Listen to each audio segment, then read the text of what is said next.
Alright then, hello there. Hello and welcome back once more this week. Now, this time around, we'll be doing another different visual novel, hopefully in one sitting. It's a Sunday, so I should be able to do it. The VTuber said it's like 4 hours long or something like that. I guess we'll see. Doesn't really matter. We'll get through it. The day has just begun. But before we get to that one, things to address, things to crop up, things to mention. Is there anything? I don't think so. No. Not really? No, I can't wrap my mind around any of that, so as simple as this may be, as short as may be, let's stick to what we typically do and go for a little reading exercise. Take the music away and bring up the browser. Let's see, another short story by me from years ago, and it is called Short Story 5. It's another poem thing. I'm a pretentious poet, apparently, in the past. Still pretentious today, probably in many regards. Anyway, let's just get this out of the way. Short Story 5. Politely and slowly I present my hand, a gesture of gratitude for a man undeserving. Toil and sacrifice, he greets me with a smile. Pain and suffering, I say, thank you. Tonight he sleeps, in a grave of his making. Such is my wish, but all that I can is smile in return. You're a good man, praise and sincerity, yet all I hear, laughter and greed. I squeeze tightly, but no trigger in sight. Strong arm you have, as he returns to the desk. Home at last, worse days have passed, but this one my mind will never forget. Muffled screams and empty bottles, I return to the legally least. And that's that. It's a poem about things. I'm not even sure what that one's about, but whatever. Make of it what you will, honestly. I'm kind of done figuring out what I meant by things when I write them in the past. So let's just move on. Let's move on. And to this, the next visual novel. How do I? Oh, right, this is a older one that can do things. Anyway, this one is called, where was it called? Rain Marginal. Amano Marginal, or something like that. Everything has an end. Indeed, everything does indeed have an end. Hello. Oh, come on now. Respond. OBS, you can do it. You did it before. Oh, fuck's sake, it doesn't. Okay, fine, we can just do it this way then. Just capture the display. Ah, yes, this one's a 4x3. So there's another thing I can do. Because why not? Why not? This is gonna be a little awkward. There we go. Where is it? Alright, never mind. Anyway, putting myself in the corner and let's just begin. It's enough dilly-dallying. I do that too much often. All the time. Anyway, start. The menu screen. Prologue, yes. Let's begin the prologue. Rain everywhere. Rain, indeed. Falling from a white sky, small drops of water. Raindrops. Indeed, that is the definition of rain. This sky had, for all this time, never once cleared. The sun during the day, the moon at night, neither had ever shown their faces. Okay. Very depressing scenery then. Yesterday, a few days before, a few years before, it had always been rainy. And surely tomorrow, the day after, a year later, it will also be rainy. Well, that kinda sucks. Something that would never stop. An endless rain. Stage 9, 2001-2014. In the midst of that, I put my feet into the river like I always did. It wasn't particularly cold. The water only came up to my ankles or knees, so there was no chance of drowning. Even if you drowned, you wouldn't die from it. What? Okay, so we're not in reality? I mean, I guess it's never-ending rain, but And this flow, there wasn't a place where it started, nor was there a shore down the river. Okay, so this is a dream world.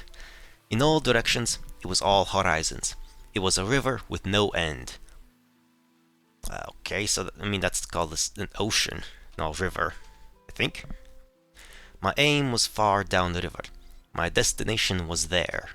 Before, getting to that place would take many, many years.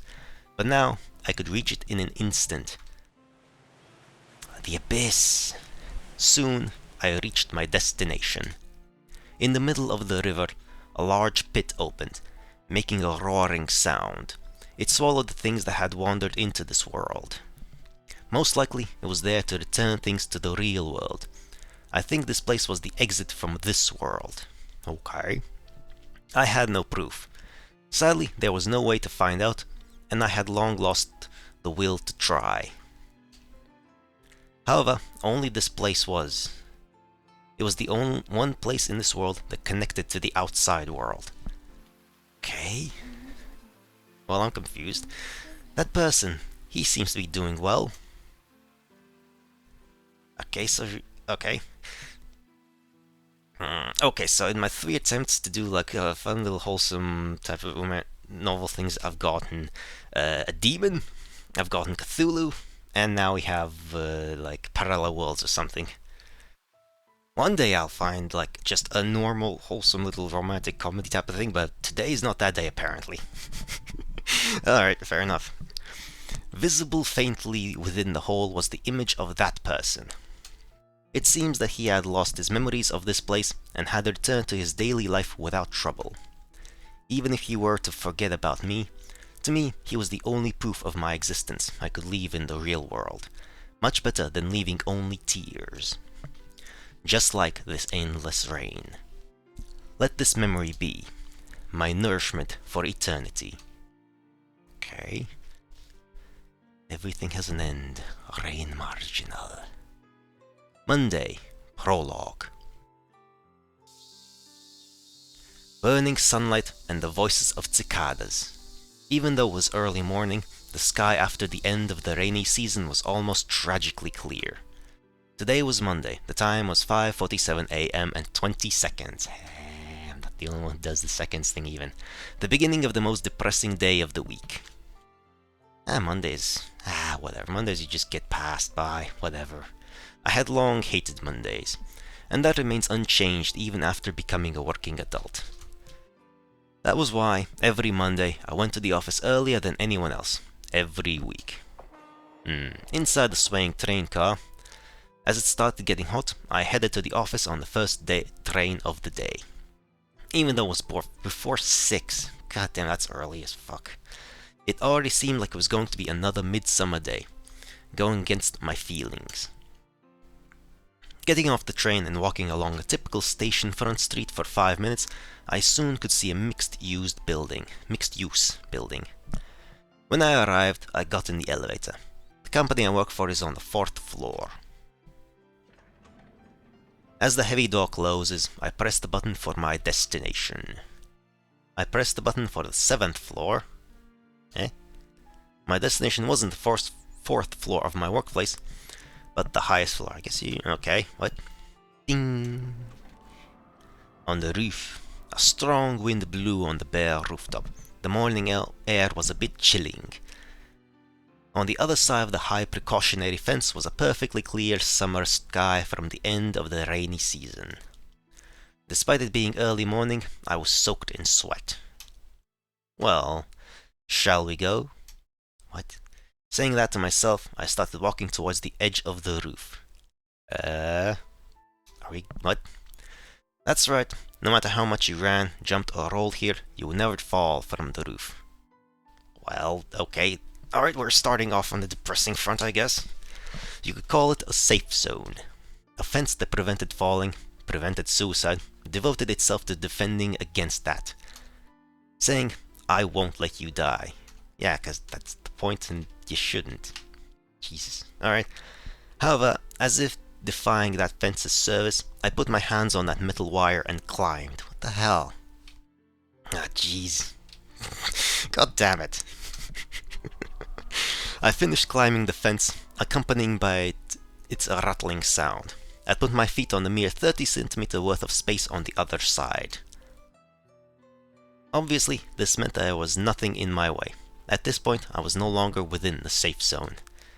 Forget about running. If I so much as lost my balance slightly, I would easily fall to the ground.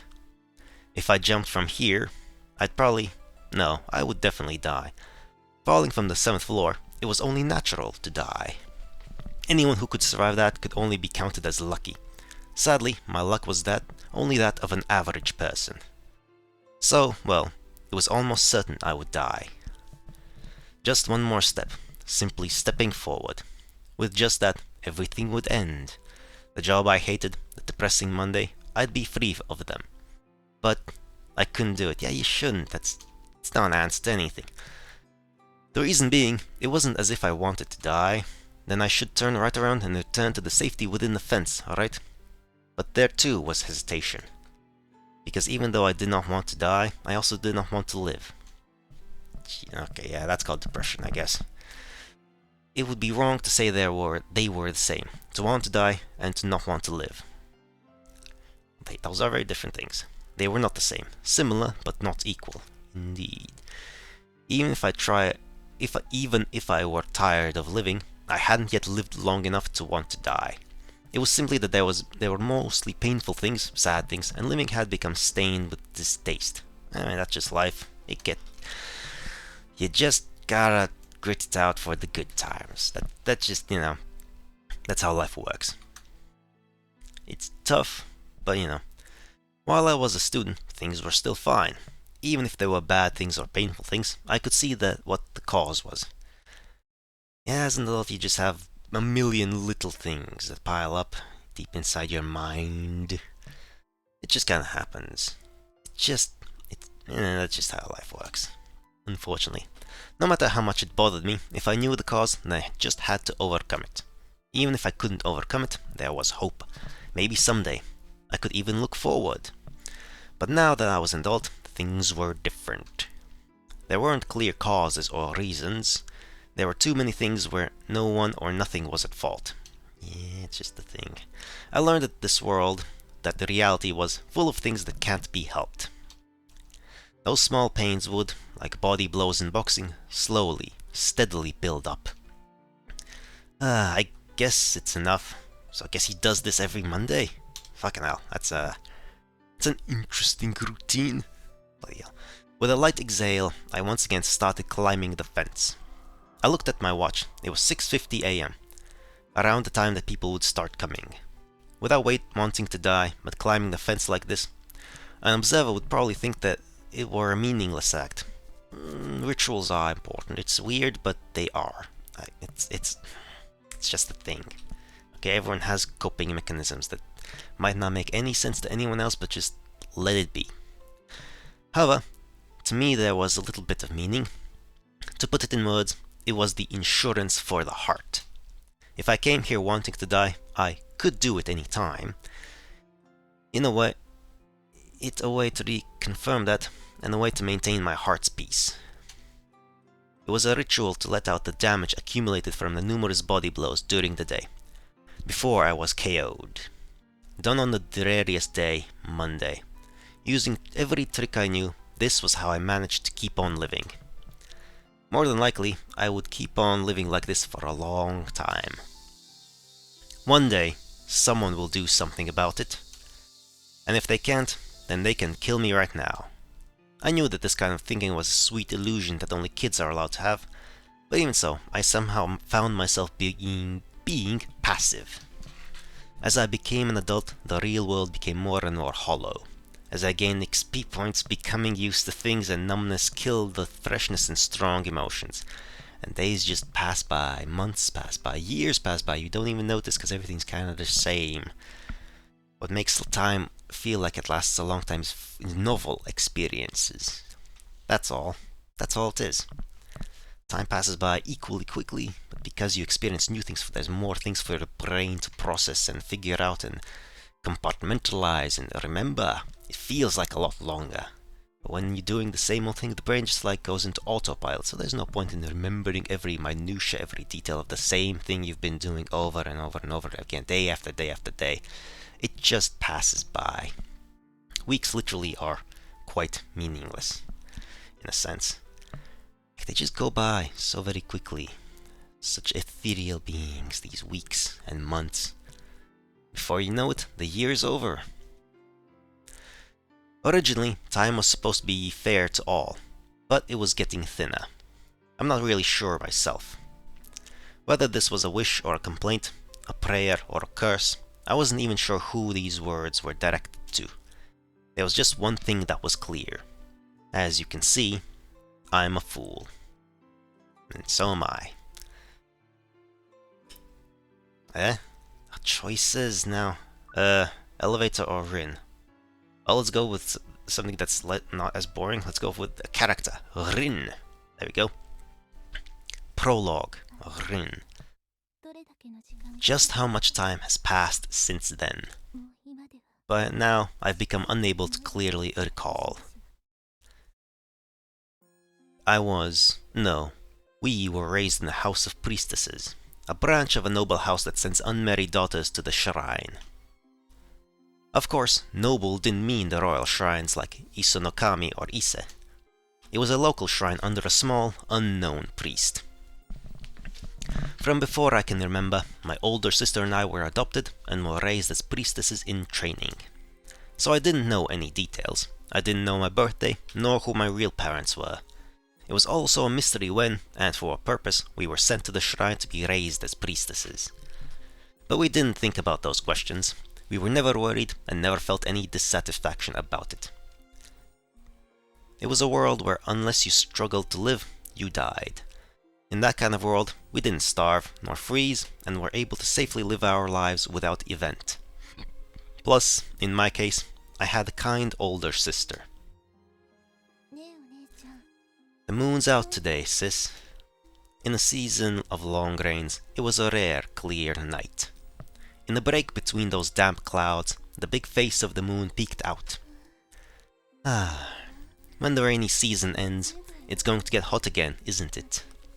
Without thinking, the words tumbled from my lips. At those words, my sister shook her head and busily moved both her hands. It's summer, so there's no helping it? Yes. And once again nodding, she moved her hands while moving her mouth. That's true. The heat is no fun, but there are summer festivals. Nodding, she happily patted me on the head. Yes, it will be fun, won't it? That's what I think she said. Even if her voice didn't make a sound, I could read her lips. I could understand from her expression. Even if no one else could understand, as her sister, I alone could. A sister older than me by 10 years. The only relative that I had, someone very dear to me. Always gentle and cheerful, even the small part of her that was absent-minded was charming. At all times, she had on a peaceful smile that never broke. However, tragedy strikes, as always. She wouldn't speak. Not that she couldn't, she wouldn't. A vow of silence or something. Of course, in the beginning, I had thought that my sister was unable to speak. Like how the blind had eyes that couldn't see, I thought that she was unable to form a voice. However, just recently I had been taught that was incorrect. For 333 years, 3 months and 3 days, you could not speak aloud. That was what I was told. My sister was, as the priestess, bearing that task. Okay. Apparently the shrine had made some prayer that created a debt. That had been over 100 years earlier. Obviously, the one they created the debt with was a god, I imagine, one of the kamis. I didn't know the details, but I was taught that in order to repay the debt, a kind of atonement was required. I had thought that priestesses were just stand-ins for gods, but I learned that they could also be burdened with the role of being sacrifices. Yeah, that's pretty typical. Sacrifice the priestess, sacrifice the Virgin Mary and stuff like that. And I could understand the reasoning, but wasn't satisfied because it's dumb. It's all make-believe. Unless the gods are real in this world, in which case it's not make-believe and it's actually, like, legit. So who knows? No matter how you looked at it, 330 years, 30 years was too long. From the perspective of gods, not really. Obviously, it wasn't something a single person's life could cover. Even if my sister spent her entire life, it wouldn't be enough years. Even a child like myself could see that. And that wasn't the end of the requirements. The congee for meals was said to be once every day. As the cleansed medium, uttering earthly words were forbidden. In the name of purification, cold water ablutions were performed every day, all year, without rest, even during the winter snows. Just what kind of debt this was exactly, I didn't know, and also didn't care. It was a debt that we never recalled making. Thinking about now, it was a pretty idiotic thing. However, it was all perfectly natural for that time. Just questioning them itself was punished. And I was taught that my sister existed solely for that reason. That's a shitty existence. Shitty reason. 1 month later, the moon floated in the sky. From between a break in the rainy season's clouds, its large face peered through. That night, my sister was gazing at the moon with a somewhat happy expression. It looked almost as if she had accepted her own fate. That was just so sad. The words just came from my mouth without thought. Hey sis, why don't we run away? The words were half a joke, but also half for real. Because if we stay here, you're... right? So let's go somewhere far away, together. Even at my words, she just cast her eyes down a tiny bit, and soon, with her usual cheerful face, she shook her head. You like it here? So you... oh, shit. So you don't want to go anywhere? Nod. And anyway, let's go to sleep now. Don't pull my hand. Walking ahead of me, my sister happily returned to the room. And then simply laying down on the floor, she quickly fell asleep. It was almost amazing how quickly she fell asleep. But in contrast to that charming sleeping figure, my eyes were pulled to the white silk cloth wrapped around her mouth. To make sure that she wouldn't speak while sleeping, she would, of her own free and completely naturally, do that to herself. Watching that was just impossibly painful. That act, I can understand it now.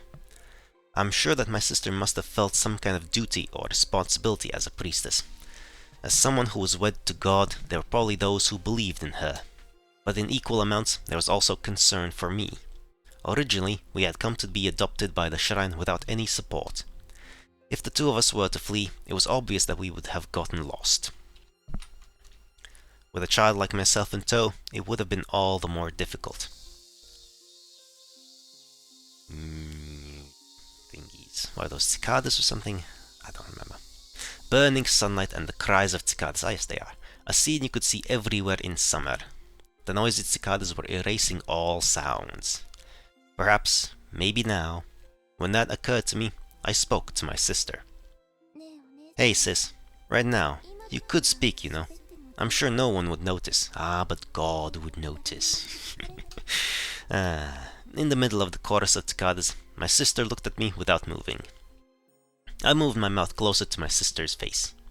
Like this, if you speak softly, no one should be able to hear.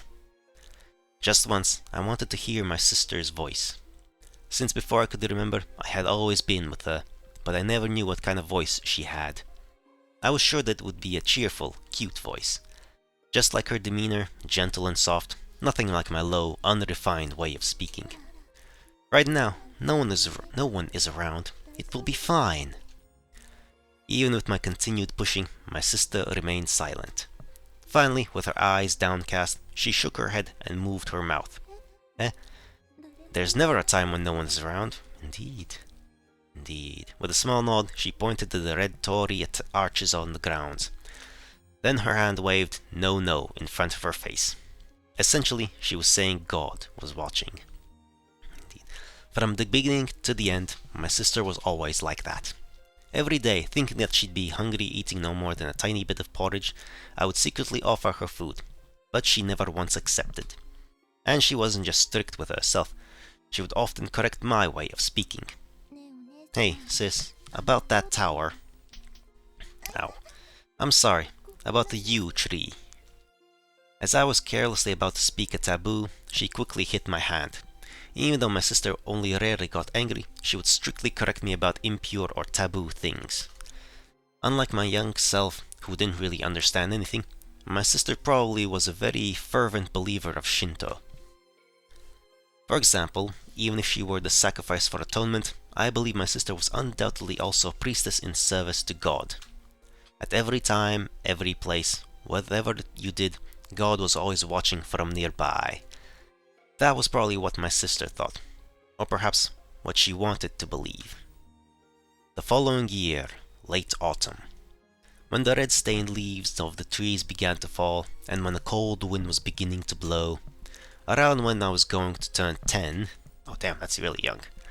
Unlike myself, who had grown up without any real major illnesses, whenever it came to be this time of year, my sister would lie down on the floor more often.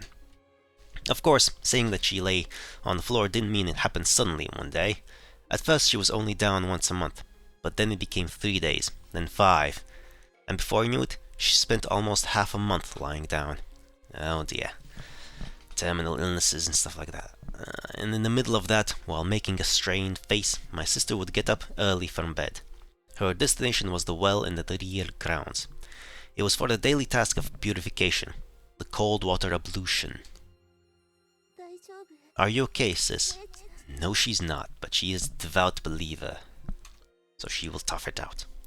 When I would run over to her saying that, she would tell me not to worry by gesturing with her body and hands.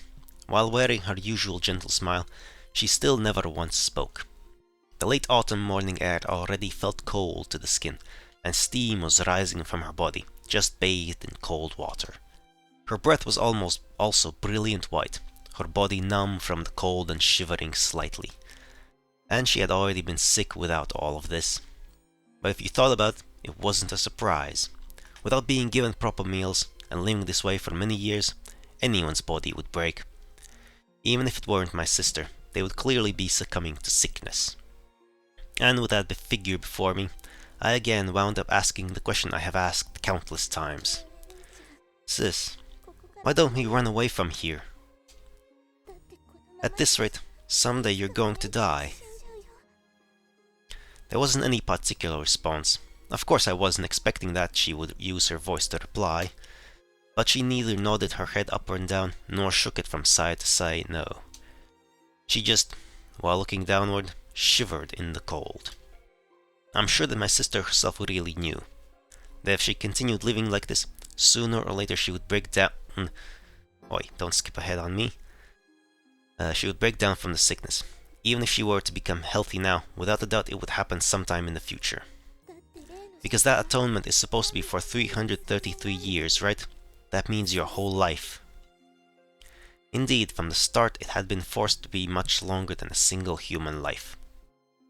Even if my sister were to keep that contract until she died, she would never fulfill it. A child like me could understand that, and yet it was impossible for my more intelligent sister to grasp. Oh, she grasps alright, she just accepts it. "So let's run away together. Even if we face hunger, it has to be much better than being here." But at my words, she shook her head slightly and pointed at the torii. Just like she had previously done, she was indicating that God was watching. Oh sis, even God isn't looking. For one thing, it's even a bit suspicious whether he really exists.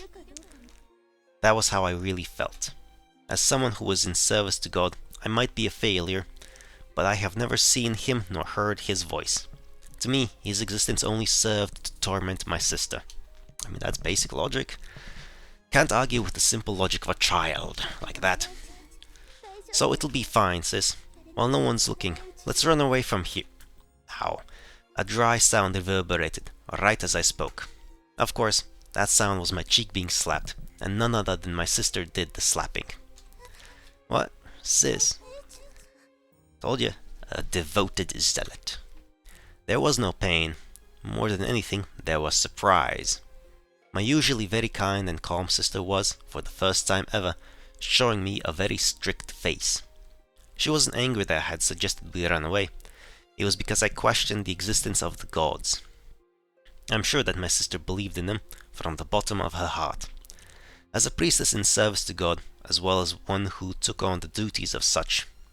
And if one were to deny that, then would be denying one's own reason for existing. That's why I think my sister believed. No, wanted to believe. Next month. Around when the leaves on the trees fell, and in exchange white fell from the sky. As always, the days my sister spent lying down continued. Before she'd been lying down for half the month, but as if in sync with the coming of winter, she now seemed to be lying down all the time. Immediately after finishing the morning cold water ablution, she would almost collapse to the floor and just sleep. Then one day, a young footman I was friends with secretly told me my sister probably couldn't be saved. He also added that she probably would not even make it to spring. We were 10 years apart, so she would have only just turned 20. But it seemed that my sister was going to die. I was very sad when I heard this, but I wasn't very surprised. I'm sure that somewhere in my heart I had calmly accepted that the time had come. I knew that if we continued to live like this, sooner or later it would happen. But if Sis were to die, then what would happen to me? Even though since as far back as I can remember, I was brought up to be a priestess just like her. For some reason, I had never been once taught anything about things like rituals. Since I was only 10, maybe it was something I would be taught in the future. But right now, other than being my sister's younger sister, I was of no value. Then one day, I was called to the main shrine. Not with my sister. Alone. Please excuse me, head priest. Lowering my head exaggeratedly deep, I bowed to the person sitting in the center. He was the head priest, the highest ranking person at the shrine, and someone I almost never met. Up until now, I had only met him while hiding behind my sister's back, so I was extremely nervous. By the way, how's it doing? It doesn't seem to be faring well. It? She. Ah, yes. I had raised my head but kept my eyes lowered while answering. Fucking hell, the it that the head priest spoke of was my sister. And by the way, he would only refer to me as girl. What a fucking asshole. In terms of standing, we were considered priestesses, so we had never been treated rudely.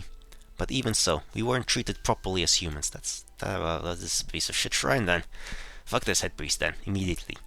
You know of this girl. It seems she can't be saved. Fucking hell, this asshole. Yes, I have heard such from the priests. As expected, it didn't last long either. I remember that word catching me. The words indicated more than one. Not your sister, but your sister also. Before I could think about what that meant, the head priest continued to speak. That is why, while there is time, I order that you will take over. Take over? Yes. When it dies, you as the sister will take over the duty. At first I couldn't understand what the head priest was saying. Take over the duty? Me? But then I soon realized. He was saying that I too will have my words sealed away. Live on one bowl of porridge a day, chill my body, as the 333-year sacrifice for atonement. Hey, what's that surprised face? With just one human, there is no way to atone for 300 years. You mean for this purpose I was... Of course, using many people like this is the only way to deal with it. He answered without hesitation. There wasn't one hint of change in his voice or expression. It was as if he were blandly explaining something extremely obvious. And indirectly, he told me that I was a spare replacement for my sister. And by the way, your sister was the third. You will be the fourth, With you, we can get the remaining number of years down quite a bit. The remaining number of years is... Your sister only lasted about 15 years, but there are about 200 years left. With that, the head priest's expression softened just the tiniest bit. It was the first time that I had seen that sort of expression on his face since I had come here. To be honest, there's not much change being told that 200 years remained. At least, if it were impossible even using my entire life, then it was all the same to me. In any case, once it dies, you, girl, will take over. Understood? Hey, where is your answer? But, head priest, I don't want to hear your whining. I asked if you understood. I silently gave a small nod. Honestly, I didn't know what to say. Even if I say I didn't want to, I understood enough to know it wasn't going to be allowed. And yet, looking at me silently nodding, good. Like just now, you should be practicing not making a sound. Understood? When I once again silently nodded at those words, the head priest wore a satisfied smile. When I left the main shrine, I was thinking many things. I just couldn't bring all my thoughts together. The head priest's words were probably correct, even though I didn't think that 333 years could be covered by a single person. If they weren't a supernatural being or a holy man, it was natural that a person could only live about 100 years. But I hadn't thought of wearing it down with a number of priestesses like this. To go that far, just what could have been this debt to God? To be honest, I couldn't imagine it, nor was I interested. All I understood was, if my sister dies, then I would be the one who would take up being the sacrifice of atonement for the remaining 200 years. Obviously, even if I spent my entire life, it wouldn't be enough. By chance, I looked up. The sky was grey as lead. It was such a striking sight. That winter's icy sky seemed to be filled with grey as far as you could see. That night, my sister was lying down with a silk cloth wrapped around her mouth. As always, she continued with this, her way to keep from accidentally making a sound while coughing. Facing her like that, I told her about today's events. That her sickness probably couldn't be cured. That I was her spare, about how I would be taking it up after her. Sis, it looks like I'm going to be unable to speak. And they said that there are still 200 years left. She mostly listened to my words without any particular reply. She especially didn't show any surprise or dismay. These were all things my much smarter sister had probably guessed. My sister probably couldn't be saved, and it had been decided that I would follow after her. The exhausted figure of my sister would be mine a few years later. Sis, I'll ask just one last time, can I? At my weakly nodding sister, I continued to speak. Let's run from here. I didn't say it in the light-hearted, partly joking way that I used to up until now. I said them because I really wanted to flee from here. You should. It's a shitty place. It's nonsense. Even if God watches, I don't care. To die in a place like this, for such a reason, it's stupid. My thoughts exactly. Even if my sister couldn't be saved, even if this had all been done out of consideration for me, the life that I obtained from all that, at this point, its future had become worthless. At this point, I don't even know what you've spent your life on, sis. So let's run away, okay? Even at these words, my sister remained silently looking down. Eventually, she slowly shook her head and closed her eyes. No matter what I said to her after, she didn't face me. Sis, does this mean you've accepted your fate? With a silk cloth wrapped around her mouth, even on her deathbed, that duty, the sacrifice for atonement, was what she continued to fulfill.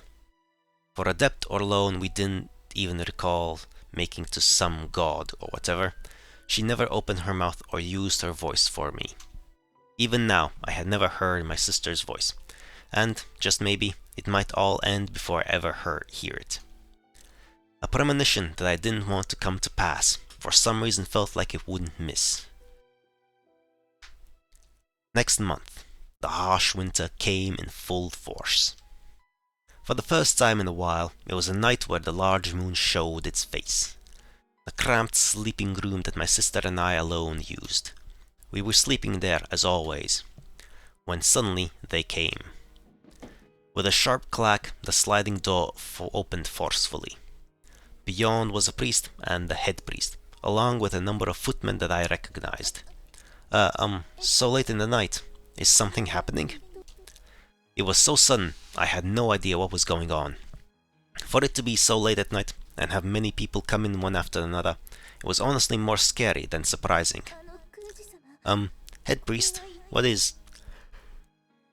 To prevent any accidents, we've come to take precautions. Oh shit. If her condition gets worse, she might break the vow of silence, so they're here to just kill her. Fuck me. Accidents? Before I could even ask what that was, a cloth was pressed to my mouth. Then, almost like a gag, it was firmly tightened, or that as well, forcing her into silence. With this, she won't be able to speak. She might make a sound suddenly, after all. The priest muttered that while I was unable to understand what was happening. What then leapt at my eyes was... Oh, they are executing her. What? Sis? Fuck. Before me was my sister with her mouth gagged even more tightly than mine. Moreover, pressed to her neck was the blade of a tanto, ready to tear into my sister's neck. There might be some time before she dies, but we want to make sure of the transfer, you see. Saying that, the head priest looked at the footman holding the tanto. It was then that I finally understood the situation. They're going to kill my sister. On top of that, from the instant that I would become the next sacrifice, they wanted to prevent the chance that I could use my voice. If it happened that suddenly, in a place with no one around, she were to die of her illness, there was a possibility that I would raise my voice in crying. They probably feared that. I believe you were called Rin. I'll at least say my thanks for being the sacrifice for 15 whole years. Just saying that, he glanced at the footman holding my sister and the tanto. Please stop, don't kill my sister. Even when I tried to use my voice, I couldn't form words. That's why I screamed in my heart. There was nothing else I could do. My body was held firmly, so I couldn't even run close to her. It was the only thing I could do. And my sister was looking at me. With a blade pressed to her wasted body, neither able to move nor use her voice, she pleaded with her eyes. Help me. She said that. Even if she hadn't voiced it, my eyes told me. Up until now, someone who served as a priestess risked her entire life to be the sacrifice for atonement, believed in God, without question, sacrificing herself. The person whose endless smile never broke, for the first time she pleaded, for the first time she beseeched at God for salvation.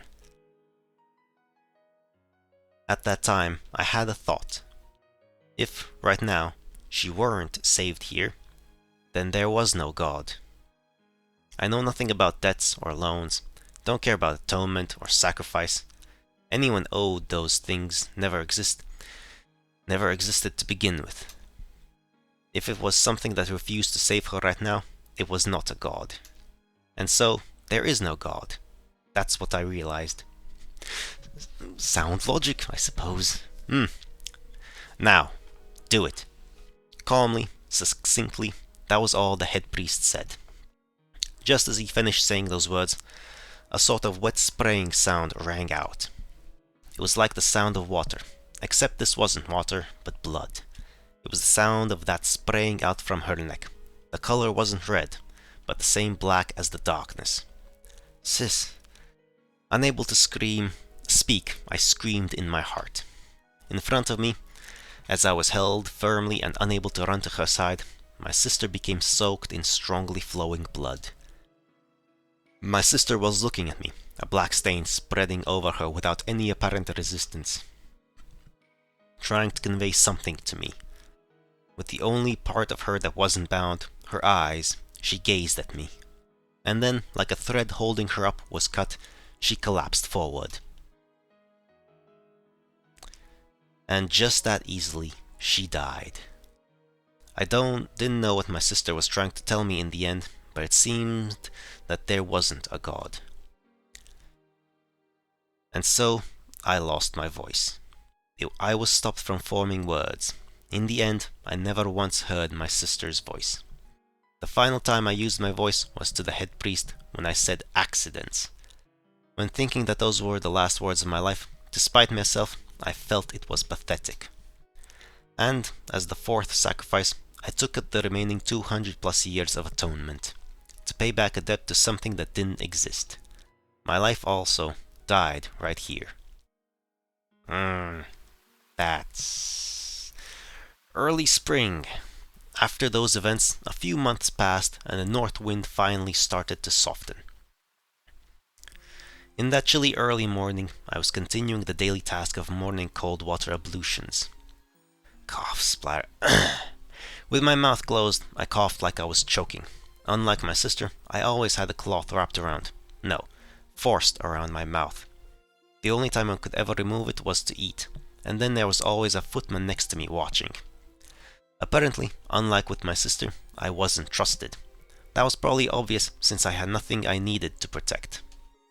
They seemed afraid that I might despair at everything and suddenly raise my voice. Should I just do that? They weren't omnipotent. If I suddenly, in the middle of eating, raised my voice, they probably couldn't stop me. Again and again, I pushed back that impulse. One reason was because without a doubt I would be killed. They placed the duty of atonement above all else. For that task, they did not even think of us sacrifices as human. I was sure that I would be subjected to unimaginably cruel reprisals before being killed. And one other reason was my sister. If I were to throw it all away, the past 100 years would have to be started from the beginning. If that happened, then all my sister's actions would become nothing. The folly of... what's it called? Sunk cost fallacy or something like that? But if it's worthless, then... fuck me. Yeah, entrapment, basically. You've been trapped, suckered into this. Polite. Even if it were for a stupid thing, I would lose sight of just what my sister lived her life for all these years. So this wasn't for the head priest, nor the shrine, nor myself, and certainly not for some god. It was for my sister that I was throwing away my own life, resolving to live as a sacrifice. That's a shitty reason, you shouldn't do that, that's no. I had yet to turn 11. It was a young, ignorant, powerless person's own kind of determination. Yeah, it's dumb. Summer. The season where cicadas loudly called and the heat returned. Today I also finished my daily duty and was lying down in my bedroom. Perhaps my determination to live on as a sacrifice was finally understood, since there wasn't anyone at my side, constantly watching over me. But knowing them, they are probably not at ease with just this. From what I had heard, they were bringing someone in from somewhere. Of course, a spare. Mine. While I was still healthy right now, that didn't mean I would be forever. They certainly knew that well. Even if I weren't my sister, continuing to live this way made it obvious. For my age, I had become thinner. Looking at my own young body, that's what I felt. That night, I quietly had my eyes closed and was about to fall into a light sleep. Did something make a sound? Focusing on my ears, I didn't hear things, but people's voices. Even though it was late at night, there seemed to be the sounds of shouting and screams. Sensing that something wasn't right, I got up. The voices were still far away, but without a doubt they were coming from within the shrine. So I put my hand on the sliding door to take a look outside the bedroom. When, before I could open it myself, it slammed open. "Quick, run! Quickly!" The first thing the familiar young footman said upon entering. However, contrary to how he usually appeared, his breathing was ragged and he was very agitated. He was also wearing bright red clothing. Oh, just what had happened? Gesturing with my hands and whole body, I asked him. "Just go quickly. They're razing the place. Anyone found is being killed. No, they'd make sure to kill you." Saying that, the footman pointed to the rear gardens. Looking closer, I could see that the red on him was his own blood. I saw that there were also various cuts on parts of his clothing and body. "It's over for this shrine." With those words, he finally fell face down onto the floor. Just what should I do? The faraway screams I heard just before were now very close. I don't know what is going on, but I have to get out of here. While looking at the man who apparently had died before me, that's what I thought. Damn, stuff's happening. Running and panting, I ran straight from the rear gardens into the mountains. I didn't turn around to look. I was so afraid, I didn't dare turn around. Running as fast as I could, the cloth bound around my mouth to keep from me speaking added to my difficulty breathing, but I didn't move to remove it. That was because I had no idea what the situation was right now. Eventually, hiding myself along a small path in the forest, I slowly caught my breath. Then, fearfully, I looked back at the place I had run from. Burning? Is that the shrine that's burning? Yes, it is. Someone really didn't like this place, taking away young women and basically turning into pointless sacrifices. Of course, people would eventually get upset. Behind me, the area where the shrine stood was glowing bright red in the darkness. There was no reason to believe that it was anything other than a fire. Then what happened to all the other people? Or as like the footman said, everyone was killed. There wasn't much need to think about it. Most likely, it was true. While running through the rear garden, I remembered hearing a number of familiar voices changing into screams. The head priest, a lower priest, the other priestesses, the many footmen that came from the court. I had heard that despite being a small shrine, it had a historical significance. Did such places get raised like this all of a sudden? Changing of the era? Perhaps. Who knows? We don't know which part of Japanese history we are in right now. Could be the 1500s, could be the 1800s even, because things change very rapidly from going from like a feudal type of place to industrial, if I recall correctly. Anyway, no matter how much I thought, I couldn't find the reason.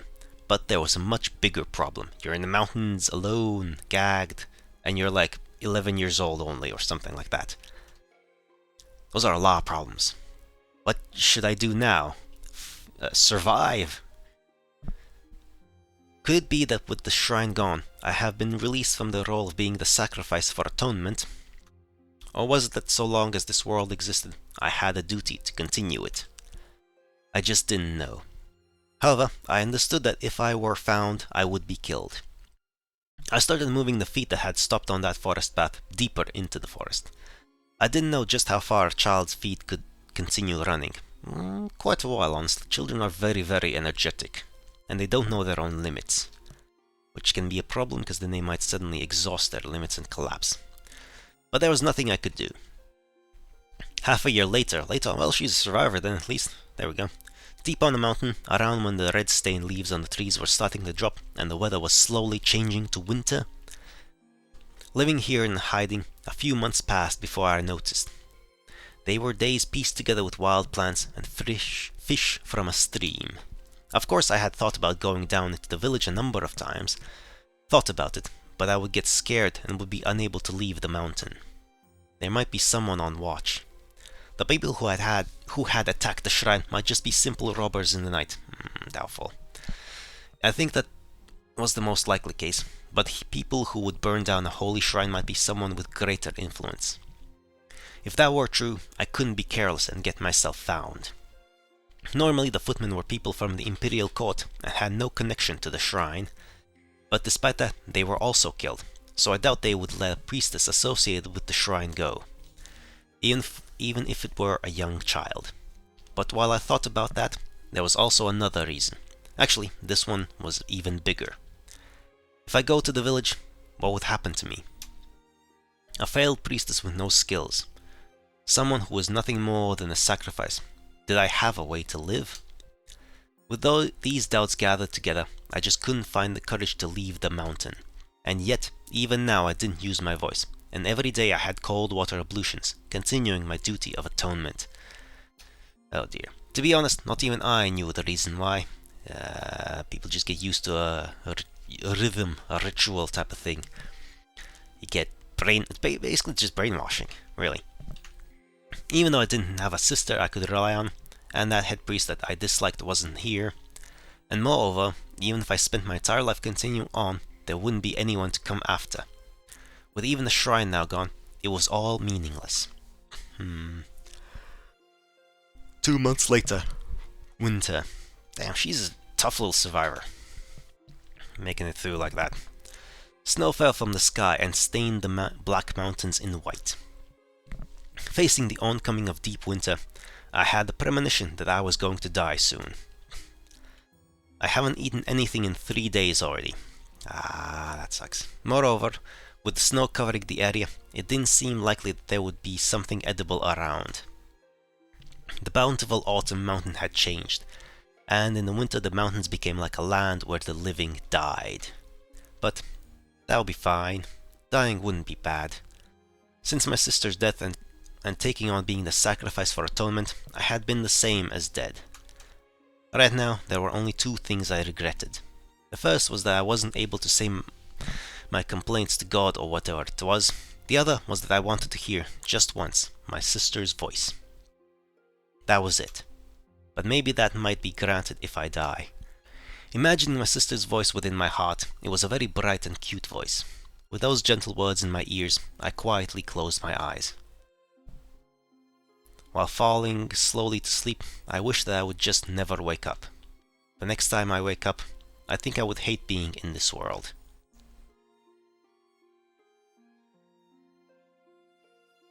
Well, that was... that's a thing. Alright. Damn. Okay. Alright. 2 different parallel character paths. A depressed, 9-to-5 office worker and a shrine maiden from the past. I don't even know what to think. Let's move on. Alright. The other path, the elevator back to the present day. Tuesday, day 1. The next day, while rubbing my sleepy eyes, I headed to the office. Inside the train, there was just a fan that stirred around the warm air. With every station, the sweat on my back would stick to my dress shirt. Oh well. While holding on to a swaying handle, I reflexively loosened my necktie. The sun was burning hot today, too. From the heat in the morning, it looked to be the most summer day of the year. All day today I was supposed to be going around making sales. With another sigh, I headed to the office. No matter how depressing it was, there was no other alternative if it was work. The building's elevator lobby. I waited there for a while. It was around business opening times, so a fair number of people were around. Even if it meant missing one elevator, I wanted to get on one alone. Because at the start of the day, being trapped with a manager or coworker and forced to put on a polite smile was tiring. While thinking about that, I waited for the elevator. I see. Hello. There was a young woman I didn't recognize. For some reason, she was peering intently at my face. Well, not bad. And seems to have a nice side too. What you talking about? While saying that to herself, she quickly went off someplace. Maybe she mistook me for someone? Or maybe she had been talking to someone on a cell phone. Well, whatever. I should hurry up. Wasting time like this. I didn't want to meet any coworkers this early. In moments, the elevator arrived. I got on alone and looked at the panel of buttons. Of course, today I wasn't headed to the 7th floor. As if perfectly naturally, I reached for the 4th floor button. There, I noticed something strange. 8th floor? Oh, magic. There was a button for a floor I had never seen before. This building only had 7 floors, so there shouldn't be a button for an 8th. I had written this numerous times, so there was no mistake. Plus, I had gone to the highest 7th floor every Monday, so I knew that a higher floor didn't exist. Curiosity. That's fine. Maybe I made a mistake and came to the wrong building? Come on now. That was also impossible. The thought flashed through my mind, but I quickly dismissed it. Come on, press the button. If anything, the inside of the elevator was very familiar. Since graduating and joining this company, I had used it for 3 years. There was no way I could be mistaken. And even if they were constructing an 8th floor, I had just been to the roof yesterday. They couldn't have done such a thing in just one day. Then just what does this mean? Even while thinking that this was an odd tale, I slowly pressed the button for the 8th floor. Yeah, go for it. Fascinating stuff. As the elevator rose, I had a number of thoughts. Maybe this is some kind of prank? It's too elaborate. I couldn't see the reasoning behind it. But if that were true, it was a pretty involved prank, yeah. I mean, if someone's gonna go to the effort of, like, putting together a very elaborate prank, it's like, it's impressive. You may as well just go along with it, even if you recognize that, yeah, this is probably a prank, but, like, that's a lot of effort.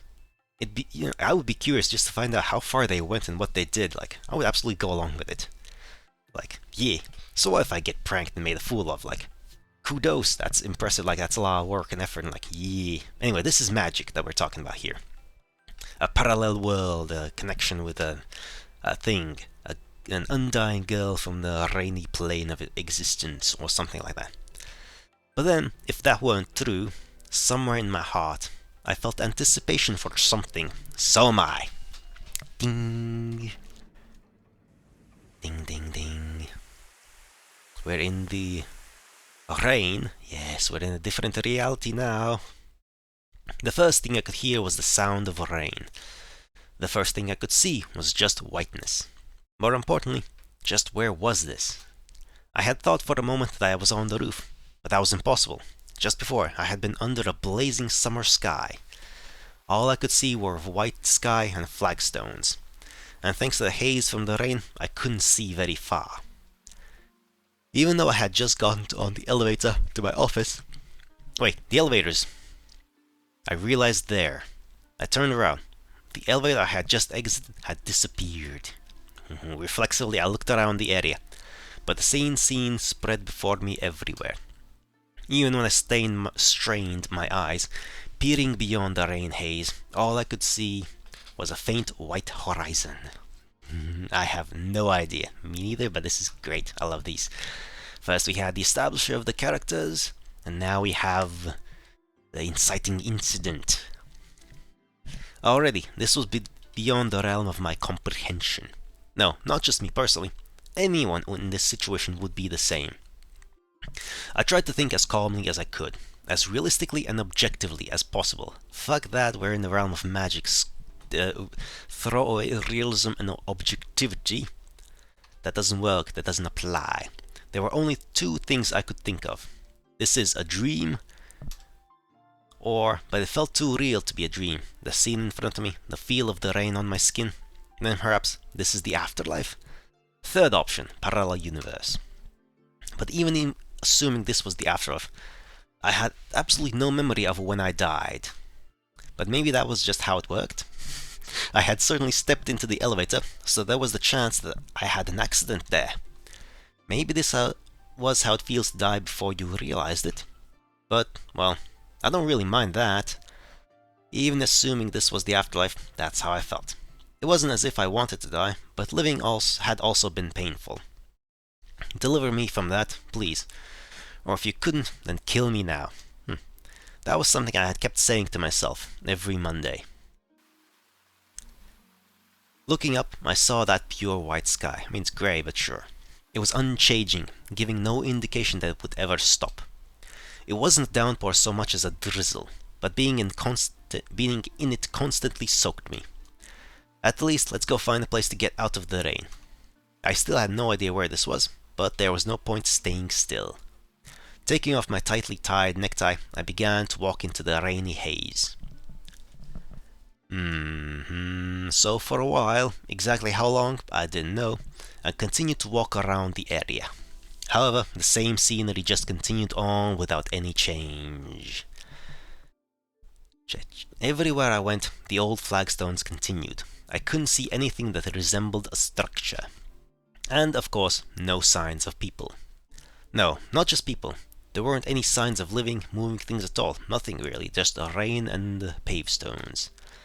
When I casually looked at my watch, it stopped. Well, yeah, time is irrelevant here. For some reason, my watch had stopped. The hands continued to note that it was still 6:40 a.m. That was the time I got onto that elevator. I had checked when I first got on, so there was no mistaking it. And this also, just what did it mean? While thinking that, I walked forward. It didn't seem like I would come up with an answer, and standing around wouldn't help. Even though I was getting soaked in the rain, it wasn't particularly cold. But to be constantly rained on was more of a psychological strain than I imagined. Yeah, water torture's, called that for a reason. It's constant. Unyielding. Eventually, after walking for a while, that's... Oh, a table. It was far, so I couldn't tell clearly, but I could see something through the rain haze. At least from the time I had started walking up to now, it was the first time I had seen something that we called a structure. Oh no, it's Tori Gate. I think, anyway. Or whatever, hard to tell, honestly. Well, let's head over there then. There might be some kind of hint there, or there might even be someone else. Just as I was thinking that was the time. Hello. Hello. Being spoken to all of a sudden, I spun around to find an unfamiliar little girl. She was facing me, looking a little embarrassed. Oh, she's missing a shoe. Oh, that sucks. Who are you? I'm Rin. Please call me Rin. Wait. Wasn't Rin the elder sister? I thought that was the elder sister, who was called Rin. I guess... I don't know. I guess she didn't have... guess the younger one never got a name. Fair enough. Anyway.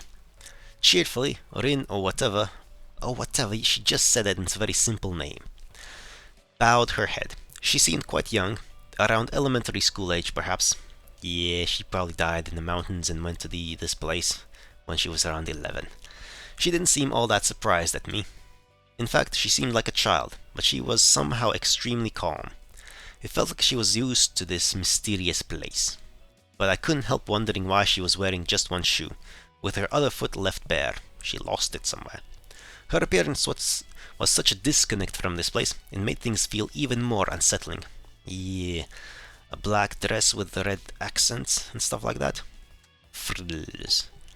I'm just guessing, but you've just arrived, right? Yeah, that's right. Hold on. More importantly, what is this place? Explaining that would take a while. I mean, we do have all the time in the world, or, afterlife. Take a while. Explain. For now, since we'll get wet, please come here. Hey! As if she didn't hear my voice, she ran off while making splashing sounds. I have no idea what she was. I stared at her back, wondering if I should be going with her. I mean, yeah, you got nothing else, you got the endless horizon, or this little girl who seems to know what's going on, and some kind of structure in the distance, so yeah, go. While at the same time, hey, if you don't hurry, you're going to get soaked. I think he's been walking for who knows how long, and so he is very soaked already. Turning around, the girl, no, I believe she said Rin, energetically called to me. I didn't really feel any evil intent from her, even if there were tons of unanswered questions and that. I mean, she said she was going to answer them, so, I mean, nothing could be done just standing here. Coming to that decision, I followed after her. Yee. I walked behind her until we arrived in front of a large building. A train station or a bus station or whatever. Apparently, I had seen it from a distance. There were a number of stone columns, and in the middle was a thing that looked like a bench. And a little, like, string to hang up, like, clothes to dry or something? What? Okay, this is a curious setup. Despite there having been no man-made things, or anything other than the aged flagstones up until now, to see fragments of modern civilization in just this spot was also very odd. I mean, everything's odd, so... Phew, that was cold. Brushing off the rain clinging to her, she stood next to the old bench and bus stop signs. Apparently only this place had bits of civilization and some small traces of someone living here. Ah, I forgot. I left the laundry out to dry. Okay. Okay, at least we are getting some light-hearted moments here. It started quite jarring with all everything, the bit depression and death and all that. But now we have nice little music. Hopefully, it'll continue on to a happy ending like the other two have this week. That would be nice. I would very much like that. Saying that, she hurriedly went to grab the laundry-like clothing. There was a rope skillfully strung between the two bus stop signs. Apparently she had been drying clothes there. It's constantly moist, so it would take a very long time to dry, I would imagine. Dear me, why is it only at a time like this that I have to hang out my underwear? Comedy! She blushed heavily at the uncharacteristically flashy underwear. And looking closer, there seemed to be things resembling books of manga beyond her. Why did this one spot have pieces of modern life? I couldn't even imagine the reason. However, there was something that held my attention even more. I thought that there might be the chance other people were around, and there is. Hey, could it be that you're alone? Yes. Once in a while someone comes through, but basically it's just me. She's been here a while. Big happy smile. And also, the only place you don't get wet from the rain, that is, the only place with a roof, is here. I see. Most likely it wasn't a lie, but the honest truth. Why would she lie? I couldn't think of how lying to me would benefit her, and the girl in front of me didn't seem to be that kind of person. Plus, before coming here, I had walked around on my own and couldn't see anything resembling a building or traces of people. That meant that the only ones here were the girl and myself. And just what was this place? I had thought it was a dream at first, but decided against that. It all felt too real. A place I had never seen before, with an unfamiliar girl now appearing before me. It was too much to be a dream. Then that left just one answer. Then this is the world you go to after you die? The world after you die? You mean the afterlife? Yeah, even I think it's a bit unrealistic, but I can't think of anything else. Even if this is where you go when you die, I have no memory whatsoever of dying. But that might just be how that worked.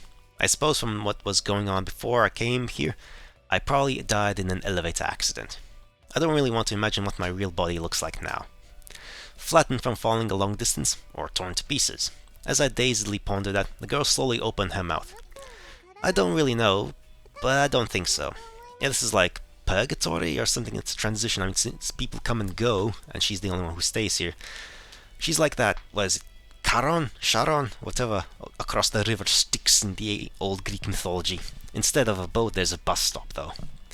And there's no toll, just kind of there, hang around for a bit or something. No?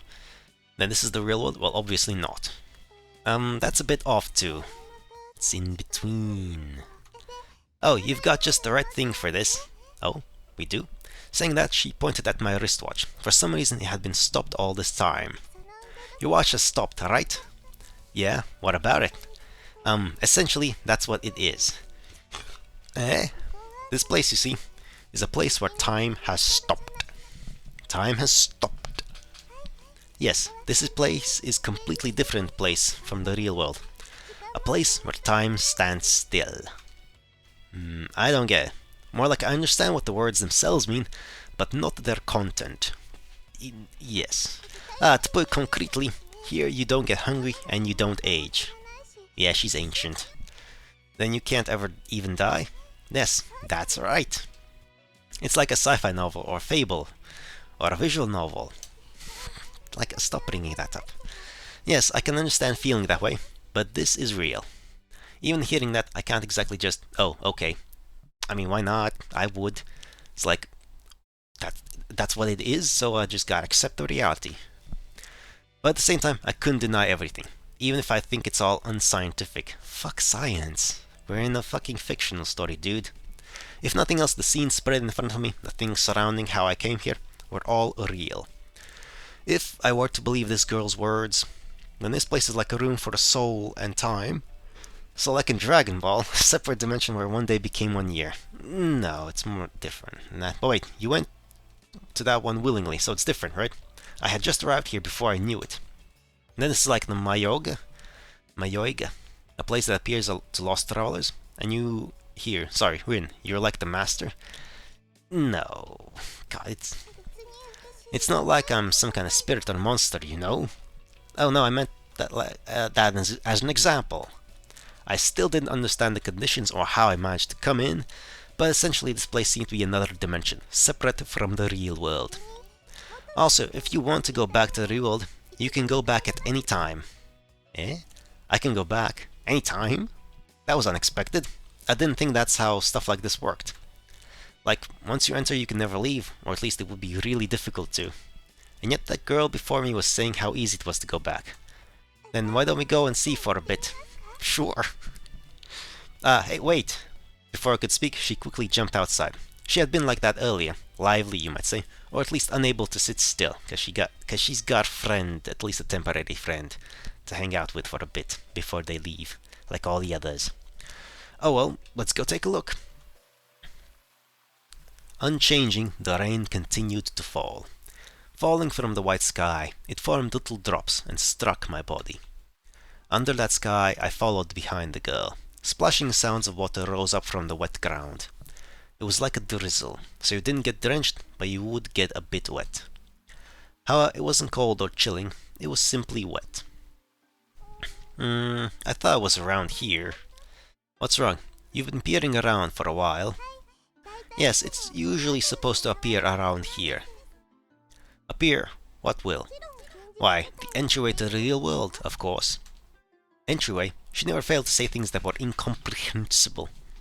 I mean, how's that incomprehensible? It's just like, that's what it is. Entryway. It's a very straightforward and self-explanatory word, dude. Come on now. While thinking that and walking around a bit, I mean, fine, he's in a purgatory type place. So, sure, fuck, he can be confused, but whatever. Ah, look, you can see it. At this distance, even I could see what she was talking about. Beyond the rainy mist, there was a small box-like structure, the elevator. Could that be an elevator? Though for some reason the exterior had become an aged stone structure, on closer examination I saw marks of what appeared to be elevator parts in various places. You could almost believe that it had grown suddenly out of a rooftop. I don't really understand, but you came in from this, right? Yeah, she's from like the past periods. Yeah, that's right. Then you'd go back through it too. I see. That makes a certain kind of sense. Sure. It was certainly more natural than suddenly appearing out of empty space or disappearing like smoke. But I see that recently the entryways become this sort of thing now. This sort of thing now. Recently? Then was different normally? Yep, up until now there was mostly sliding screens or doors.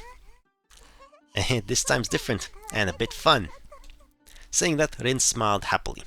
Looking at her young features in that smile, I felt that she was an honest and good child. But from what she had said, there were a number of things that nagged at me. I probably was mistaken, but... So you don't know what an elevator is? Oh, I know. It's a thing you ride to go up and down, right? She stood up a bit straighter when she said this. Well, she described it a bit oddly, but she was correct. So what will you do? Go back? I hesitated just a bit. It was true that I was dissatisfied with the real world. When I first came here, I thought I had died, and figured there wasn't much I could do if I was dead. But if there was a choice, it was also odd to be asked if I wanted to reject that and stay here.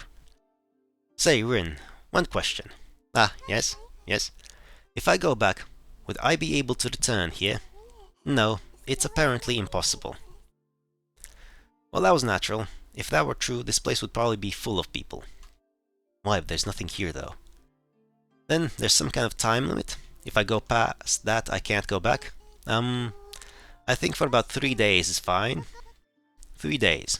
Then there's no rush to go back. Staying here forever might turn out to be painful. Yet compared to the real world, it wasn't necessarily worse either. Then, for now, I'll leave off going back. Really? Wow, that makes me happy. Just got a friend for a couple days. See, not many people come here. So it was lonely being here on my own. She faced me cheerfully and said that, well, it's only natural to feel lonely when you're all alone in a place like this. So, shall we go back to the place from earlier? Yeah, we'll get wet if we just keep standing here after all.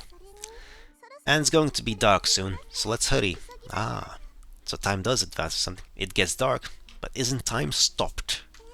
Yes, I don't really know why, but there is night. Sure. With that, Rin started walking quickly.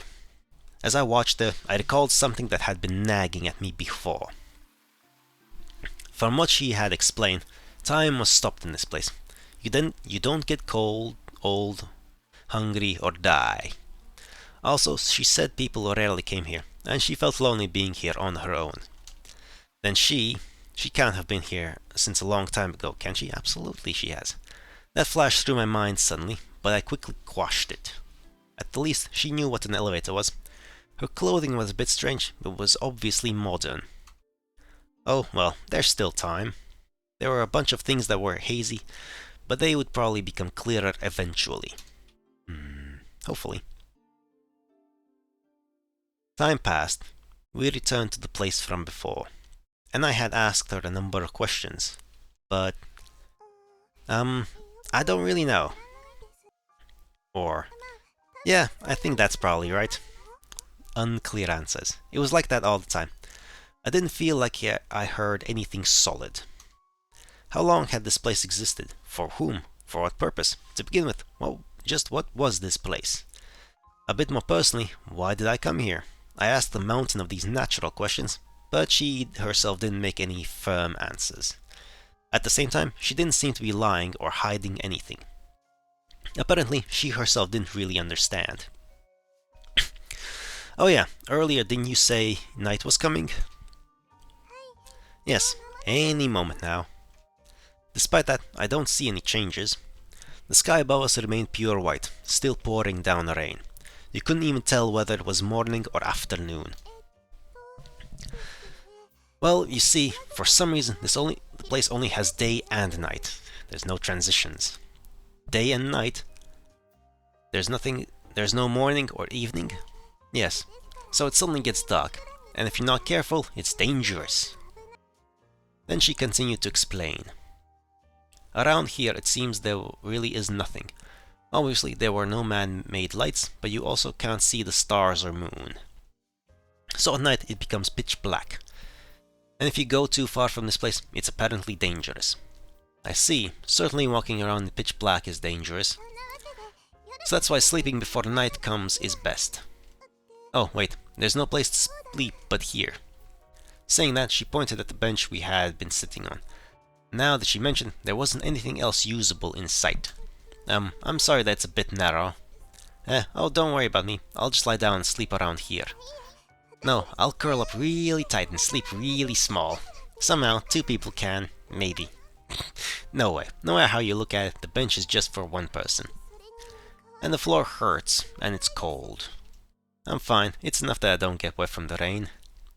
Since she was here first, and I came later, looking at it that way, I could be called a freeloader.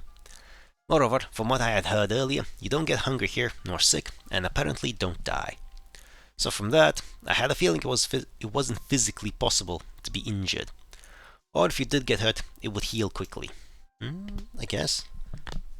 Then there's nothing to worry about sleeping on the floor. And even if there's no other choice, sleeping on a bench, like some homeless guy. Wait, bench. Oh yeah.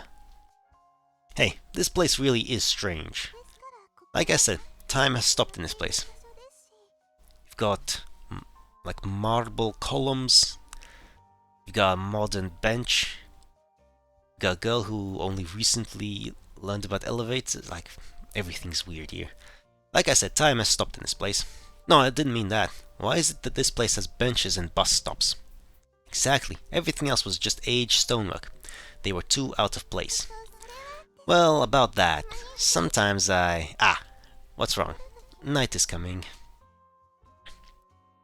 With those words, everything turns to darkness. In a flash, the sky turned dark. What had just been pure white was being painted black. It was like watching one of those time-lapse videos. Well, we'll continue tomorrow. Good night. Wait, hold on. And also, sorry about the bench. Saying just that, she laid down on the bench. And as I was about to say my next sentence, she fell asleep. She's already asleep.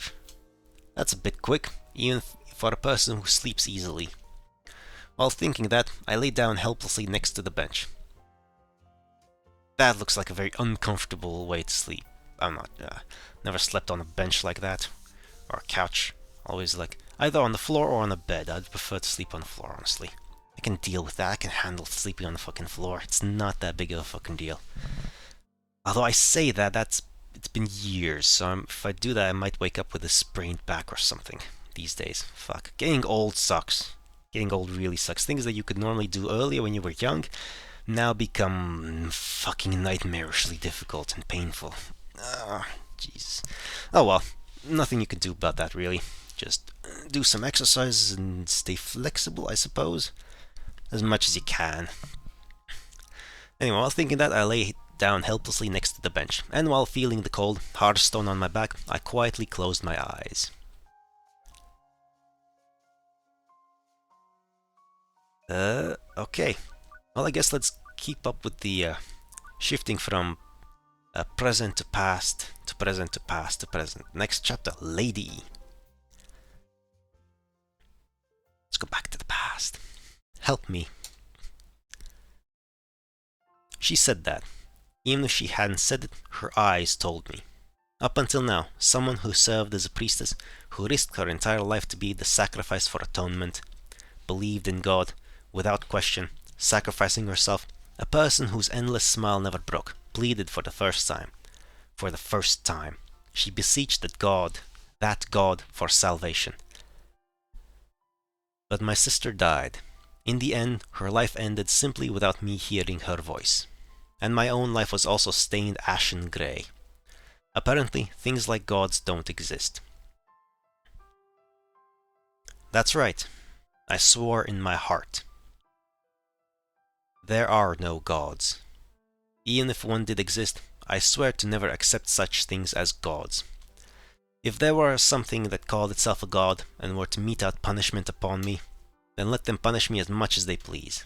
All the punishment I get, put together with this unjust fate, my sister's regrets, my own regrets, someday I will turn them into a curse. Ooh, that's some grim determination there. Chapter 2, Mistress of the Rainy World. I suddenly woke up. The sound of rain falling and the sensation of water hitting my face aroused me. Where am I? The first thing I could hear was the sound of rain falling. Next, what jumped at my eyes was white everywhere. All I could see was the pure white sky and flagstones. Thanks to the rain, I couldn't see clearly, even a short distance away. But just before, the mountains had been buried in snow. Without thinking, I spun around, but everywhere I looked had the same scenery stretching on. Even if I strained my eyes, all I could see beyond the haze of the rain was the faint white horizon. I have no idea. At first, I had thought it was a dream, but it didn't seem that way. For a dream, the scene before my eyes, the feeling of the rain on my skin was just too vivid. Then, was this the other world, the one after death? It was pretty far from what I had thought it would be like. But most importantly, if this is the afterlife, it was strange that I didn't see my sister. 33 years hadn't passed, so she shouldn't have become an ancestral spirit yet. Wait, not only was my sister missing, but so was everyone else. There weren't any signs of movement. I don't really understand, but I guess I'll try walking around. I started slowly walking. No matter how much I thought about it, it didn't seem like I had arrived at an answer, and staying put wouldn't do anything. Being soaked by rain didn't make me feel cold, but having it constantly falling on me was tiring. And after a while, I don't really know how far, I continued walking. But everything remained the same, and there wasn't any change in scenery. No matter where I walked, the flagstones continued. There wasn't anything that looked like buildings. And of course, there weren't any signs of people, nor signs of anything moving. Then I noticed something. Why am I not hungry? Before coming here, I hadn't eaten in 3 days and was starving to the point where I was on the verge of death from cold and hunger. And yet, right now, I don't feel any hunger, and my body doesn't feel weak. Just what was this place? The same question kept repeating in my mind. At the least, I didn't think it was the real world. The closest thing I could imagine was the afterlife, but it felt different from that too. Or could really... Suddenly, I had a thought. What if I had been brought to this place in order to complete repaying the debt? Of course, if you ask who was responsible, it would probably be that god or whatever. Besides that, I couldn't think of any other reason. I see. If I think of it that way, it explains a number of things. As a priestess of a shrine, I was repaying a debt to a god. On top of that, I was still continuing to do so. If that god or whatever were counting on that, then something like this happening wouldn't be too surprising. Saying he'd been denied repayment and wanted me to repay the debt properly. And if I didn't live in the real world, then a different place would be prepared. If that was the case, then it would all fit. However, at the same time, a different emotion boiled forth from within me. Anger. Yes. It would be a problem if I were misunderstood. Right now, I wasn't continuing on with the sacrifice for God's sake, and obviously not for the shrine nor the head priest either. Yes, this is all for my sister. If there had really been a god or whatever, then why didn't he save her then? If they were capable of making such miracles happen, it should not have been difficult. I will not accept anything that does that god. And I will not accept anything that does that as a god. If this were something that would benefit such a god, I had no intention of participating in it. The anger within me grew bigger and bigger. I soaked by the rain, standing all alone, in an incomparably immense space, with flagstones stretching seemingly endlessly before me, and an inexhaustible amount of falling rain.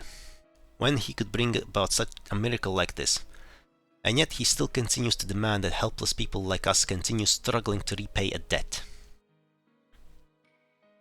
When that thought came to me, I took off the cloth wrapped around my mouth. It was almost unconscious. I had been taking care not to make a sound all this time, but that wasn't necessary anymore. I looked up at the sky. Something was probably looking down upon me from above the rain clouds. There was about 200 years left, and I didn't care. Not about sacrifices, nor about atonement. For starters, I don't recall my sister and I creating a debt. I threw away the silk cloth I had wrapped around my mouth. Then I took a deep breath. It's over, I shouted. You can start from the beginning again. Nice. Words for him looking down upon me from beyond the rain clouds. No, I wasn't even certain whether such beings really existed. These were words for myself. To make sure I wouldn't be drowned out by the rain, I yelled out at the top of my lungs. Ha! There! I said it. Without noticing, I was out of breath. It had been about a year since I used my voice. Who would do anything for you? Serves you right. Yeah. Screw the gods. Choosing me to be a sacrifice, not saving my sister, that was where you failed. At some point, my shouting at the sky had changed into coughing. While being battered by the rain, it was a cough that even I myself could tell was tinged with self-mockery. For times like this, my low, uncute voice felt appropriate. I wonder what's wrong. Afterwards, I hadn't left the area, but nothing happened. Hey, hurry up and return me back to my homeworld. You're done with me, right? I don't want to be a sacrifice. Once more, I shouted towards the sky. The rain just continued to fall, and there was still no reply. I spoke, in a big voice too. The 333 years of atonement should have been broken.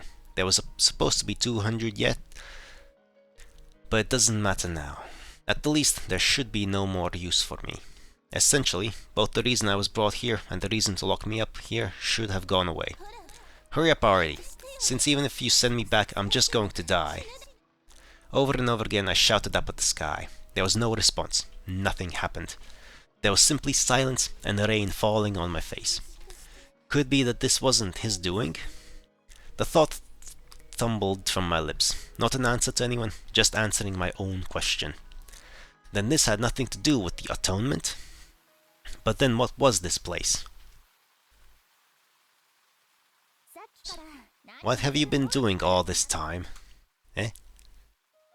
Turning around, there was an unfamiliar woman. She seemed like a young woman, and of course wasn't my sister.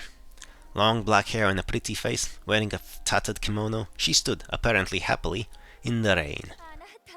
You're an interesting one. First time I've seen someone yelling at the sky. Well, standing around here talking isn't that great, so let's go over there. Alright. With that, the woman quickly started walking off. I had no idea what to say, and wound up saying nothing. Hey, wait a minute, please. Is something the matter? Before that, where is this place? Explaining that will be a bit long, you see. Plus, we get soaked by the rain, so for now, come with me. As if she didn't hear me, she quickly went off, splashing in puddles as she walked. Who was this person? Could she be a messenger from the gods? She didn't really look like one though, but how would you know? While thinking, I started to follow after the woman. And we are here. See, it's here. Over there you won't get wet, right? She pointed at a structure made of large stone pillars. Up till now, I had seen large buildings and shrines made of wood, but this was different from all of those. At least, it was something that I had never seen before. Phew, that was cold. I got pretty wet too. As she entered the structure, the woman started to brush the rain off of her body. It's exactly the same. Looking around, there were just a few garden stones scattered about, and nothing else. It was fairly spacious, but was a place with just a roof to avoid the rain. For someone who had been hiding deep in the mountains, it was a bit odd for me to say, but it was a pretty lonely place. I mean, up in the mountains you have animals, you have nature, you got all that stuff. So it's not exactly lonely, per se. Or did it mean that there was no other place with a roof? Yes, this is the only place with a roof, so you shouldn't be picky. Eh? But I haven't even spoken out loud yet. She answered like she knew what I was thinking. You're not the first. I can tell. Just by looking at your face I can see what you're thinking. This person might really be a messenger from God. I didn't know her real purpose, but it was just too unnatural to think that a normal person would be in a place like this. So, Miss Priestess, she directed her words at me. What is it? Could it be that you're thinking that I'm some messenger from God? I gave a small nod. If this place were a place prepared by God, I had been expecting some kind of reaction from my breaking the atonement earlier, and I had thought that I would be sent back to the real world. So this person was a messenger from God, and most likely had appeared before me bearing some kind of task. But that's not the case, Miss Priestess. What do you mean? Like I said, I'm not a messenger from God, just a normal human. But you could see what I was thinking earlier. Silly, I'm not reading your thoughts, it's experience. Experience? Yes, just how many tons of people do you think I've done these answers for? In the beginning, everyone says the same thing, so I've just memorized the answers. If those words were true, then she was a normal person, and that would mean she had nothing to do with gods, the shrine that raised me, the atonement, nor the sacrifice. Then, just what was this place? I became even more confused. I'll tell you as much as I know about this place. And I'll answer like she had again seen through me. Is this something you can get from experience? Absolutely. Or was she really hiding that she was a messenger from God? People are predictable creatures. When faced with what? Okay, I lost my train of thought there. Anyway, I still couldn't tell. She went through everything once with me. According to her, it seemed this wasn't the real world, and yet it also wasn't the afterlife. Basically, it wasn't the land of the dead, nor the land of eternal youth. She said that if she had to guess, it was between the real world and the afterlife. A place like a ghost world. Well, to explain in a way that a priestess can understand, this is a place where time has stopped. Time has stopped. That's right. So here you don't starve, get old, or get sick. Then you can't even die. It's exactly the same. Of course. Her answer was brief. Say, miss, can I ask one question? I don't mind, but I'll answer it before you ask, since I know what you're going to ask anyway. Saying that, she took a small breath and kept speaking. First, no one knows why this place exists. Who created this place and when? No one knows. It's not the gods. The gods? He says some interesting things. Why? This isn't something that can be done by men. Saying that, I pointed at the endlessly continuing flagstones fogged by rain. Sorry, but unlike you priestesses, I can't bring myself to believe in that stuff. I haven't once seen a god, nor heard their voice. Then what was that was the same for me. It was just that I haven't found a different answer that was satisfying. In any case, let's sleep today. Priestess, you shouldn't walk around. Once she said that, the young woman lay down where she was. Paying no heed to the hard stone floor, she stretched out her arms and legs in a big spread-eagle position. But it's still so bright out. No, night is coming. It will get dark soon. As she spoke, the white rainy sky changed to deep grey. And in the moments, the area was cloaked in darkness. So, like I said, let's continue tomorrow. Good night. Without anything to do, I stretched out my body next to her. That part of my back touching the stone floor was a bit chilly. Before I knew it, I had come to this mysterious place. I broke the atonement out of anger and was now sleeping next to some mysterious stranger. Could this all be a dream? When I wake up next, I might be shivering in the snowy mountains. Or this was not a dream, and this person really was a messenger from God, and had come to me to admonish me about the role of sacrifice for atonement. The scattered thoughts kept spinning around in my head as I fell asleep at some point.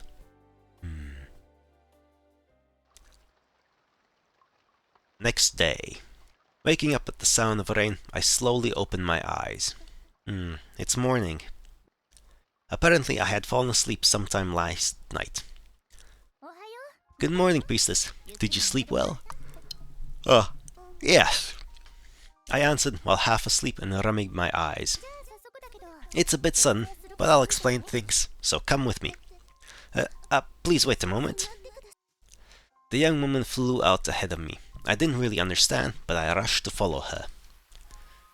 Outside, the rain was still falling. Small drops formed in that pure white sky struck my body. Under that sky, splashing sounds came from the wet ground. I'll explain things. Saying just that, the woman walked on without paying heed to the rain. Even for me, it wasn't cold or anything, it just simply soaked me. Eventually, her feet finally stopped. It's supposed to be around... Oh, there it is. Just a hole in the ground. As I looked to where she indicated, I noticed a hole in the flagstones. It was big enough that a single person might pass through, and for some reason the hole was completely black and nothing could be seen on the other side. Priestess, I'm just guessing, but you were in the mountains or plains. Either way, in a natural cave? How did you... That was exactly it. At the time, while freezing from the cold of the snowy mountain, I had been shivering in a small cave. I had thought that since you're a priestess, it'd be a sliding door or maybe a torii gate. Miss, what does that mean? It's fine, it's not a complicated thing. Apparently, whenever you come to this world, it was through some sort of entrance. For most people, it's a simple hole, or sliding door, or castle gates, but for some, those were house doors and even fences. But the entrance the person enters from remains. I wonder what meaning that held. Don't rush, from here on is the important part. Essentially, the entrance also serves as the exit. Exit? Why, to the real world, of course. And by the way, if you go back, you'd never be able to return here. That was a surprise. Then for what purpose was I brought here? I still didn't know the reason why. But I certainly didn't think that our way back would be prepared like this. Unconsciously, I looked up at the sky. It was because I couldn't organize the thoughts within me. Yesterday, I had quickly broken the atonement upon arriving here. If dealing with that atonement had been the reason I had been brought to this world place, then I was already useless. and so I had demanded that I be quickly returned to the real world. At that time, I had thought I had been ignored. Yeah, I even thought I had been brought here for an unrelated reason. But now, I was told that I could return to the real world.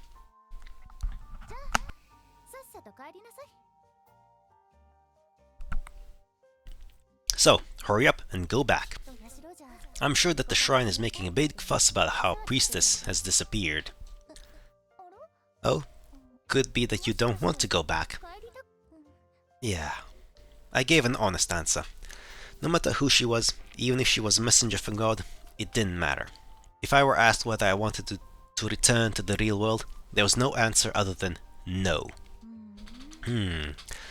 Priestess here's been through some things too, I see, even though she's just a kid.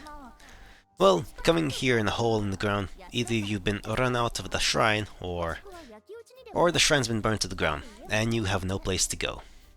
The woman spoke plainly. It was a bit frustrating, but there was nothing wrong with her reasoning. Well, my sister, really, I was... don't say anymore. Sooner or later, you're going to wind up going back after all. I'll go back?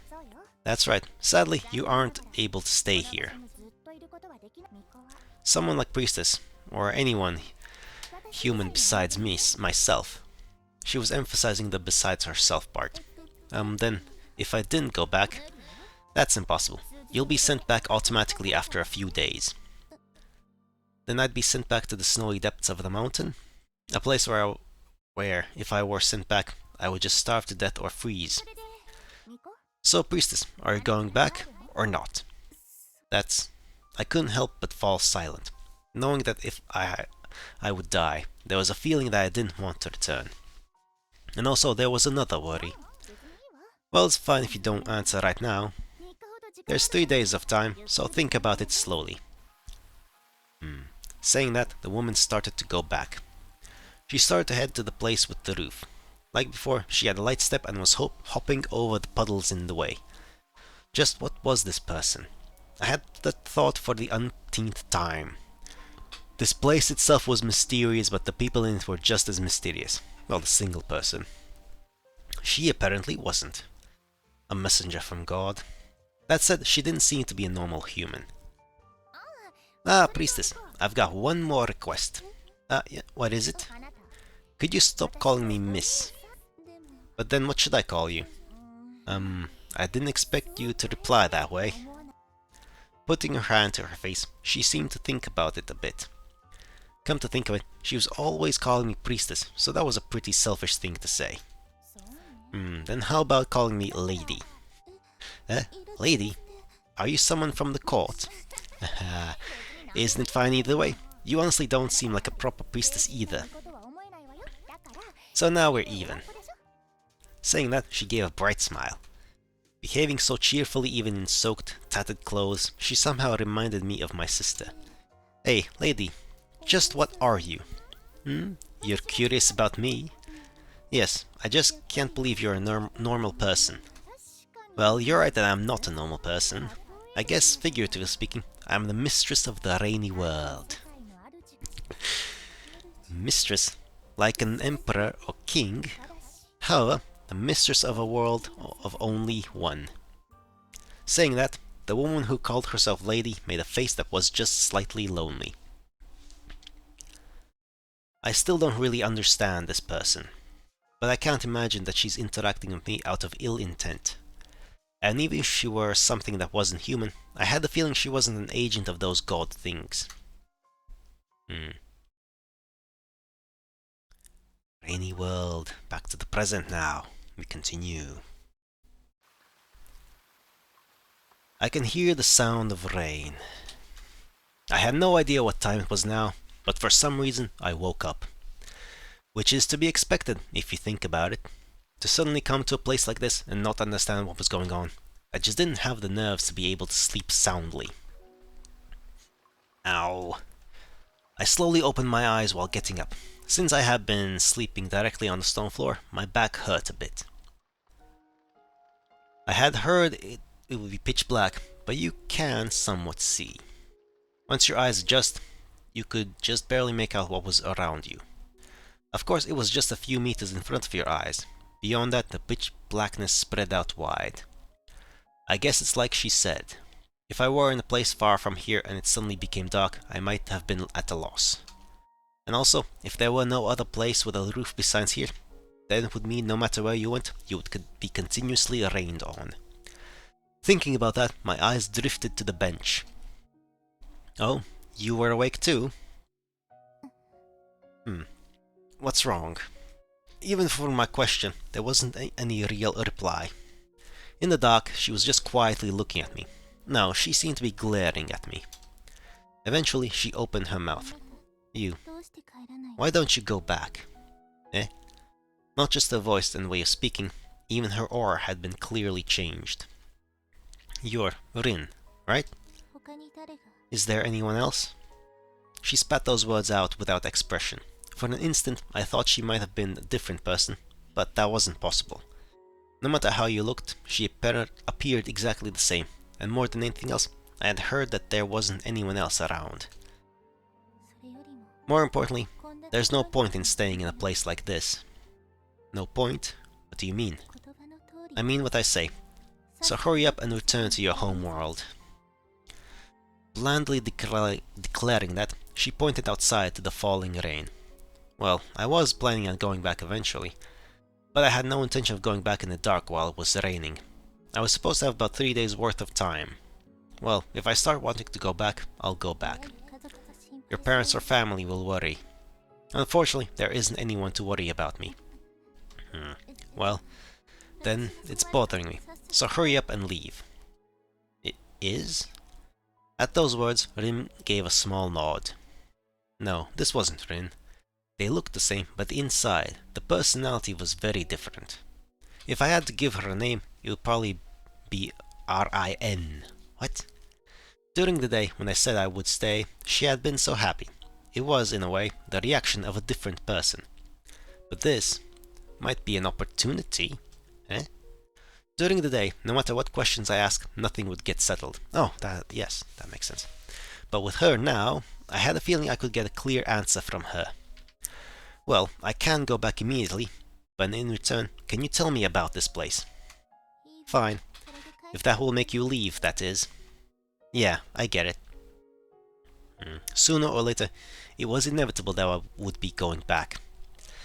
Then at least it wouldn't be a big delay if I had her answer the questions I had since coming here. Well, it was probably meaningless to know of these things, but they were still bothering me even so. Then first, just what is this world? Who knows? Probably no one knows the real answer. Then at least let me hear what you think it is. If nothing else, she's been here longer than I have. And from how she had spoken earlier, she had seen a number of people come here. To speak figuratively, this is a timeout room. Timeout. Think about your life, what you're doing here. Timeout room?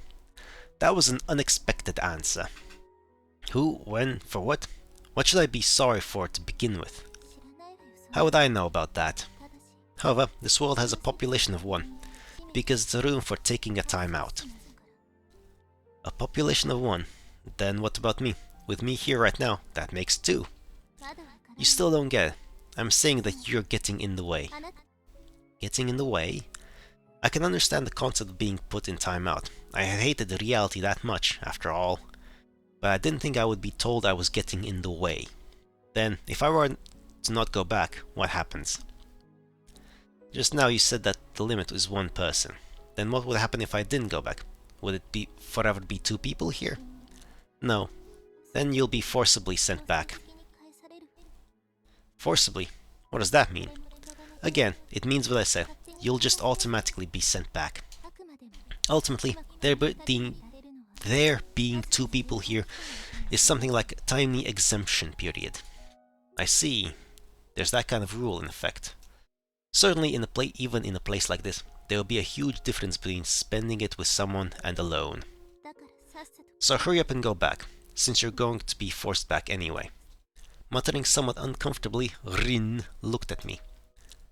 Come to think of it, during the day she had also said there was a time limit of 3 days before going back. So essentially, if I didn't go back on my own, once that time is up, I'll be sent back. but I had no idea what I should be reflecting on.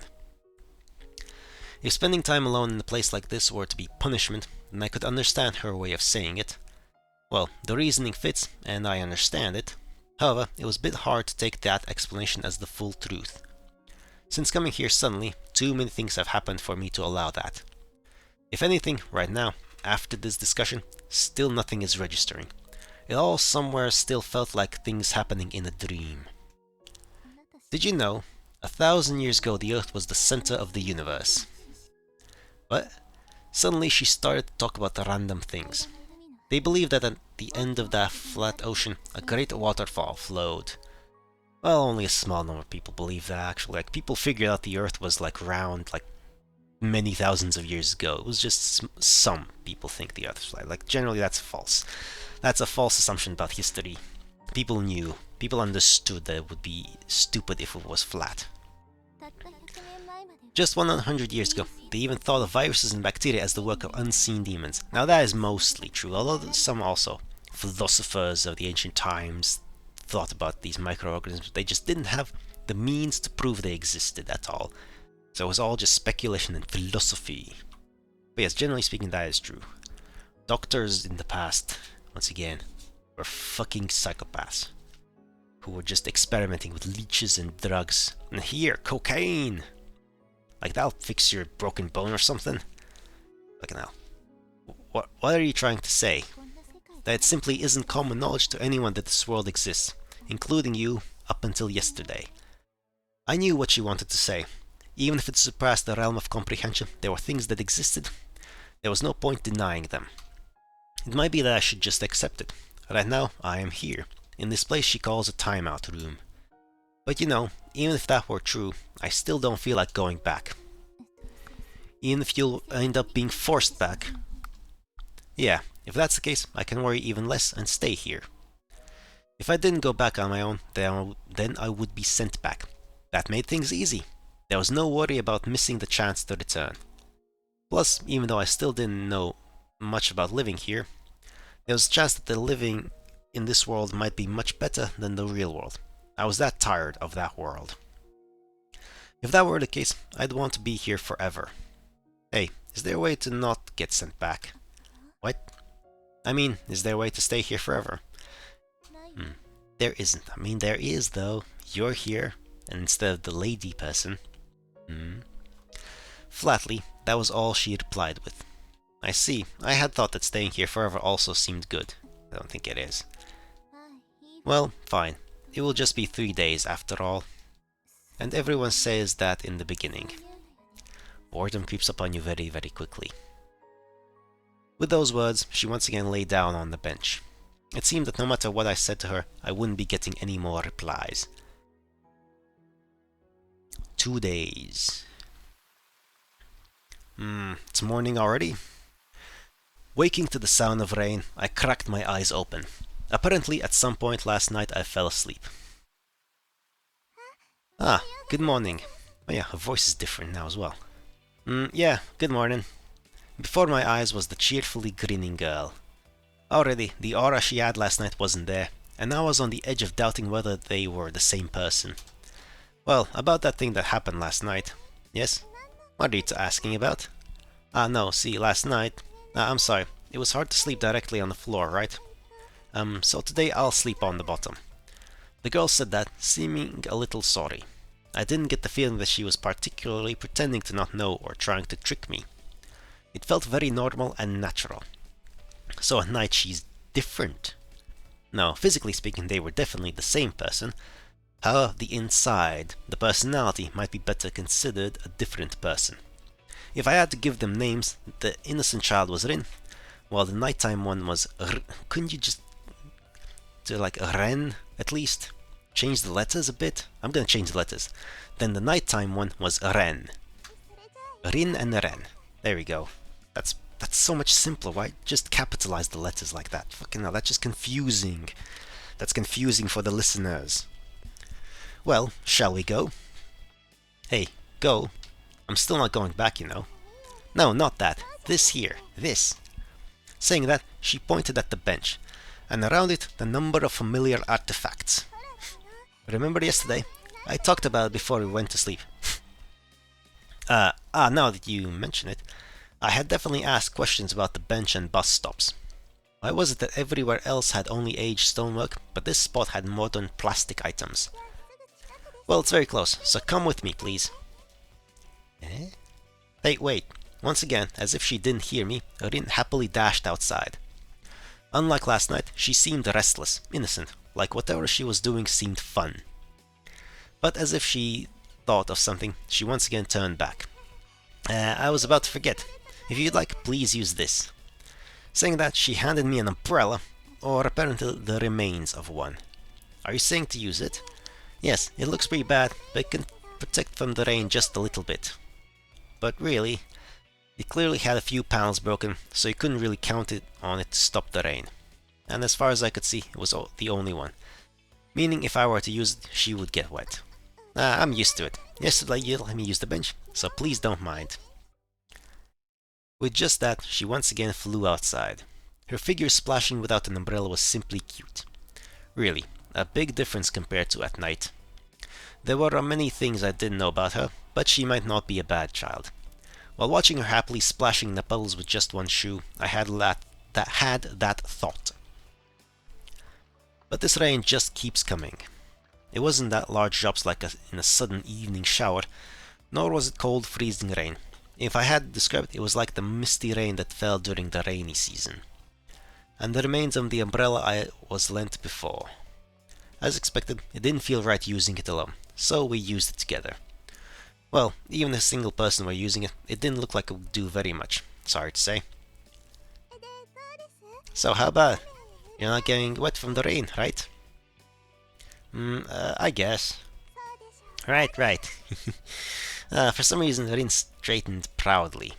Honestly, I didn't think it made much difference whether we used the umbrella or not, but when asked with such a happy smile, I couldn't do anything but nod. But really, coming here, it's been just rain the whole time. Hey, does the sky clear up sometimes? No, it's always raining. Always? At least, since I've come here. No, since before I've come here, I don't think this rain has ever stopped. I see, an unending rain, eh? For some reason, it felt well suited to the place's mood. Last night she had called this place a timeout room. I think I understand why. To be in a place like this and have rain falling constantly, anyone would become depressed. I didn't understand why it took to become placed here, but after a while, a person might want to go back to the real world. But then, when did you come here? Quite a long time ago. A long time ago? Exactly how long ago? I'm sorry, I don't really know. Time doesn't advance here, so it's probably hard to tell. When she said that, her expression appeared just a bit lonely. But well, that's natural, I guess. Even if time in the real world was moving, here it was stopped. Being here, there wasn't a way to know the flow of time.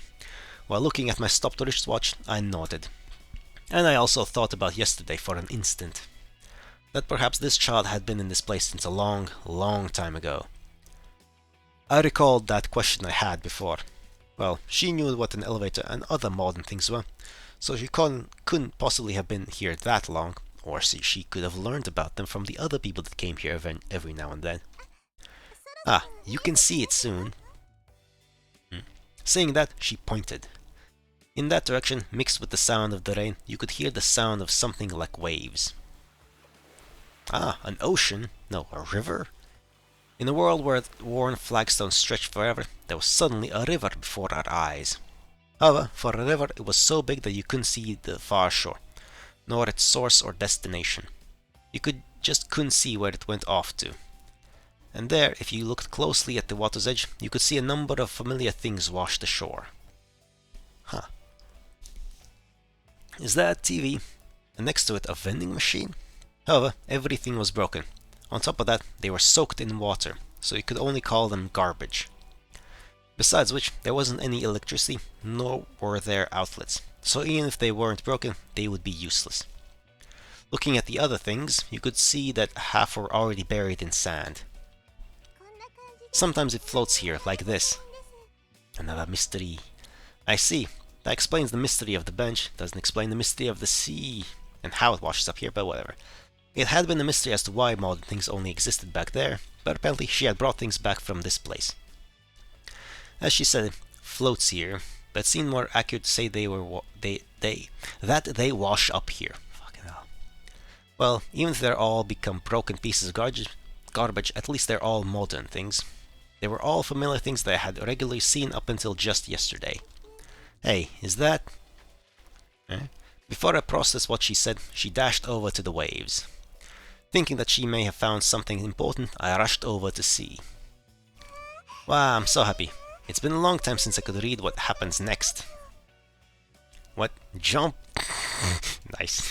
At her feet, I saw a familiar collection of manga, and it was the one that had just been recently sold, a relatively new issue. For one issue to come after another, it's super rare. Aww. Today I'm going to need to carry it back carefully so I don't ruin it. With a bit of a serious face, the girl picked up the soaked jump. Things like that can come floating down. Well, yeah, a TV came floating down, so a magazine like that, sure. I couldn't help but be somewhat impressed. After that, we walked along the water's edge, looking to see if there was anything that stood out. For what the girl said, there wasn't all that much that washed up. And of course, there wasn't any way to tell what would arrive. Basically, most things didn't even retain their original shapes. On top of that, if you left something for a few days, it would drift off somewhere else. And so, when she finds something useful, she takes it back to that place. By the way, shoes seem rare. Ah yes, books come relatively often.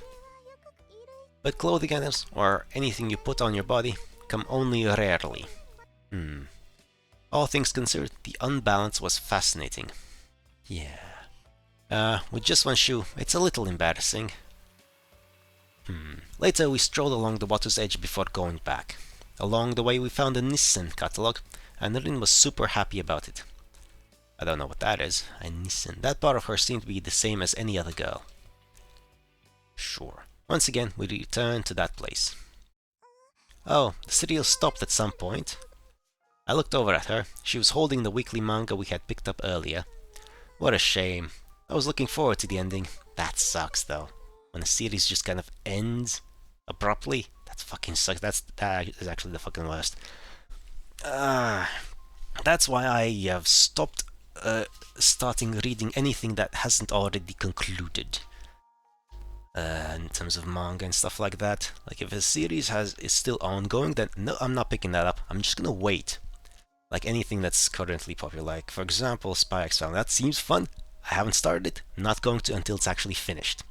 If it takes 10 years to finish, so be it. I'll read it in 10 years time. Not now. I am not interested in... Like, that was a mistake I made at the early beginning when I started reading manga like a lot. I just picked up whatever was popular and whatever I had heard about, read it, caught up to the latest issue, and then, well, now I have to wait like everyone else weeks or months for the next thing. So, no, I don't want that anymore. I want my stories to be concluded properly. Not ended, concluded.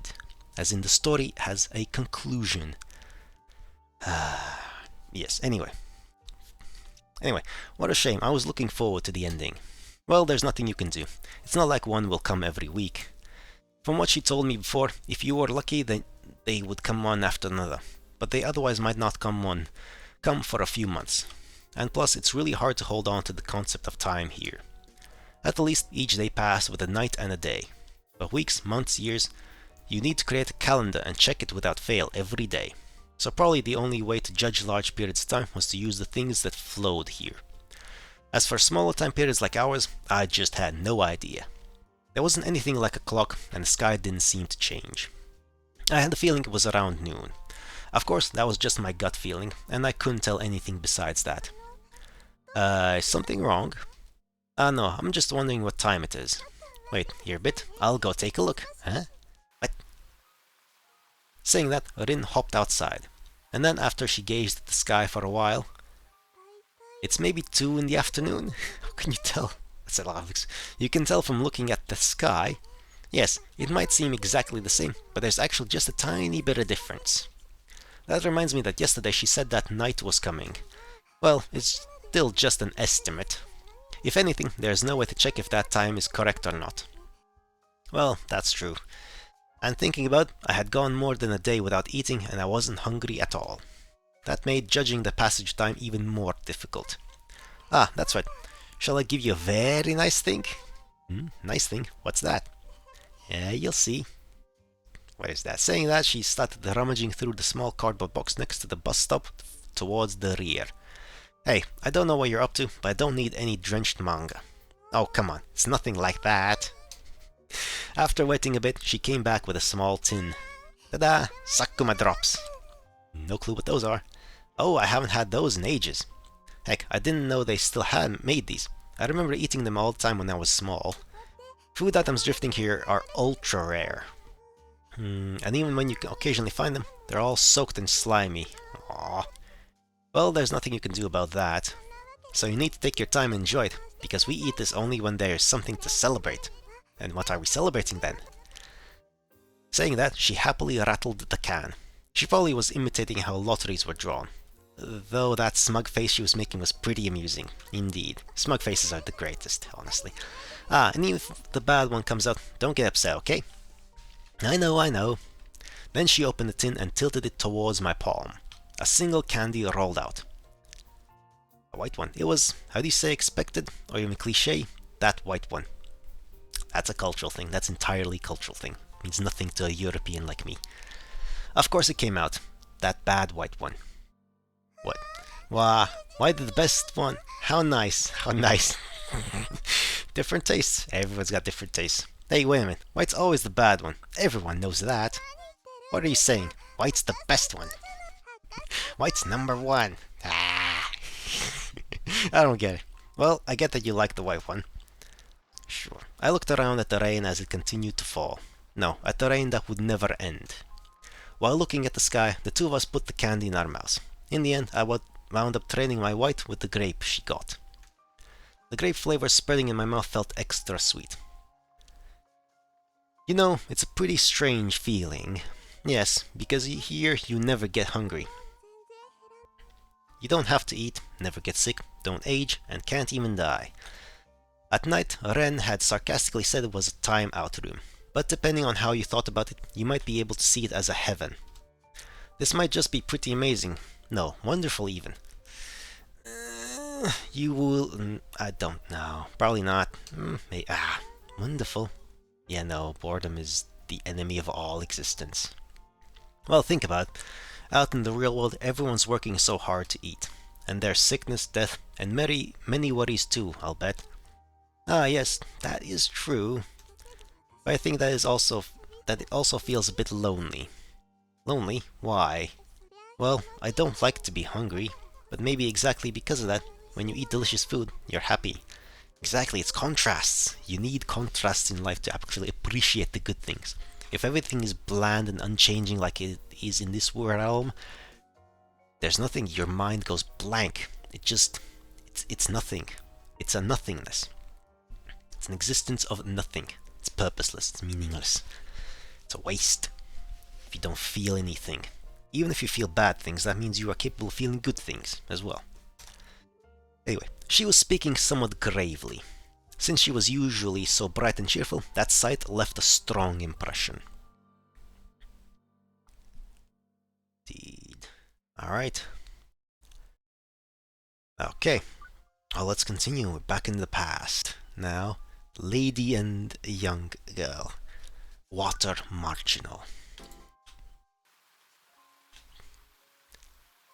We once again returned to that place. Phew. That was cold. Priestess, go dry your clothes too. Ah, yes. Following her lead, I spread my clothing out on the floor to dry. Apparently, in this place it kept raining and never stopped. Of course, even wearing wet clothes you wouldn't catch cold or get sick, and apparently if you got hurt it would heal in moments. However, just being in wet clothes felt bad, so she kept her clothes dry. Hey priestess, don't you think this place needs a chair to sit on? I'm not... Oh right, since you're a priestess you're used to sitting formally. Saying that, the lady, brazenly sat down cross-legged on the stone floor. However, in contrast with her name, sitting cross-legged while naked was pretty indecent. She seemed to be 5 or 6 years older than me, but I think she was a fairly strange person. Well, since you're here, help out, priestess. Yes? Come with me. This time it's not that far. Saying that, she made to run outside while still naked. Wait, you're going like that? Mistress Lady. There's literally no one else here, so who cares? Mistress is unnecessary. Just call me Lady. And also, you don't need to be polite. I can do that, but to go outside naked... Oh, that's so cute. There's no one else around, and we're both women, so it's fine, right? Hey, what? Don't pull my hand! I was half forcibly pulled outside while naked. It wasn't as if it was fine inside the building, but even if I knew that no one was around, I still felt awkward going outside naked. Eventually, we arrived at some place that resembled a riverside. In a world where no matter where you went, there were worn flagstones, it suddenly appeared before us. But to be called a river, it was far too large. You couldn't see the opposite side, upriver or downriver, because of the haze of the rain. It's an ocean. Not a river. Just how big could this river be? Infinite. Look, priestess, you see over there? There. Ah, there's something there. Past the haze of rain, there seemed to be something that looked like a bed frame washed up on the shore. But because it had been soaked in water, the frame was so broken that you could see even from that far away. You see, sometimes things from the real world drift in. Lady explained it to me. Apparently, things flow into this place at irregular intervals, but it wasn't all that frequent. There wasn't any rhyme or reason as to what arrived, and apparently most things don't even retain their original shape. Plus, if you left them alone for a few days, they'd get washed away somewhere. So, priestess, I want to take this back, so help me. This? All the way to that place? What else are you doing? It's really hard to carry stuff like this alone, so I get people who come to help out in cases like this. No, I understand that. So let's pick it up. 1, 2. Hop, and away. On her call, we lifted up the remains of what seemed to be a bed frame. In the middle of the rain, naked, fishing out the broken bed frame, it was already so past the point of embarrassing, it was simply funny. Phew, wait. Picking it up is fine and all, but it's more ruined than I thought. And yesterday when I saw it, I thought it would make a good pickup too. Then what should we do? Well, we'll give up for now. Another one will come eventually. And if it doesn't, you're silly, priestess. Time has stopped in this place, and I am the mistress here. It means I've got an eternity of time. There's no reason at all to rush. I see, she probably had a point. Indeed, when you have time, and you're in control of the situation, you can just take whatever time you want. There is no rush. Like here, with me. There is no rush. There will never be a rush. Because that's pointless. Meaningless. We can take our time here, and take things slowly, carefully, and manage it however we see fit. Indeed. Indeed. In this place, you didn't get hungry, or sick, or old, or even die. So of course her way of thinking was fundamentally different from mine.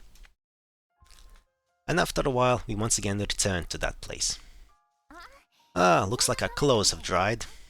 Lady started to put on the dried clothing she had spread out on the stone floor. When I placed my hands on my own clothing, I felt relieved. Even if I knew that there was no one else around, I couldn't stay calm while naked. But lady, are you always like that? I don't know what you mean by that, but I'll tell you one thing. No matter what you do, you forget everything if you go back to the real world. You forget everything?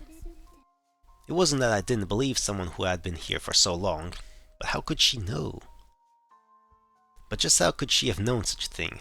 If once you leave you can never return, then there shouldn't be a way for her to know. Have you ever heard of this place while you were in the real world? Even as a rumor? I've heard of being spirited away or disappearing into the mountains, but never heard of a world of rain like this. Then that's the answer. Ah, I see. Yeah, that makes sense actually, yeah. Of course. She can get that information from the people who do come here. I finally understood. Those who come here, except her, would soon be sent back to the real world. If there were any memories of this place, then it wouldn't be strange if word spread, at least as rumors.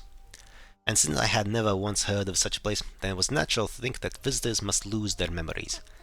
But then, the people who live here, you wouldn't know if they were really returned to the real world. Potentially, they could just die like that and go to the afterlife. About that, Not even I know. Then how would you be able to say so surely? That's...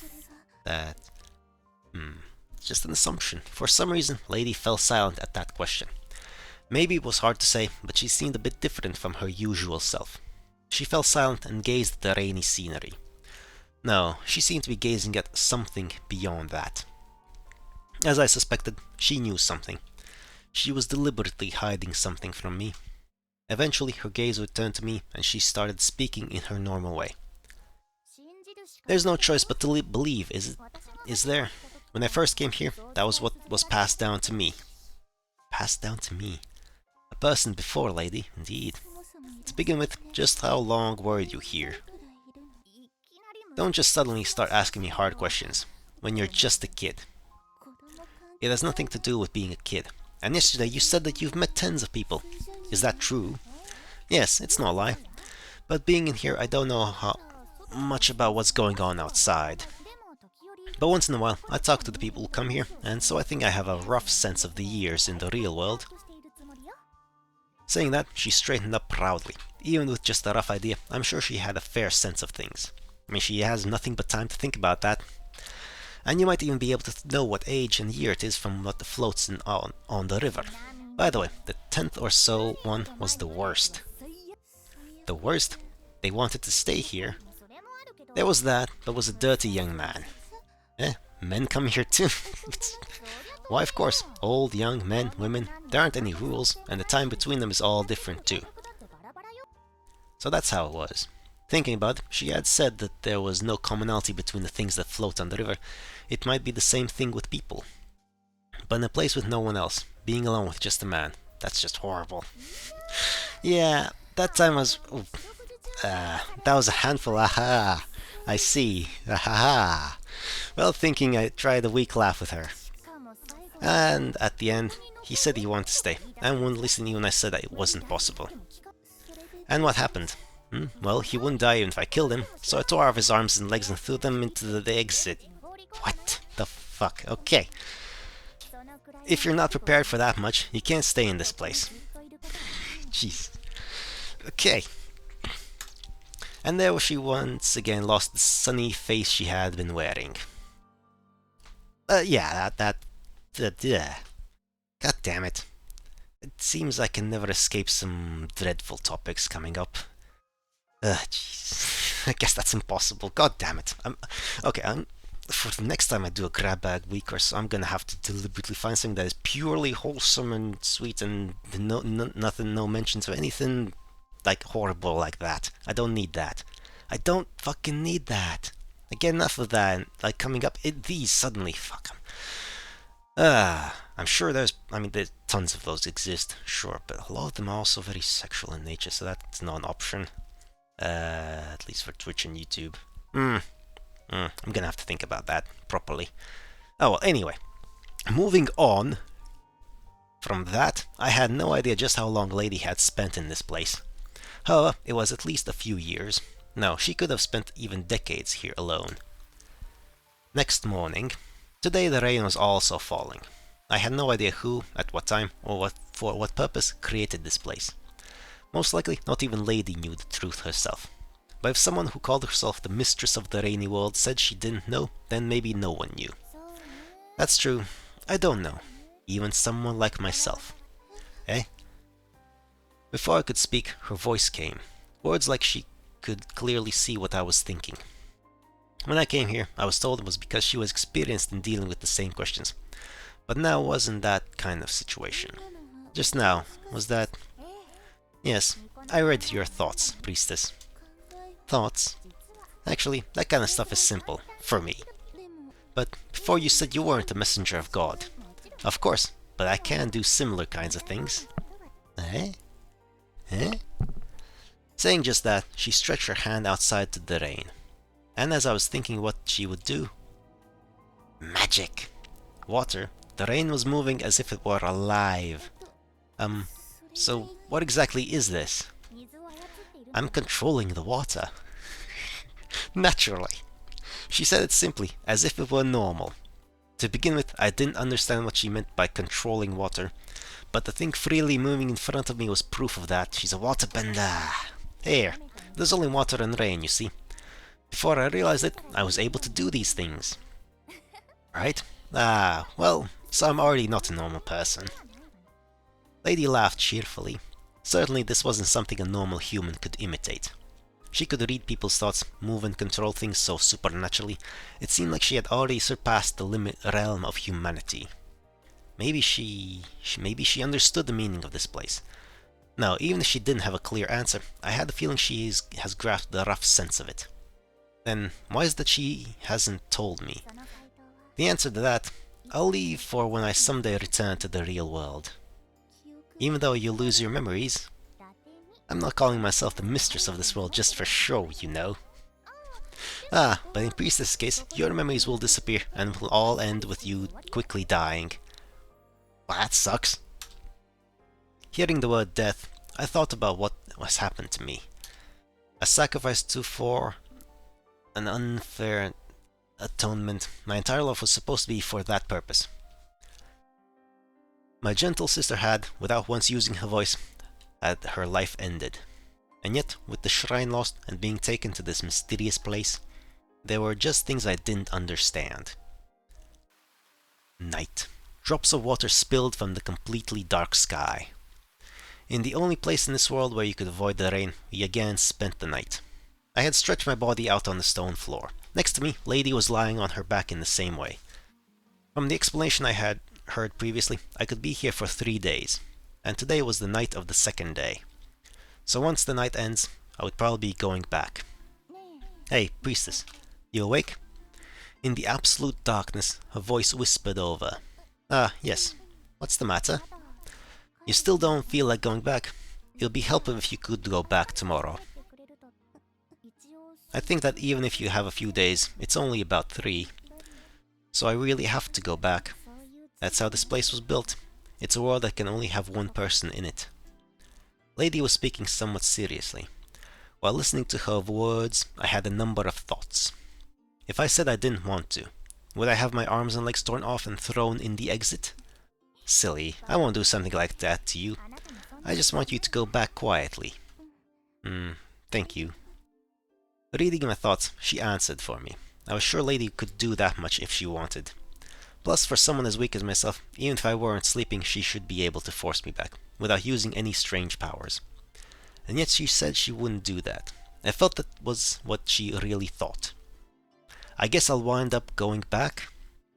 It's not that I wanted to be here forever, but there was just one thing that worried me. It was the atonement. For my part, I had thought that I had already broken the atonement. Upon coming here, I had broken my silence, and after that hadn't sealed my words away. But after my experiences these past 2 days, my confidence was wavering. Even if I had to go back, I wanted to confirm that. For someone who had been here so long like Lady, she might know. It's fine. I should know about most things. And apparently once again reading my thoughts, she answered before I could speak.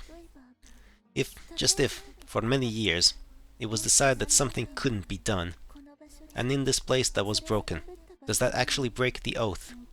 Priestess, say it a bit more concretely. Or you can just think it. I'll just read your thoughts. It's the oath of the shrine. For a long time a specified person is not supposed to speak. Could be the ritual of curse binding. Curse binding? She replied with an unfamiliar phrase. I had only begun to explain myself when she interrupted. For 333 years, 3 months and 3 days, one cannot speak. Am I wrong? How did you... Well, of course I know. I haven't been living a long life for nothing. And incidentally, that is a ritual to atone for being unfaithful to the gods. I didn't know that. I had never heard that name before at the shrine, and just vaguely had that role pushed upon me. Well, I more or less get it now, though I'm surprised that such an old ritual was still continuing in this day. But our shrine had been doing it up until now. And Priestess, you were the sacrifice prepared for that atonement, right? Yes. It seemed like Lady saw through everything. She probably didn't even have to read my thoughts. And so, as if preparing myself for my fate, I told her everything. No, honestly, I might have just wanted someone to listen. about how I had been raised as a priestess for as long as I could remember, about how I had a kind older sister, about how she had been killed, how I was made to follow after her, and about how the shrine had been raised, how I ran away, came to the edge of death, and the next thing I realized, I was here. I see. Priestess has also had a hard time. To have experienced such things at your age.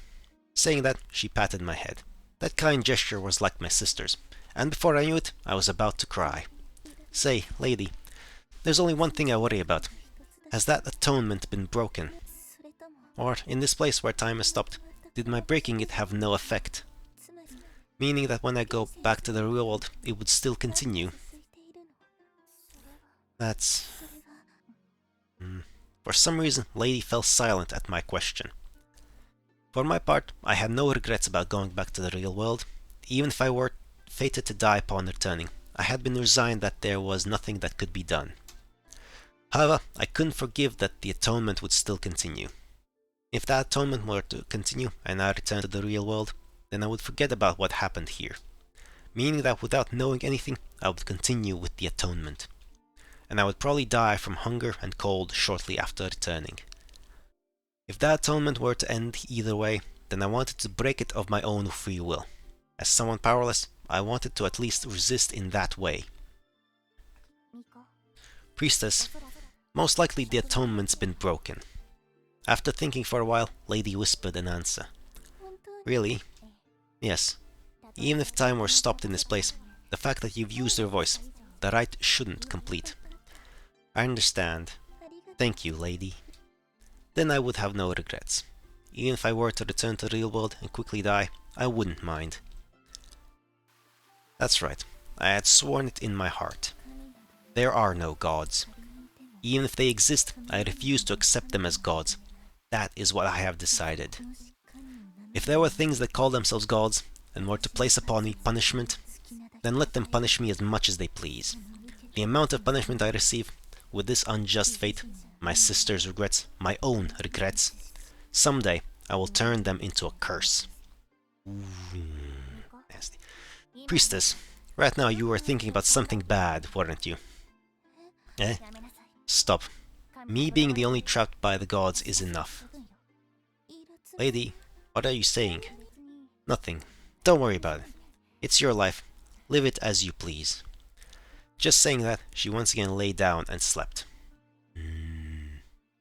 Even Lady doesn't understand. Our regrets, no one understood. The next morning, as always, there was endless rain, and that pure white sky. With the sound of the gently falling rain outside, I rubbed my still slightly sleepy eyes and got up. Today, I go back to my home world. It wasn't that I had no regrets, but for the biggest one, I had been told that the atonement has been broken. If so, then that alone was enough. Originally, I should have died deep in the wintry mountains, and on top of that I would return, lose my memory, and continue the atonement without knowing anything had happened here. Good morning, priestess. Are you prepared to go back? Yes, though there isn't anything to prepare. Well, that's true. It's essentially just going back to die, after all. That's true. I wound up replying with a laugh. Not even I really understood why. I mean, laughter... When faced with difficult times, laughter is basically the only way to cope with that without breaking down. It's kind of essential. It might seem morbid and strange, but it works. Humor is the best coping mechanism with the horrible, horrible things that happen to us. It's the only way to really cope with that. Because what's the alternative? Just crumbling down to a depressed mess? And just fucking bad. Laugh, even if there's nothing to laugh about. Defy the horrors. Laugh at Cthulhu's face. Fuck you, Cthulhu. You're a big fucking squid with a weird face. It might have been because, more than dying, I didn't want to continue living in that world. What's this? You can make a face like that too? What? Since you've always looked grumpy, and you're oddly cold for a kid. Being told that, I had nothing to respond with. I had known this myself, but had certainly never been told directly to my face. Hey, my voice. Is it strange? Hmm? You mean that not charming, muttering way of saying things? I'm joking, a joke. That kind of thing is good too, right? Really? Yes, and also, if from now on you could laugh like you did just earlier, I could tell you. Tell me. About what? Well, first we have to get to that place. Saying that, and with a light hop, Lady went outside. I also followed her with a somewhat light air. As always, rain fell. From the completely white sky, small droplets struck my body. In the midst of that, the two of us walked while jumping over the puddles formed on the flagstones. Ow, I stepped on a rock. Occasionally, when she stepped on one of the stone fragments scattered on the ground, she would make a big show of it. As always, she really is a very cheerful and fun person. Lady who called herself mistress of this world and wielder of mysterious powers. Soon we were going to part, and she was going to once again be alone. And yet she didn't appear to mind that much. Alone? I had a sudden question. I had recalled something she said earlier. She said that if I could laugh like this from now on, she would tell me something. Just what would she tell me? And I also wondered what the "from now on" part meant. From now on, or not, I was soon going to go back for the real world, and then, likely, die. I was supposed to have nothing to do with futures or from now on. As I was pondering that, Lady murmured, "Priestess, right now, do you still want to be here? What's this all of a sudden? Be quiet and listen. If you want to stay here, it's not as if there's entirely no way. Is this the thing you said earlier you would tell me? Well, this place really is for one person alone. Oh, look, you can see it." Saying that, she pointed at the hole. It was the hole that I had entered here from the real world, and also the exit I would use to return. Just like when I saw it the other day. There was a hole in the flagstones. What do you want to do? If you want, I can tell you how to stay. Of course, I didn't want to refuse. If anything, going back like this just meant dying. But I'm not sure I can laugh with a smile from now on. Well, that's something you can get used to over time. After all, there's an infinite amount of time. Then first, I'll expose the lie I've told to you. Ooh, lie? I had said that after a few days you'd get forcibly sent back. But that's a bit of a lie. Then, why is it that there's no one here? Like I said, it's just a bit of a lie. Getting sent back by forces is true, and how there's a 3-day grace period is also true. However, the one sent back is the one who was here first. The one sent back is the one who was here. The one who arrived here first. From what she had explained before, it didn't make sense. If that were true, then why was Lady still here? She had even said that, up to now, a few tens of people had come. Well, she didn't lie. If that was how things worked, she should have been the one that was sent back long ago. Priestess, you understand. Meaning I've told you the truth, but up till now, I had always been tricking all the people who came, sending them back as soon as I could. Well, and for those who still wanted to stay behind, while they slept I would tear them apart or use my powers to run them out.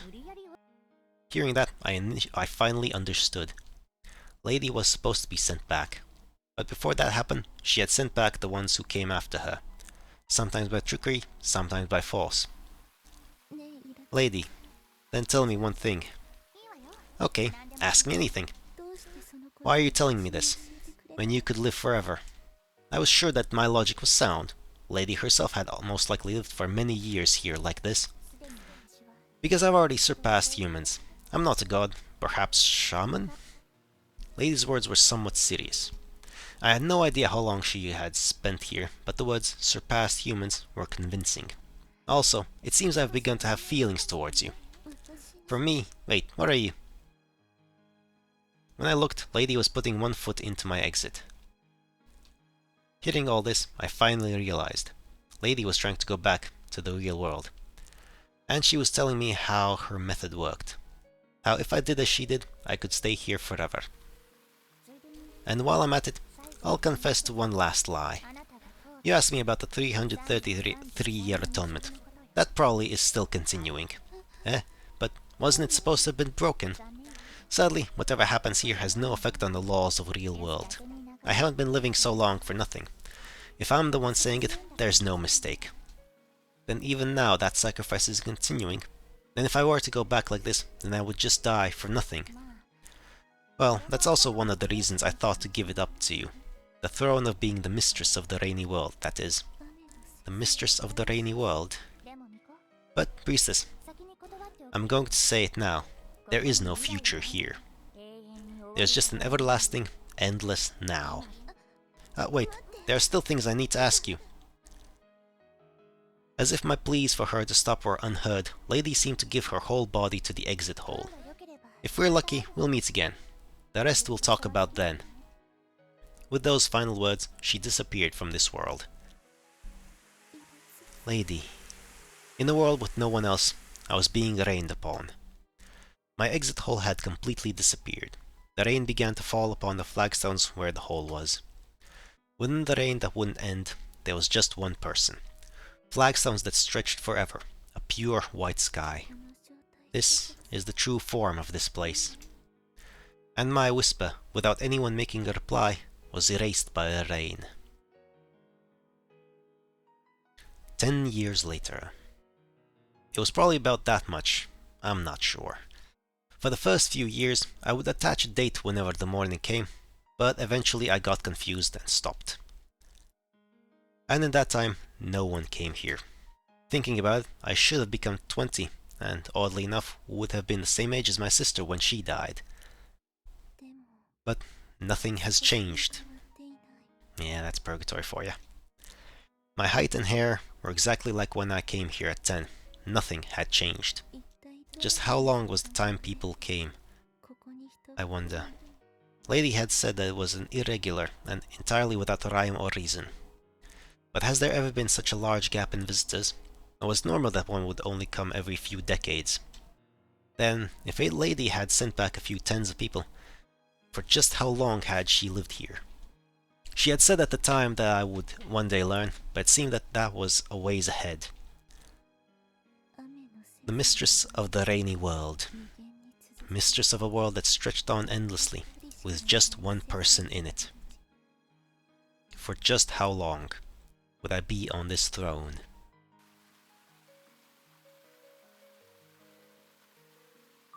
Back to the present, the timeout room.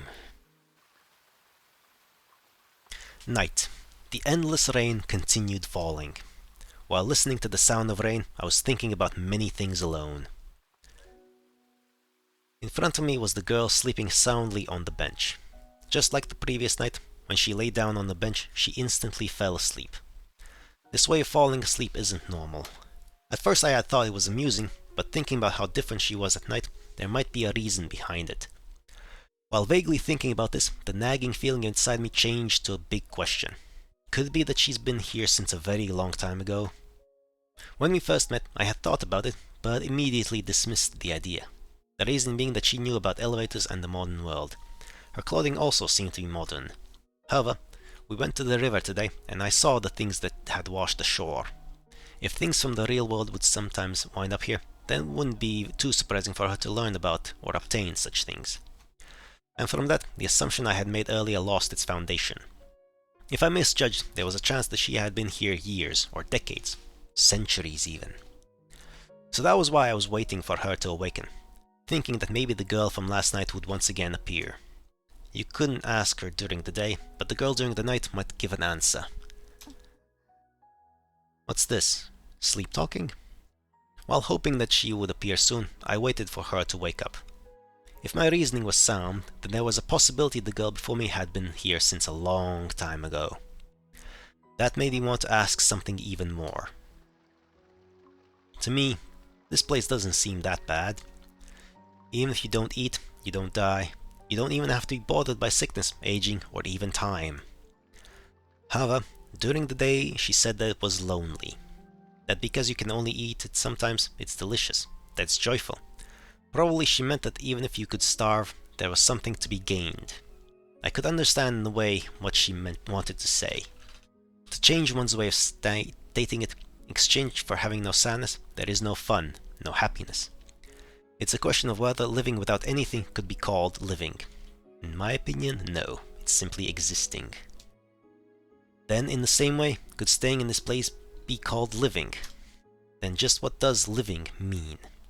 That was obvious. It was to live, not in a world with nothing, but in a world of both pain and joy. Essentially, the real world.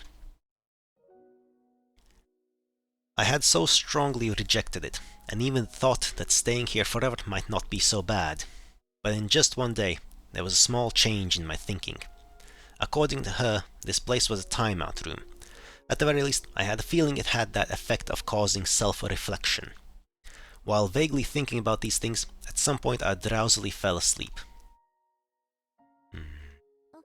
Looks like you're awake. Good morning. Before my eyes, she was sitting on the bench looking at me. Her way of speaking had already changed.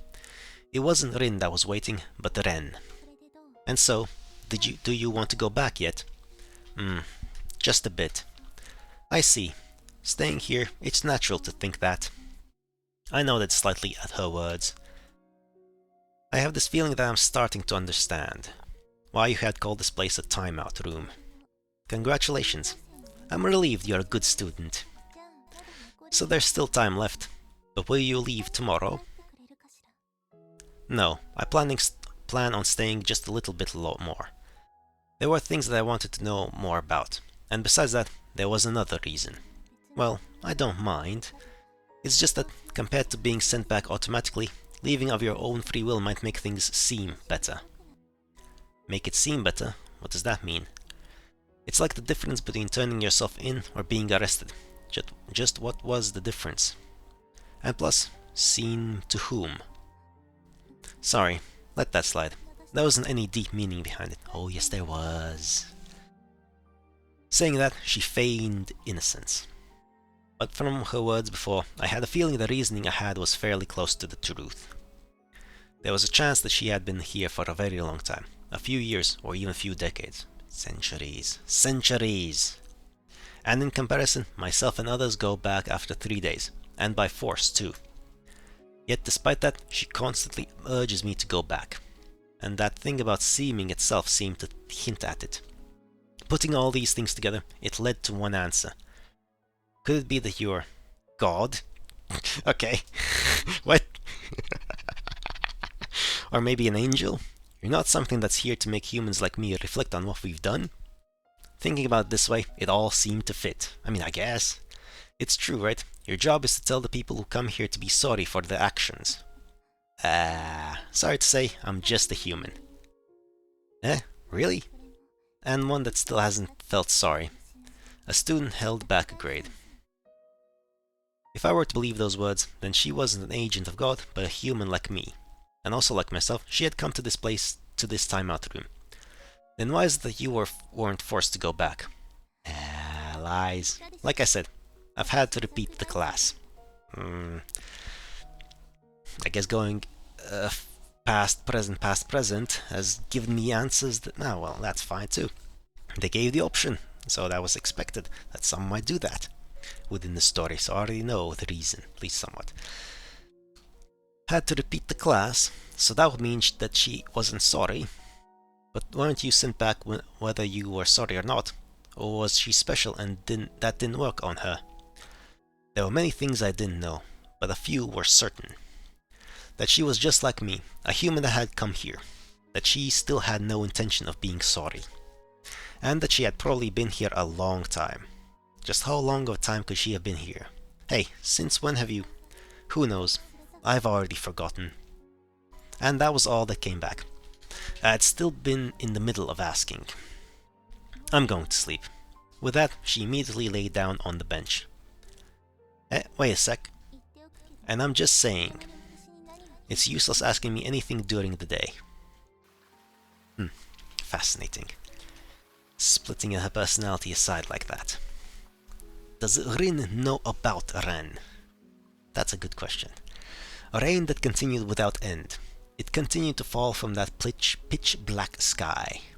Mixed in with that shah sound of the rain, I thought I heard the gentle sound of her breathing in her sleep. Still 2 days. Right, present day, the next day. Once again, I got up while rubbing my eyes a little. Phew, yeah, my back is hurting just a bit. Apparently, even if you were eternally young and immortal, things like sensations were the same as in the real world. I looked over at the bench to see that the girl had already gotten up and was in the middle of hanging her laundry out to dry. Come to think of it, when I first came here she had been doing laundry too. I mean, there's literally nothing else to do, I suppose. Hurry up and get dry laundry, okay? That was adorable. She was humming a strange tune, seeming to be in a good mood. Yee. And that laundry. There wasn't much you could think of as clothing. It mostly consisted of underwear. And there weren't many normal pieces of underwear. Instead they were all, how do you say, mostly flashy or sexy? Say, is there any meaning to doing laundry here? Eh? Ah, you're awake. Good morning. Wait, don't look at my embarrassing underwear.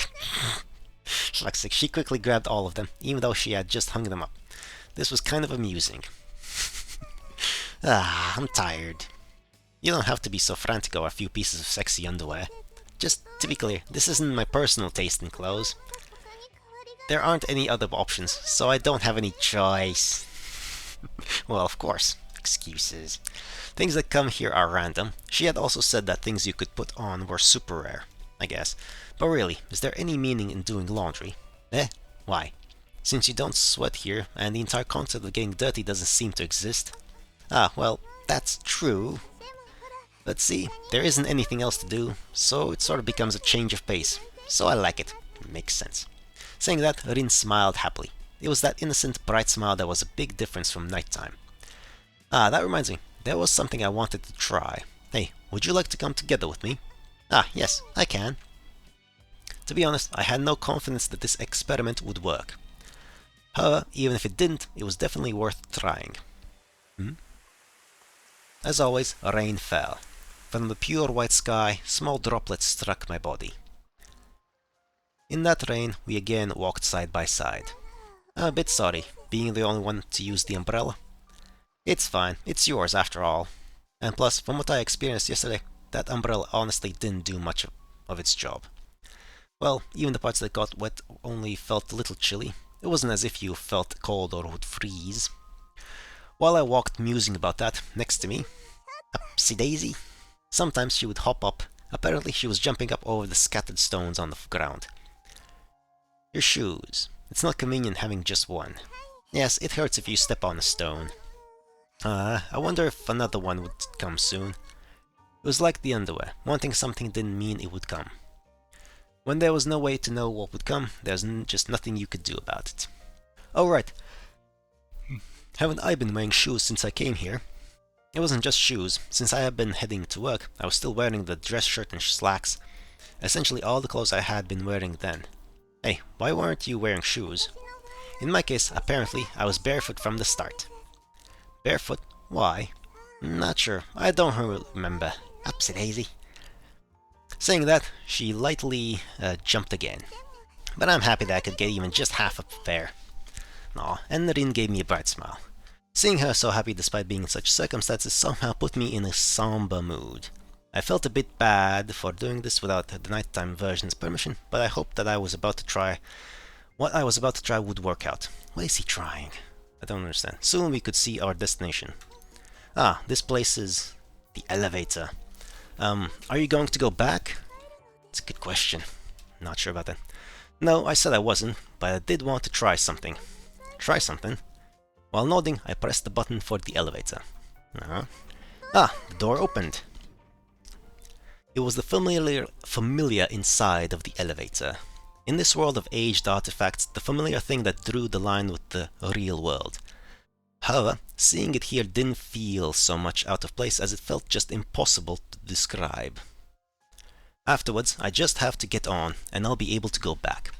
From all I've heard up until now, that much I understood. I guess that makes sense. So what did you want to try? I am curious too. What is his brain thinking? First, I want to make sure of something. Do you want to return to the real world? To the real world? Ah, he's asking her. That's right. If this worked and she could go back, then it might be impossible to return. No, better to think that it would be impossible to return. That's why I had to make sure first. to stop living in this lonely place, by yourself. Every day you can eat food, wear shoes on both feet, stop wearing strange underwear in unfrozen time, even read Jump every week. If you want to go back, then I'm going to try. I didn't know what the nighttime girl Ren was thinking or whether she was here. More than likely, all the people who came before me were also treated like intruders that she ran off. But the girl right now, I think the cheerful, honest Rin here really wished to go back. Eventually the girl who had fallen silent in surprise slowly opened her mouth. Ah, yes, I want to go back. I want to try using an umbrella that doesn't get you wet. Got it, then let's try getting on. Oh yeah, both of them. That might work, I don't know. Together, the two of us entered the elevator. Upon entering and pressing the close door button, the doors slowly closed. Wow, this is what the inside is like. While she was being impressed beside me, I was watching our surroundings. No particular change? Maybe just getting on wasn't enough. I mean, you do have to press the button to go back to the regular things. Deciding that was it, I pressed a random button for another floor. But it's not responding. Yeah, there always has to be someone in the rainy world. Always one occupant. I didn't understand why, but no matter how much I pressed, the button wouldn't light up. Well, that confirms it. Just what did this mean? I didn't ask what needed to be done to go back, though. Yeah. I had heard that I would be forcibly sent back after 3 days, and I could go back at any time of my own free will. Then I suddenly recalled. Timeout room. That's what she had called this place. So did it mean people who weren't sorry couldn't go back? But I think I've done a fair amount of self-reflection, and right now this girl here was wanting to go back to the real world. As my mind wandered thinking about it... Yep, still here. Someone has to remain here. Constantly. Ah, it opened again. Out there was the familiar scene of rain. Exactly as when we had gotten on. Looks like it doesn't work. Nope. Yeah, looks like it. We once again stepped outside. And, of course, that boundless world of endless rain stretched around us. I guess it really doesn't work if I'm with you. Who knows? I had replied vaguely to that comment, but that was probably the reason. From what she said that night, she has yet to feel sorry, nor was she ever forcibly sent back. I had tried, hoping it would work out, but it seems that the problem wasn't with me, but with the girl herself. She had apparently guessed at what I had been thinking. Her face seemed a bit sad. I reflexively struggled to find some words to say to her, but in this case, I didn't know if it would be words of encouragement or pity. Eventually, she lifted her downcast face and, well, it will work out. Saying that and laughing with a cheerful voice, she hopped over a small stone at her feet. Being happy while getting soaked, holding a broken umbrella. Looking at her figure, you could say it was a brave or perhaps extremely saddening. Difficult to say, I guess. Yeah. Now, back to the past. End of the world. 100 years later. Jesus, okay, that's... wow. Today, the rain still hasn't stopped. Since I've come to live in this world alone, I believe 100 years have already passed. I didn't know the exact number of days, but from the things that occasionally flowed in on the river, I could get a sense. From the plants and flowers, I could sense the seasons. From the writings and crafts, I could get a sense of the ages. And in roughly 100 years, no one has come. I didn't know the reason. The method for staying in this world, that lady had gone to the trouble of telling me. The opportunity to use it sadly never came. And I had a feeling that at some point the instances where I talked to myself increased. I had a feeling I was coming to dislike this world. If someone were to come, I wasn't sure if I could tell them lies and chase them out. 100 years might be enough to change a person. After coming here, I was tiring of holding on to the throne of being mistress of the rainy world. But I don't intend on being sorry, even if this were a room for repenting to God. Even if God or whatever wanted to place upon me the requirement of atonement. even being in a place where you couldn't starve or die, and living 333 years were possible. Even if I were to grow to dislike living, I had no intention of being sorry. I absolutely did not want to do anything that might benefit something like a god. Today, the rain continued to fall, and the river continued to flow smoothly. Lately, I've been here very often. I wonder if this world, a shore, exists. A question that had crossed my mind. I muttered it out loud for some reason while gazing at the flowing river. For being called a river, it was so big that you couldn't see the other shore. Come to think of it, I hadn't gone far from that place without the roof. With the roof, because I hadn't had a need or a reason to go anywhere. Do I go down with the river, or up, or perhaps go across? After debating for a bit, I made a decision. Let's try to cross the river. There might be something else on the other shore. While murmuring that, I took one step into the flow of the river. Cold. From my bare feet, a chilly feeling spread up through my legs. Underneath my feet, I could see the sensation of a silky beach. Splashing loudly as I walked into the river, immediately my next doubt arose. If the river's water were to be deeper than my height, what would happen? Of course, I knew that even if I were to drown, I wouldn't die. Already I had experienced it once. Previously, there was a time I had climbed up a pillar at the usual place and accidentally fell off the roof. Falling from that height, there was no way I could walk away. However, I was fine even though my arms and legs were twisted in the wrong directions. Even with my neck broken and I was covered in blood, all it did was hurt. The next day, everything was back to normal. At that time, I finally understood. This place was a world where you would never die, and at that same time, it was a world where you could never die. No matter how much I wished to die, that was probably not allowed. This place was perhaps a place for one person to only be rained upon. While vaguely thinking about that, I continued to splash loudly, walking in the river. As always, I couldn't see the far shore. Eventually, when I had continued for a while, I soon came upon the answer to my earlier question.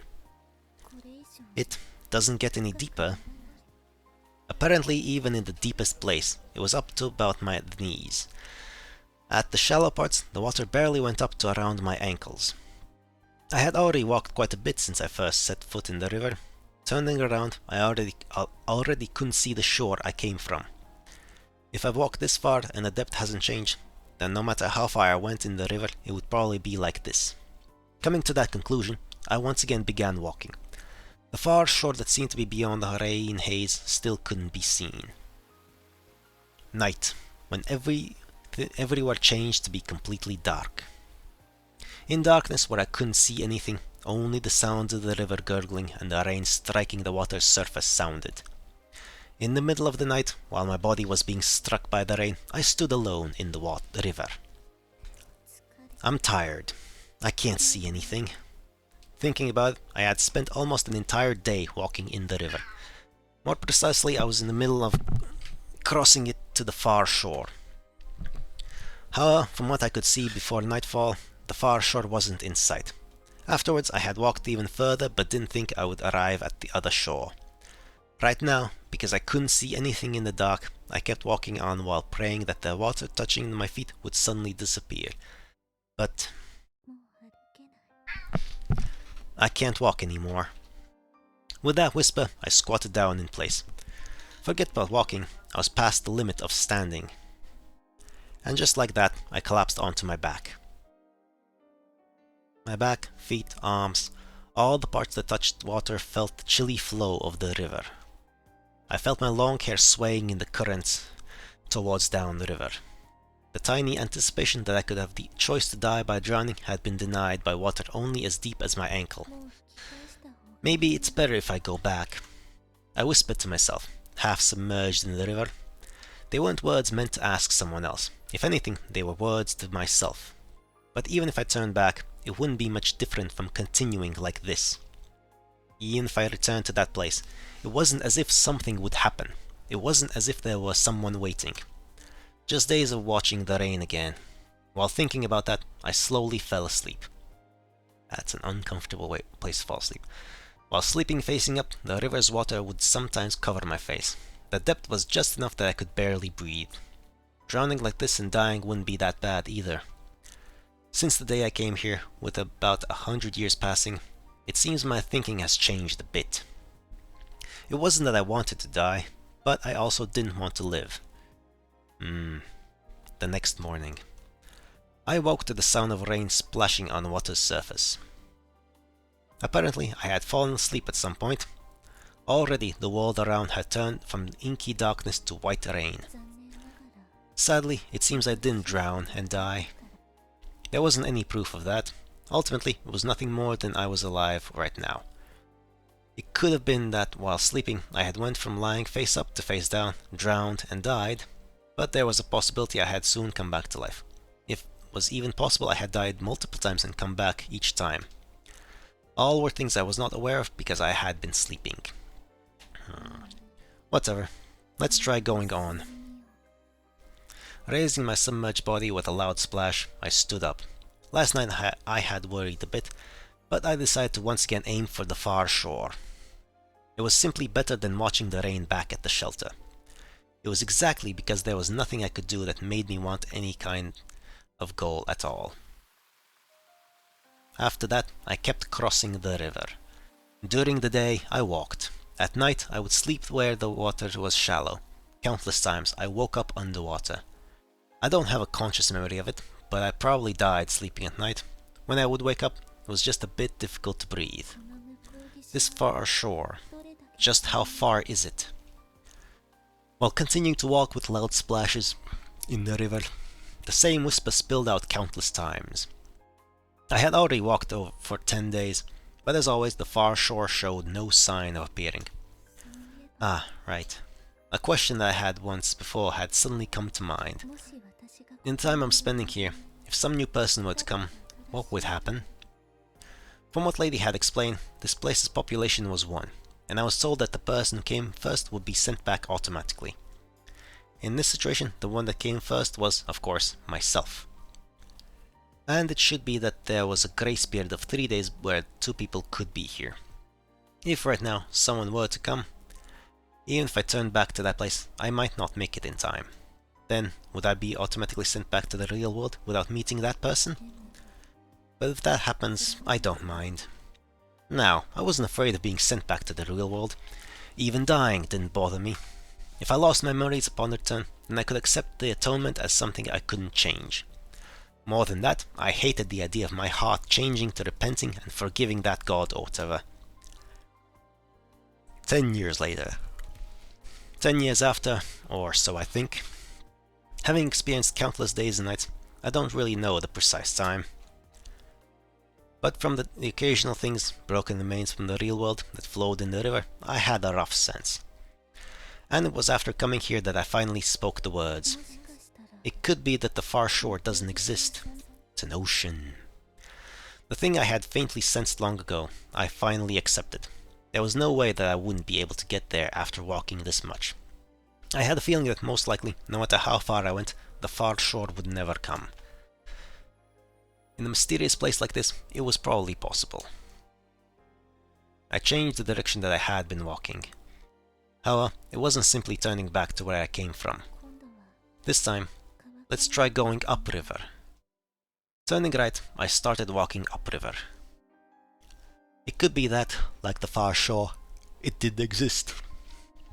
But with things flowing in from the real world, there must be some kind of source. Let's go without rushing. The only thing I have is endless amounts of time. I told myself that.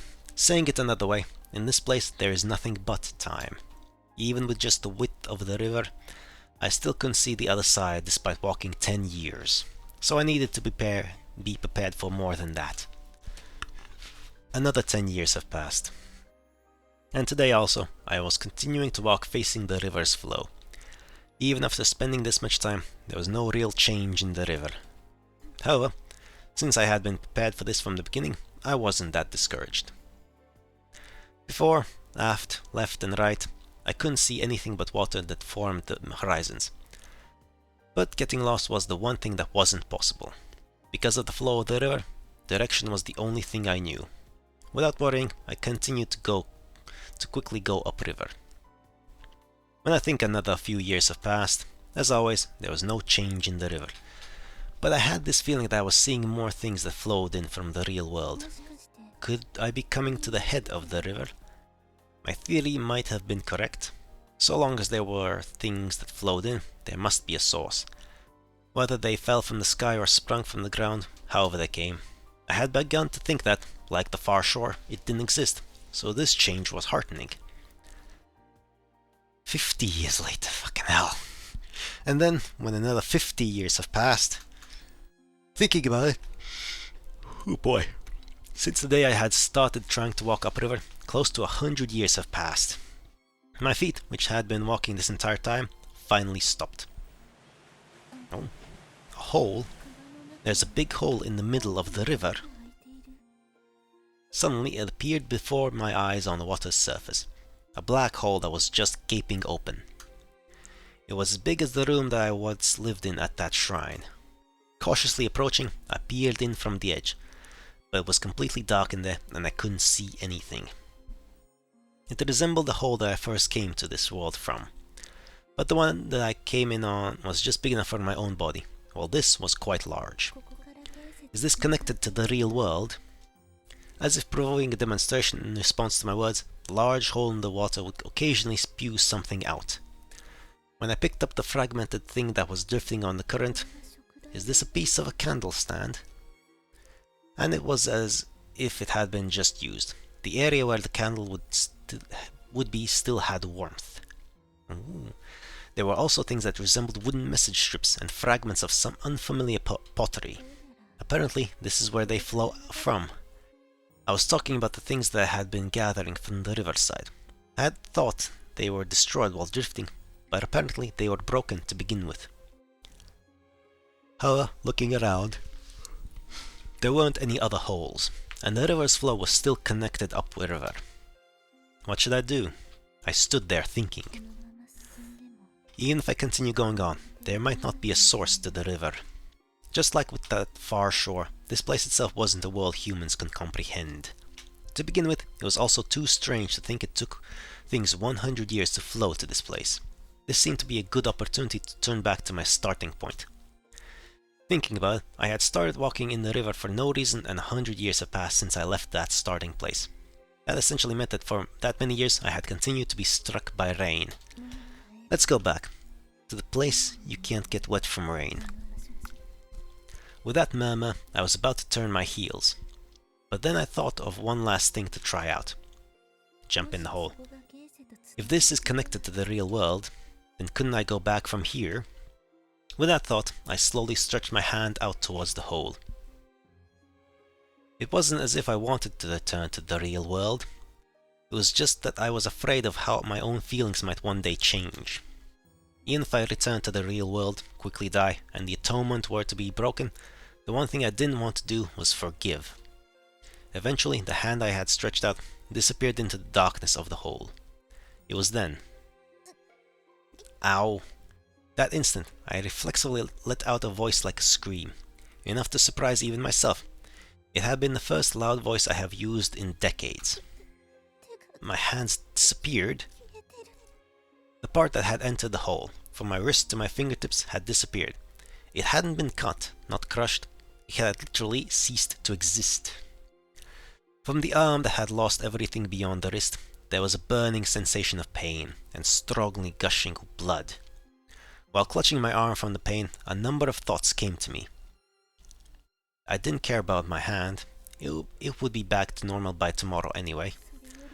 More importantly, this is probably the entrance. It was a hole for only things coming in from the real world. From this side, entering wasn't possible. The wrist that had been annihilated spoke volumes about that. And if an entrance existed, then it makes sense for an exit to exist somewhere. If things constantly just appeared, then it would eventually fill up. So an opposing, annihilating exit should also exist. Turning my heels, I slowly started to walk. My next destination was decided. The lower river, downstream. Though I don't know just how far it is from here. If an exit were to exist, I was sure it was downstream. At the least, I prepared myself to go beyond the distance it took to get here, a distance that took many decades of walking. 200 years later. From then, 100 years, no, 200 years had probably passed. Bloody hell. Most likely, I had gone far beyond the place I had originally started on the river and had come a long way downstream.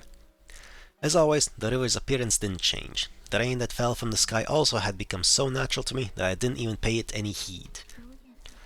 Looks like I'm still not sorry. Even while with so many years passing, there apparently hasn't been a new person coming here. The feeling that it was a good thing just barely remained. The feelings from when I first arrived, of how wretched my sister's life had been, of how I hated the gods or whatever, still probably remained. However, there was one tiny thing that changed. It's going to get dark soon. I should rest a bit. While whispering that, I lay on my back right there. Now the river's water didn't wet my body. Not just that, but the rain itself didn't touch my body. Even if I placed my hand in the river, when water was just about to touch my skin, I was able to repel the water. I wonder if this could be called shamanistic powers. At some point, I had become able to control water. If I touch it with my hand, I could move it freely. And even without touching it, I could repel it. And of course, I hadn't trained in order to do that. In a world that had nothing but rain and water, before I realized I was able to do it. That's right, Lady had said before that she wasn't a god, but something like a shaman. That she could use mysterious powers beyond human understanding. She had apparently also been here for a long time, and it could be that I was coming into similar territory. If anything, in this world of rain we had lived far beyond a human's lifespan. It was limited, but backed by an eternity of time. I was also storing up knowledge from the real world. Most likely, I have also become something not human.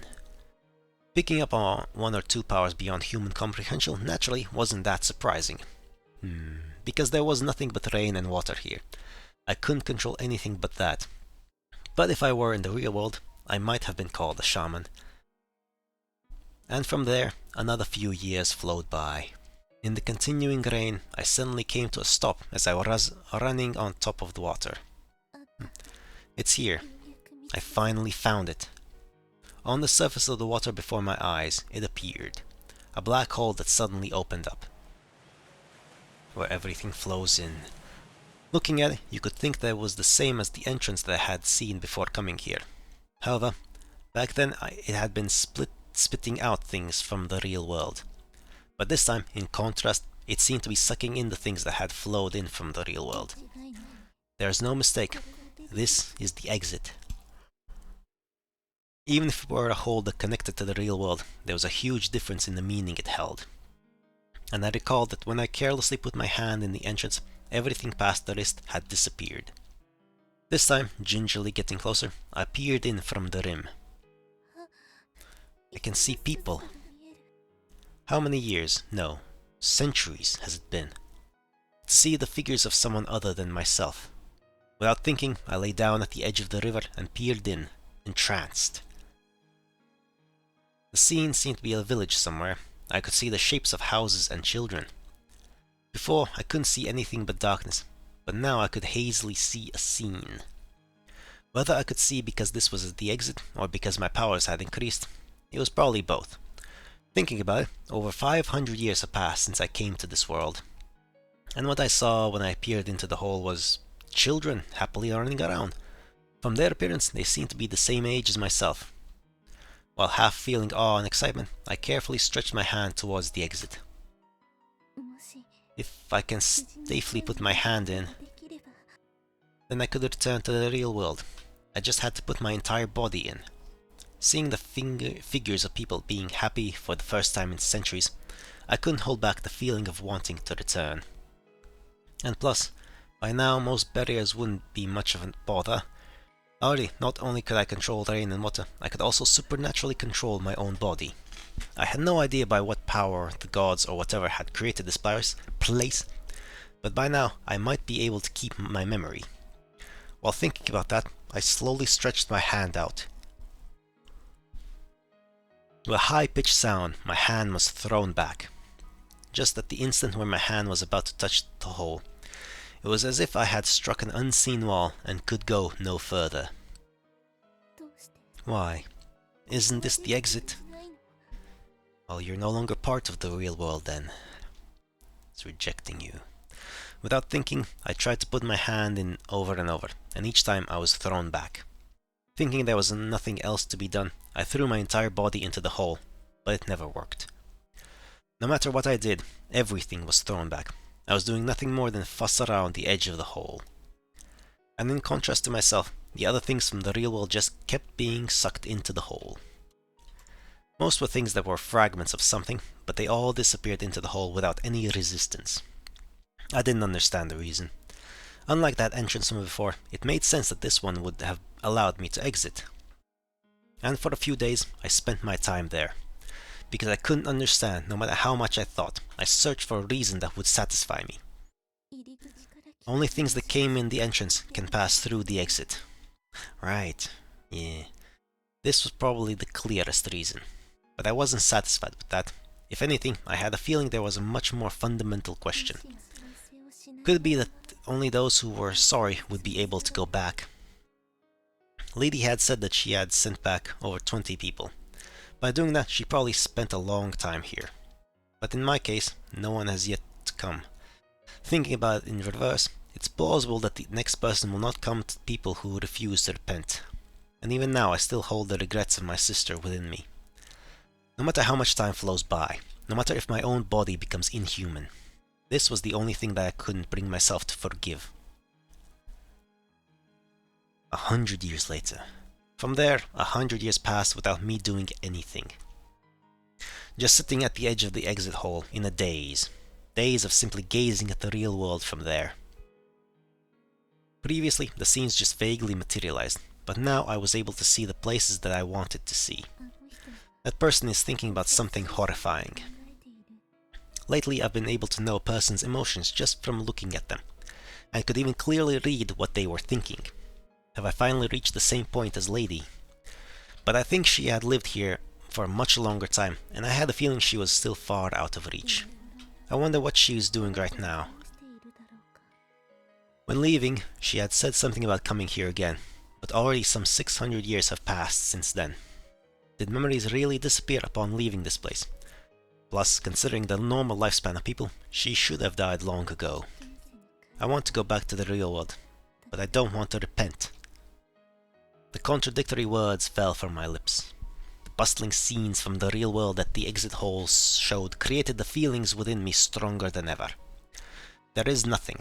Hunger, sickness, even death. All alone. In this world where I have been given an eternity of time, the day that I would succumb seemed to be coming eventually, and that scared me. The next morning. I'll complete the atonement. Thinking all night, I had made up my mind. I don't think there was any real deep meaning behind it. I looked up at that completely white sky and made a declaration. Listen well. I will begin the atonement again. I raised up my voice to compete with the sound of the rain, my words directed at him who was probably there. However, this is not for your sake. It is for my sister who had fallen in the middle of it. And even if you are not satisfied with this, I will never repent. I will never forgive you. And with that one continuous declaration, I crushed my own throat. Now I can't speak. It would be back the way it was by tomorrow, but it was a way to show my will. If anything, something like this I could heal by myself in an instant. From that day, I focused on not speaking. To begin, being alone made it so I had no chance to use my voice. On top of that, I deliberately, every morning, crushed my throat. To be exact with the time, I made sure that the days were countable. I knew how to read the stars, but because there were no stars here, I wrote each day down. There was nothing else to do. The only thing left was to glean knowledge and observe the world's movements while looking at the real world. The most painful were the sights of the bustling villages and the times I could see the figures of happy children. Children that were innocently running around. If only by looks, they were about the same age as myself. When I saw the figures of those children, for some reason tears would overflow. Even though I had no intention of crying, the tears fell in large drops. For some reason, those drops would seem to be sucked into the hole just like that and disappear. I see. Tears can go back to the real world. Even though neither my body nor blood can pass through. What kind of irony is this?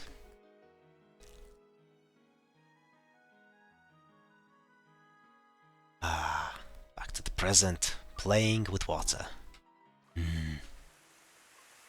Night. Wet drops falling from the black sky. Once again, I was spending the night in the only place of shelter from the rain in this entire world. As usual, while gazing at her sleeping on the bench, I waited for her to awaken. Of course, I wasn't talking about her from the daytime. Not Rin, but Ren. Hey, you're awake? What? Staring at me like that? Surprisingly, with a small amount of embarrassment, she suddenly got up. What? Were you waiting? Yeah, I had a few things I wanted to ask. I explained what happened during the day. Before, I had heard that I could go back to my own volition. But for some reason, it didn't move when the two of us got in. That was the place for going back, right? It won't work that way. Why? Is it because you still haven't felt sorry? There wasn't an answer to that question. However, even if right now she, Ren, didn't feel like being sorry, and even if she wished to stay here, during the day she wanted to go back. I didn't know what she was supposed to feel sorry for, and honestly didn't know the true meaning of this place. However, I felt it was a pity for the innocent and admirable girl to be here. I would send her back if I could. Eventually, after remaining silent for a while, she once again opened her mouth. Didn't I say it before? This is the timeout room. Population 1. And what about that? That means it won't hold 2 people. It also won't hold 0. Then, if I were alone, yes, you'd probably have gone back that way. So that's how it worked. I had been thinking if I would go with her together if possible. More importantly, were you planning on sending me back? Because none other than you yourself said so. Never do that again. Hey, wait, where are you going? For some reason, Ren suddenly ran outside. I hurriedly followed after. Wait up, if you go too far, we won't be able to go back until morning. Come with me. I'm going to that door. But in the dark like this? However, it seems she didn't hear me. She quickly walked off. With just one shoe, she continued walking without paying heed to the puddles or stones. At the least, trying to keep off the rain, I tried covering her with the umbrella. What are you trying to do? You use it? You'll get wet from the rain. This broken umbrella. With that, she gave it just a glance, but didn't make to take it, even though she had happily shown it off during the day. But it can at least keep some of the rain off. And so what if I get wet? Is it cold? Will I catch a cold? No matter if I get wet or not, injured or not, I'm fine. Here you can't even die. Saying it as if spitting, she continued walking ahead. Even if I called out to her, she wouldn't turn around. Ignoring the ceaseless rain, without any fear of the darkness, her small body with her small steps simply kept going straight ahead. Even if there were a small stone in front of her, she didn't happily jump over it anymore. Eventually, we stood before that elevator, the one that we came together to in the morning, the exit through which I was supposed to return. I'll answer the question you once asked me, about why is it that I don't get forcibly sent back. Stopping there, she approached the elevator, the call button. She casually hit it. In a moment, brilliant light overflowed before me. It was a symbol for the modern age, electric light. Having an elevator here in this place was already strange, but in the middle of the darkness it stood out even more. Like I said before, the population here is 1. Always 1. It won't become 2, and neither will it become 0. Yeah, because it's the timeout room. She gave a small nod at my words. Newcomers automatically disappear after 3 days. But I, and only I, am different. You're lying, though. Only I? Just what did she mean? Understood. It means this is my timeout room. Yours? Yes, a timeout room just for me. In fact, people like you coming here once in a while are the messengers sent by something. Here to admonish me for still not being sorry. Beyond the rain haze, she softly murmured. To be honest, I hadn't thought about that. But if what she said was true, then it meant that this place itself was a world prepared just for her. And those who come here, including myself, are people who come to admonish her.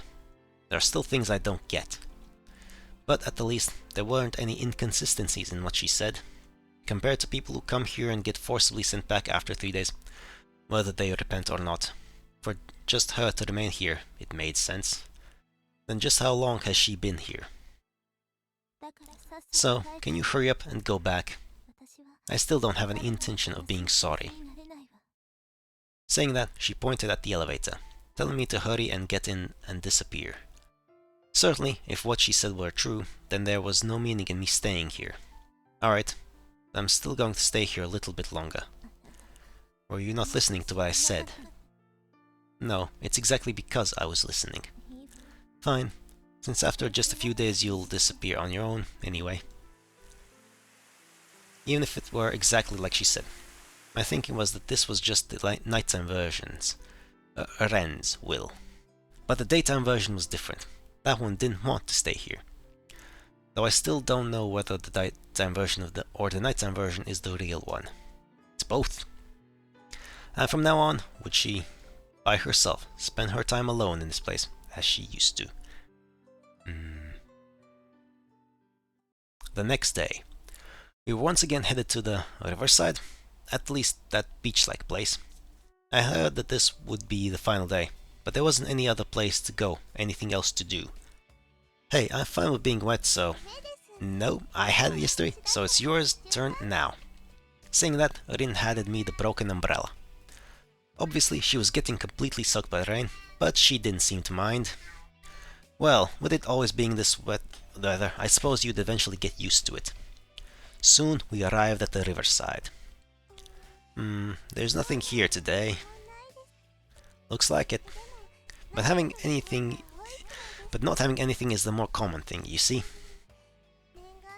That long-awaited day of getting another shoe still seems pretty far off.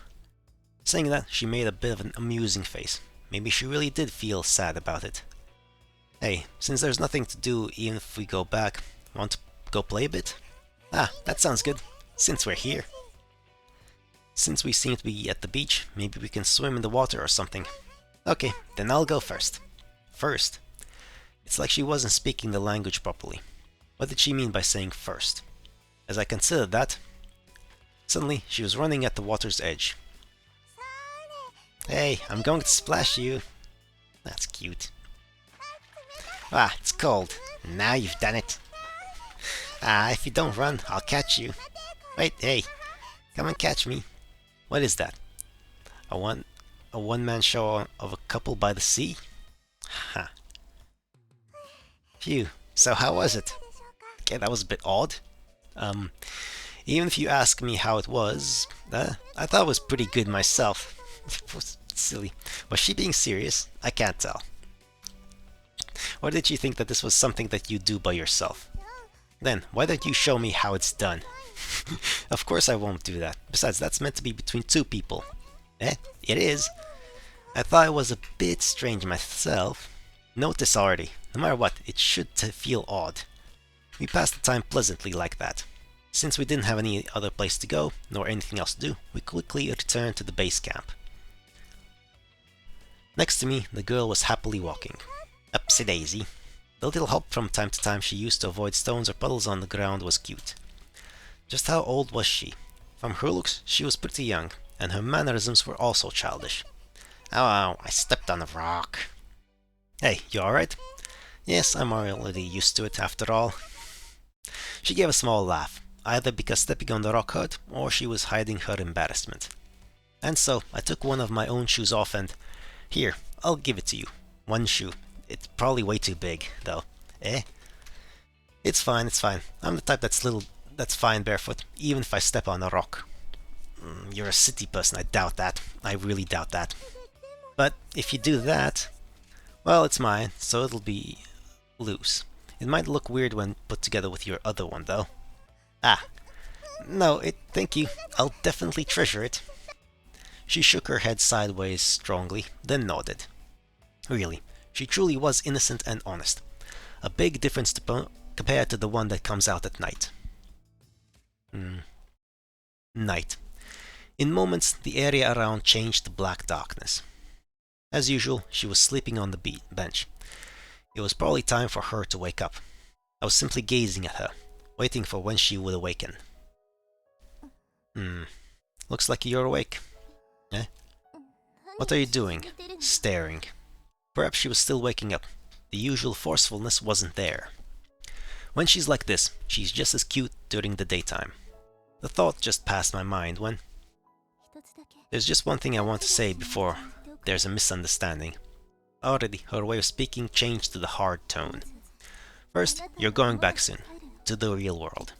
And I will forever be here. Literally. The worlds we live in are different.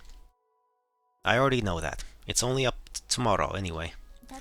Then stop the unnecessary meddling. Meddling. I suppose what she meant by that was what happened during the day. Unlike the daytime version, the nighttime one seemed to be avoiding any interaction. Also, I'll let you know this too. When you return to the real world, your memories of this place will disappear. Why do you know that? Did you ever hear of anything like this while over in that world? Well, no, I certainly haven't. I didn't know how many people had come here. Of course, even if they remembered, if they told anyone, they probably wouldn't be believed. Oh, well, either way, it's all until tomorrow night, right?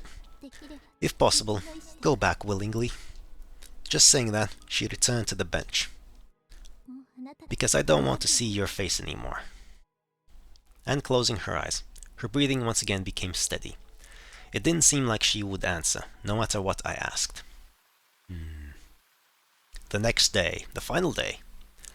Just outside was the sound of the endless rain. In that, I was making repairs to something we picked up from the riverside. Ah, good morning. Hey there, you're finally awake? Eh? Were you up the whole time doing this? Yeah, since today's the only day that I have left. Ah, that's right. Rin looked at me with a slightly lonely face. It meant that starting tomorrow, she would once again be alone. Okay, done. Since it's the last time, why don't we go out? Saying that, I pointed the umbrella I had finally repaired at her. Eh, this is it? Yeah, I tried to fix it, just a bit. But even then I just fixed it with what's available, so it's not much. Aww. Hey, what happened all of a sudden? She's being super emotional. It's the first time anyone has been this nice to me. Aww. Hey, you don't have to overact. Come on, don't cry. I mean, it looks identical as in previous CGs, but sure. While getting wet in the rain, we headed to the riverside. It's really coming down today, isn't it? It's the same as always. Next to me, she was in a better mood than usual. It seemed she liked the shoe I gave her. Look, Ian, puddles are no sweat. Yes, I know. So don't slip and fall. In a short while, we arrived at the riverside. There didn't seem to be anything of note that drifted here today. Sitting now at the edge of the waves, a river that seemed like a sea stretched endlessly before us. I wonder what's on the other shore. Maybe it's connected to the real world. A long time ago I had thought the same thing. Thought, past tense completed? Then it is, wasn't? No, it's nothing. Right then, her face surprisingly clouded. It seemed similar in a way to the nighttime girl. Hey, instead of that, let's play. Hey, try and catch me. I already said to stop that. Once again, we've returned to that usual place. Right now, I didn't know the exact time, but it probably wasn't long before the night came. So the time limit was supposed to be up until tonight, right? Yes. To be exact, I think it's until morning. Then, in that instant, I disappear. Poof. Like in a puff of smoke. I wonder. I'm asleep at night, so I don't really know. That might be true. When night came, that was when the other one came out. This might sound a bit late, but you're not going to go back? Yeah, if it's going to happen automatically, I'm fine with that. I see. But when I think that we'll be parting, I feel a bit lonely. Yeah, I'm the same way. But even then, there was nothing that could be done. Not that I knew who first created this rule. But even if she were to be left alone, I had a feeling it wouldn't be for that long. Even if I were to go back now, there was probably someone else that would come soon. Oh, night is coming. With those words, the area quickly turned dark. In moments, it had become pitch black. Well then, be well. Yeah, good night. Goodbye. Exchanging small words of parting, we lay down on the bench. The next time that she wakes up, I shouldn't be here anymore. Around when the area completely turned to darkness, I was waiting for her to wake up. I didn't know the exact time limit, but from what she had said, tonight would be the last time we conversed. Looks like you're awake. Looks like you still haven't gone back. Though I think you've said that many times already. Even if I didn't return by myself, if I were just sent back automatically, then was the same. Though before she had said that it would seem better. Moreover, if this place was a timeout room for her, then it had nothing to do with me. Well, there isn't much time, so let's go. Go where to? It would be dawn soon, and in the middle of all this rain. We don't have to push ourselves to go. I was about to say that, but she spoke first. You want to go back, right? Then shut up and come with me. With just that, she went ahead and flew outside. For my part, I had wanted to use my remaining time thinking of a way to send her back too. Even if we couldn't find something, it just felt bad to simply leave without trying anything. If I didn't do what I could, I would feel sorry for her. The daytime girl. Hey, are we going to that exit? That's right. There's nothing else. With just that curt reply, she continued on, never minding the rain. It was definitely different from how she seemed during the day. Huh? Then I suddenly noticed. Looking closer, she was using the umbrella I had made, and was wearing my shoe. She had looked exactly as she did during the day, so I didn't notice until now. Could be that you like them? Don't make that kind of face. I'm not trying to make fun of you or anything. No reason. They were there, so I used them. Fair enough. And of course, the reply was curt. I also wasn't trying to push them onto her either. I just felt bad for the daytime girl being so brave in this situation, so I just wondered if there was something that I could do for her. Though, if the nighttime girl also liked them too, that would also make me happy. Just what was she thinking? She was always cross and seemed surly, and was constantly trying to chase me out. Even though your daytime counterpart was so happy.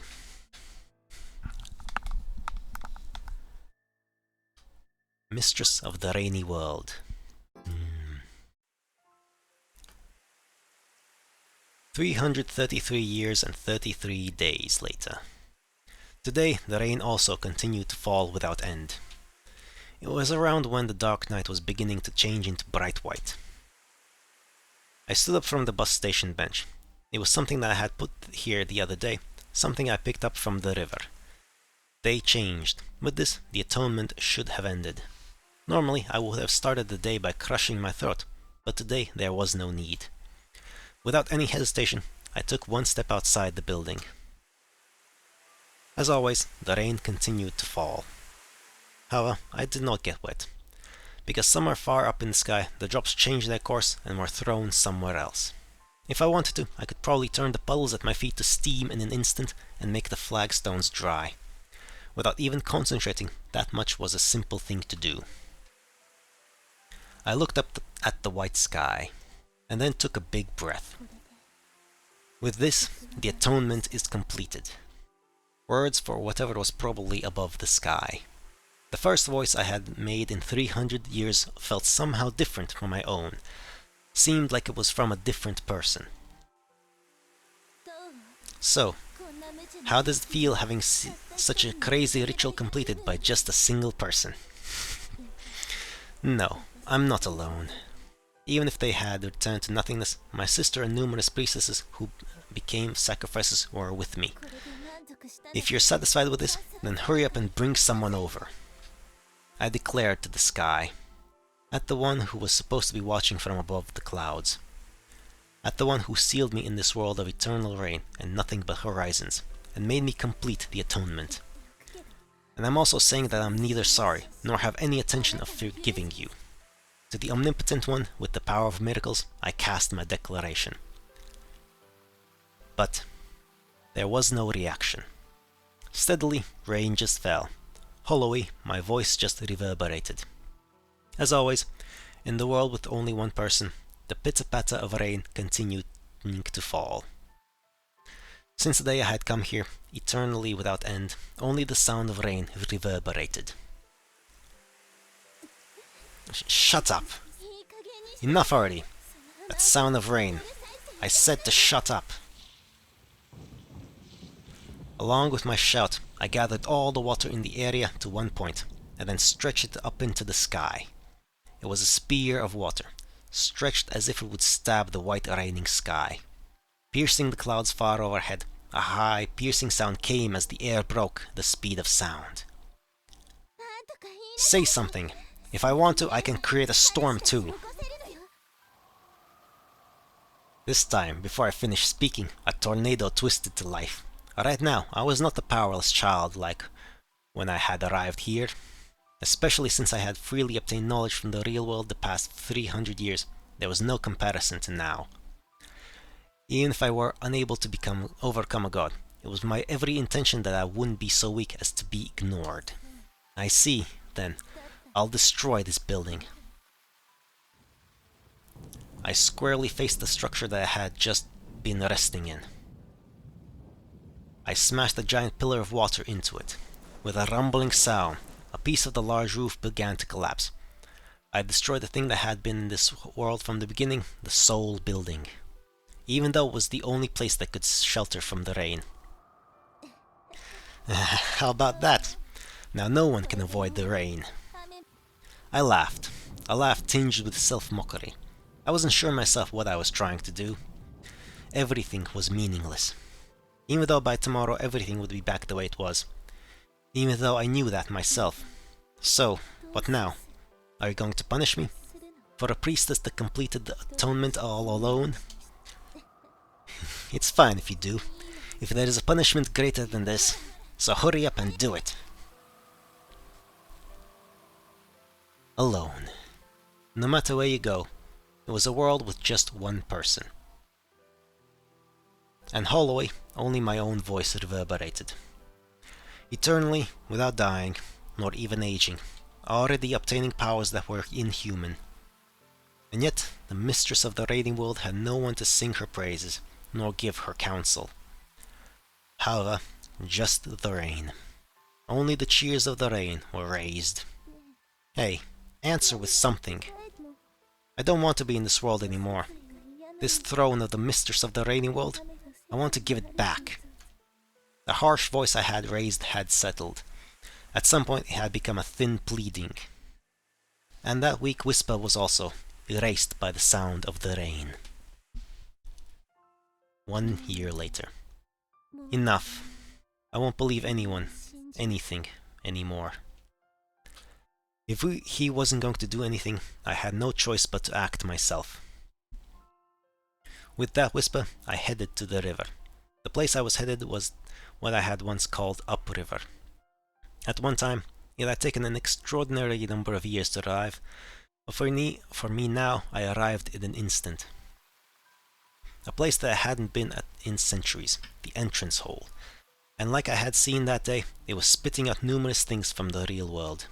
I recall that, once, I had carelessly put my arm in and everything past my wrist had disappeared. I can't think of a place other than here. Here, meaning a place to die. In this world, it was the place where the possibility of dying might exist. For the exit hole, I was thrown back and was unable to enter. But for this entrance, I was able to put my hand in. However, it had simply been annihilated. If I can die, would I be able to meet my sister again? With that final murmur, I took a few steps back, forgetting a running start. Building up some momentum, I hurled my body into the hole before me. Throughout my body, a burning sensation spread. It wasn't pain, but heat. My eyes could see red. Then it became black, and finally everything was white. In my fading consciousness, I thought I could see something resembling the rainy sky up above. Just how much time has passed, I wonder? Days? Months? Or could it have been decades? I awoke to the sound of rain striking water. At some point, I had been drifting on the river and washed ashore. It looks like I couldn't die. To be precise, I had died and came back to life. Was brought back to life, probably. I had held the faintest of expectations for that place, but as expected, that was not allowed in this world. Until I'm sorry, he won't let me go anywhere. Won't let me do anything. And dying was forbidden. That was probably what he intended. And that was why no one came here. He probably planned on keeping me in this world of rain forever. I get it. Enough. No one has to come. I looked up at him and muttered, "You can keep me here for eternity." However, for my part, I will not forgive you. The amount of punishment I received, with this unjust fate, my sister's regrets, my own regrets, someday I will turn them into a curse. And for a few years after, I spent it watching the real world. Days spent down the river, peering at that exit. It had once taken me a few centuries to come here, but now I was able to arrive in moments. Most likely, with the powers I had now, it was possible for me to go to the far shore or even to the ends of this world. But now I couldn't bring myself to want to do that. What would come of it if I checked? The one above the sky would just feign ignorance. That was why I only gazed at the real world from here. Watching a number of generations, reading people's hearts. Sometimes I would watch a single person grow up. But that was all. I could only watch. Forever without aging. In a 10-year-old's body. Someone forced to spend endless time with endless life. Even though I had knowledge surpassing humans and can even use magical powers, the mistress of a rainy world was a prisoner in this world of only one person. There was nothing more, and nothing less to that extent. My existence in this separated world was the same as nothingness. Yes, the same as nothingness. When I wound up putting it into words, tears overflowed. Even though I had thought that I had forgotten how to cry. The large drops of tears once again disappeared into that exit hole. They were the singular proof of myself that I could leave in the real world. After that, I kept on crying. There was nothing else to do, nothing I could do. Just continuing to cry while being soaked by the rain. If, one day, someone were to come here, what would happen? When that day came, would I really chase them away? Or would I choose to return back to the real world?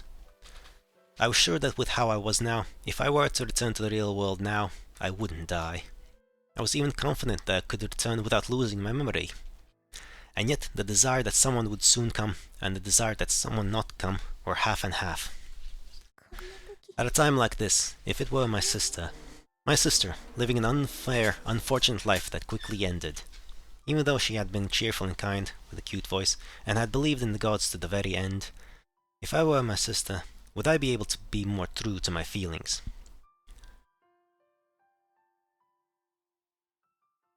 The second night. When the area had completely turned into night, looks like you're awake. For that voice, I didn't really have anything to reply with. I slowly raised my body and sat on the bench. When I did, As if it were perfectly natural, that person sat next to me and directed a slightly worried face at me. Considering the time remaining, this would probably be the final conversation with this person. And even when I understood that, the words that came from my mouth were, "Looks like you still haven't gone back." In my usual way of saying things, I just brushed it off like that. Well, there isn't much time, so let's go. Go? Where to? It'll be dawn soon, and in the middle of all this rain. You want to go back? Then shut up and come with me. Saying only that, I went ahead and ran outside. In the middle of the rain, I could see that he was following behind me. Even if he didn't use words, I could read his thoughts. Hey, are we going to that exit? That's right, there's nothing else. I see, I guess it really means I'm the only one who could go back. He made a somewhat sad murmur. In the time he had left, he seemed to be thinking of a way to have me return also. He seemed to feel sorry for my daytime self. Instead of worrying about his own return, he was worried about me, the one being left behind. Could be that you like them.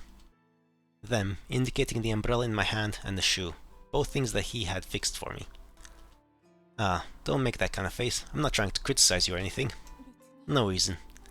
They were there, so I used them. With just that, I ran out into the rain. There should only be a little bit of time left. If I let down my guard now, I wasn't sure I could send him back. Once again, we came before the elevator. I struck the call button. In the darkness, the interior of the elevator shone brightly, the door to the real world. And once I send this person back, it will once again disappear. Once again, I will become the mistress of a world with only one person. There's not much time, so be quiet and listen to what I say. I declared to the man in front of me. I had no intention of taking any questions, and had just one thing to say. Hurry, and from there, go back. But no matter what, I'd be sent back automatically, then there's no... Never mind that. Hurry and go back. Without intending to, my voice grew harsh. At this rate, my heart wouldn't hold up. It's a lie. That's a lie, isn't it obvious? A lie. What is? The truth is, the one who is automatically sent back is the one who here the longest.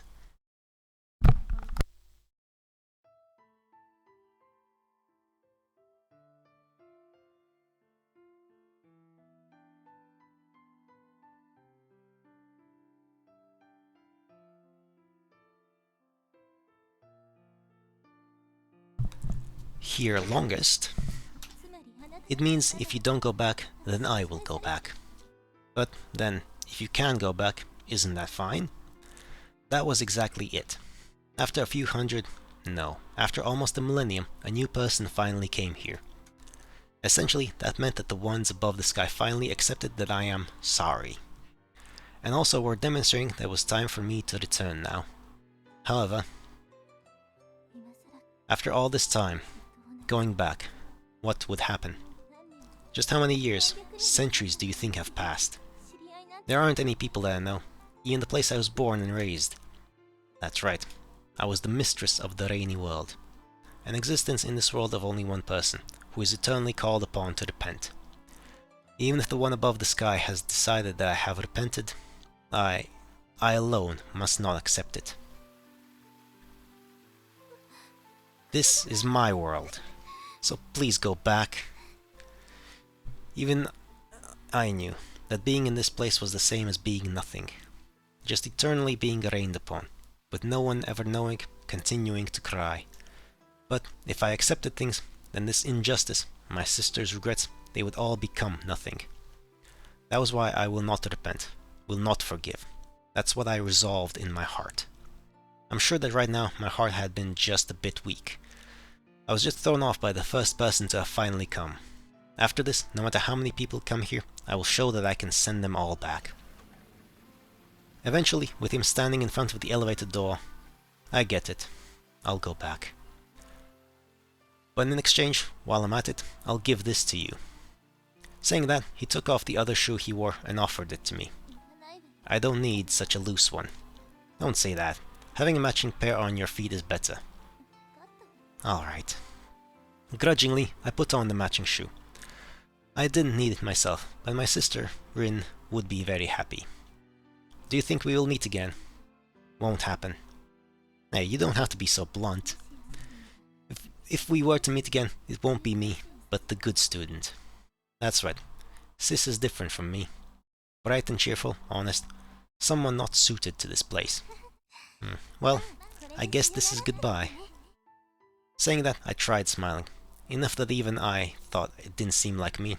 I managed to say it in a cheery, big voice. Why is it that in the end you can show me that kind of smile? Well, if I don't smile, I can't go on like this, right? And so, goodbye. And so, I sent back the first person that came to this place. I had no idea when the next person would come. It could be another few centuries. It could even be that no one would ever come again. Even if someone did come, eternally it would just repeat like this. I have no regrets. I have no regrets. That's how I decided to think about it.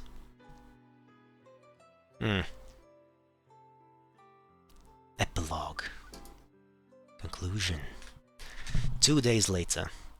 Today was also endless rain. That person, he seems to be doing well. Showing faintly inside the hole was the image of that person. It seems that he had lost his memories of this place and had returned to his daily life without trouble. Even if he were to forget about me, to me, he was the only proof of my existence I managed to leave in the real world. Much better than leaving only tears. Even if one day my memory fades and I can't recall a name nor face, just like this endless rain, let these memories be my nourishment for eternity. Once again, I returned to that usual place. I sat down on that usual bench and vaguely watched the rain. There was nothing else to do. Then I suddenly realized I had unconsciously sat on the edge of the bench. Even though there wasn't anyone who would come. I could tell myself that. I understood that in my head, and yet tears overflowed. While this body couldn't pass through, for some reason the tears alone could go back. Whether that fact made me angry or sad, I didn't even know myself. As I vaguely pondered that, it happened then. Don't cry, priestess. Lady's back. A familiar voice, and an already forgotten name that I had been called by. Lady, how are you here? Right there was my predecessor, the original mistress of this world. Her clothing was different, but without a doubt it was her. Well, didn't I say I would come back again? But how did you? Without realizing, my words trembled and tears once again flowed. Since that day, close to 1,000 years had passed, and yet... like I said, priestess, don't cry. Things from this world, you can't put them into the real world, especially your tears. They cause trouble. What are you talking about? Well, it's fine. What's done is done after all. People will figure something out later. What? Saying that, lady made a happy smile. Her way of saying people will, it was probably because she was aware that I was different from people. But how was she able to come here? This was supposed to be a place you couldn't come of your own free will. Like I said, I'm special. I haven't been here many years for nothing. Well, even so, it looks like you've come to a pretty similar point. But why is it that you appear now? Since then, I've tried countless times to come here, you know. The real world was boring after all. Really. But no matter what I tried, I couldn't come, even for someone who has obtained eternal youth and life like me. I quietly listened to her explain such amazing things as if they were nothing. But even then, why was it that she could return now? Thinking about how almost a millennium had passed, you could say it was very sudden. And as for myself, as always, I had no recollection of repenting. In fact, I had been in the midst of practically turning it into a curse. Well, I'm just guessing, but it's because you were crying. Crying? What does that have to do with it? Well, I guess they're finally giving up, maybe? Those gods and all that. Saying that, she showed me another small smile. Spending so much time, and still not being sorry. Even the god would throw their hands up. Oh, nice. That might be true. Caught up in this, I smiled just a little bit, too, even though I thought I had already forgotten how to smile. By the way, that guy the other day wasn't any good. From the other day, he seemed to suit you, you know. I had tried to pick up good person. So she, it was her. Right, of course, I didn't even... Could be that lady, you sent him here? Obviously I didn't put that two and two together. That's right. I had hoped that you would just come out of here on your own, though. So that's how it was. Could be that lady really had no intention of coming back. Because I had chosen the rainy world, she might have reluctantly come to take me back. But even if I go back now, even if I wasn't going to die, I already had no more connection to the real world. I had also just the other day willfully thrown away that chance, and plus I had no regrets. Told myself that I had no regrets. So, after all that, to chase after him. Right now, you can still make it, while there is still a single connection to the real world. Saying that, she pointed at the small hole at her feet. Unlike the big hole in the river, it was just large enough for a single person to pass through. It's the one I came in, so feel free to use it. But then lady, you're... It's fine, I was starting to get bored of the real world, so I'll spend a while here. Okay? There's no use resisting either. If I have to, I'll tear your hands and feet off to send you back. Exchanging places with me, lady tried to once again return to the rainy world. Her somehow light-hearted way of saying it made it all the more heartbreaking. It's not like I don't want to go back either, but... Speaking of which, priestess, what's your name? My name? I can't remember. So much time had passed, the memory of being called by name was far in the distant past. The only thing I barely remember was only my sister's name, Rin. Well then, you don't have to be sorry, nor forgive. But go and be happy enough to cover even your sister's share. Saying that, she once again made a cheerful face, and then gave me my back. A light push forward. Well, priestess, be well. Yes, thank you, lady. While I'm at it, your memories are going to get in the way, right? I'll take them for you. Wait. Like I said, there's no use resisting. After being here just a few centuries, there's no way I could beat the true mistress. Okay. What? Okay. 1 week later. July, Friday. Burning sunlight, the cries of cicadas. A sky after the rainy season was so clear it was almost sad. But it's still raining a bit. It was strange weather, where even though the sky was clear, a misty rain was falling. I believe they call this the Fox's Wedding, right? What? Okay, that's the first time hearing that. The puddles on the asphalt reflected the clear blue sky, and the falling raindrops made a number of overlapping rings. Oh, well, with just this drizzle, getting wet would be fine. More importantly, I was worried about the bus's time. Right now it was 7:50 in the morning and 30 seconds. I had been waiting a while, but it still hasn't come. The bus is late again. Even though there was still time, if it's too late, I'll be late to work. Even though nothing would change if I do, I couldn't help but repeatedly glance at my watch. Oh, well, worrying won't do anything. Half giving up, I sat down on the bus stop bench. And then checked my watch again for the umpteenth time. If it doesn't come in 5 minutes, maybe I should walk. Excuse me, what time is it now? Sitting next to me was some girl. It's about 7:55. It's already that time. I might be late. While sitting on the bench, she flapped her feet. I'm not too sure, but she seemed to be an interesting one. Okay, I'll run. Quickly standing up from the bench, and within a moment, she dashed. No, she didn't, because the puddle right in front of her interjected. Ow, I slipped. Oh hey, are you alright? Well, thinking, I ran over and offered my hand. I'm sorry. Thank you very much. Sitting squarely in the street, the girl had a bit of an ashamed look on her face. Looking closely, she was wearing loose shoes. Well, of course you trip with those. As I was vaguely thinking that, it seems that I don't have loose shoes on. I can't stay calm. I see. How strange. Before I could say anything, she answered me first. Could I have had this experience many times before? And thanks to that, I trip a lot. You need to be careful. There's lots of puddles after the rain. She seemed a bit young. Maybe she's a kid from the neighborhood?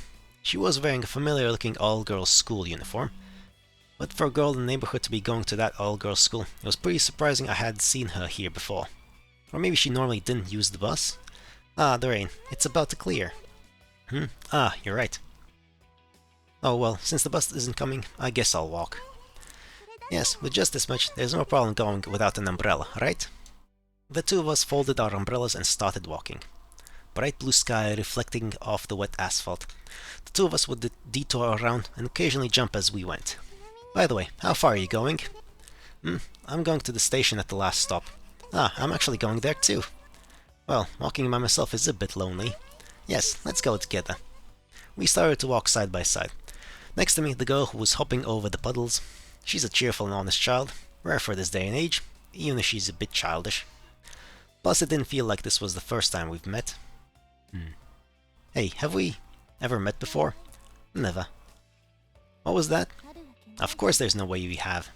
All of a sudden, her whole manner seemed to change. You could say intimidating, like the cute mannerism she had suddenly picked up a ton of force. Sometimes I get these bad moods. It's a bad habit. Please don't pay any heed. Really, how odd.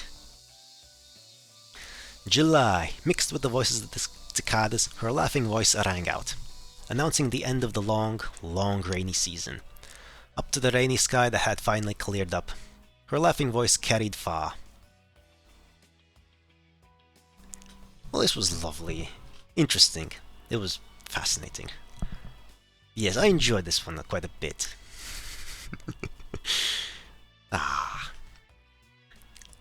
All the credits, all the people who worked on this wonderful story. It was fascinating. But it's not over. Looks like I couldn't erase all of her memories. Well, she hadn't been here for a long time for nothing either. That's fine. Eventually we'll probably meet again. Without me going, with her powers right now, she could probably come if she wanted to. No, she won't be coming. Having enough after just a few hundred years, I've got a feeling she would choose to live quietly in the real world. While mulling that over, I headed out to the falling rain. As always, rain that had forgotten how to stop. Most likely it would keep falling forever. I wonder when the next time someone would come here would be. A few years later? A few decades? Or perhaps much more. But there's no need to worry, because I won't cry. Once again, I've returned to being the mistress of the rainy world. No one is here. Nothing is here. Mistress of a world where only rain falls. Out of an unexpected whim, I had given up this throne for just a bit. But the next person who would overthrow this throne probably won't appear for a while. Not sure what to think even there. Bonus episode? Sure.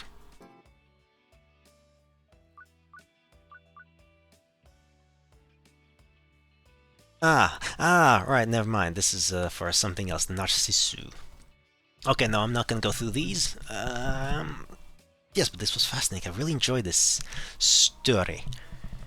The way it was told, it was fascinating. It was a fascinating little story. Right, this creator of Narcissu. I've heard of Narcissu before, never played it. I'm thinking of getting it and playing this. I'll put it on the list eventually. Yes, and with this as well. Yes, yeah. And then I'll have to come back to this. Yeah, that seems like a plan. That seems like a plan. Anyway, this was quite enjoyable. This is a fascinating little three-person story about a world of never-ending rain, world of just nothingness, left alone to die.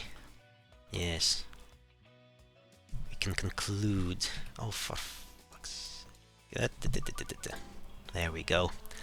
We can wrap up now, properly, the week of a grab bag episodes. This was fascinating. Fascinating. Interesting. I don't even know what to say. I very much enjoyed it though. And with that, I suppose, I'm just awkwardly ending this now. I guess we are, because there's nothing else to do other than that. But yes. Now then. Right. Is there anything to catch up on in anywhere? Nothing happened while I was fixated on this. It doesn't appear to. It went for 4 hours. Okay. Okay. I mean, I did say I was going to do this in one sitting, and I did. Good for me. Excellent. But now, as we bid this session an adieu, the week must conclude as well. And there's only one way to conclude each week, as is the norm, as has become the one true way to do this. We enter the void. Yes, the void of eternal nothingness, confusion, and mystery. We now go to, as I load up the things that I need to load up so that I can read this properly, we go back to the Reign of Dio. Act 1, Rainbow. Volume 1, Richie Blackmore's Rainbow. Chapter 5, Snake Charmer. Treading silently through the empty streets, a crowd gathers for a single purpose. They surround another victim of his charms and paint a snake on their back. For hours, all of them stand patiently, the victim bound to a pole with their head facing the sky, and silence reigns over these unmoving figures. Right before dawn breaks, a man appears and parts the crowd with a single strum of his lute.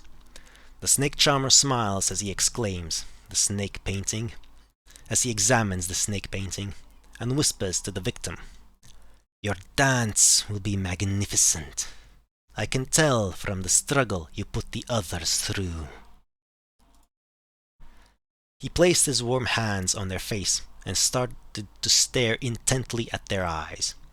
Minutes went by, and once the rays of the sun illuminated his face, the snake charmer's eyes began to change color. "See your true purpose in life. I can show you the way."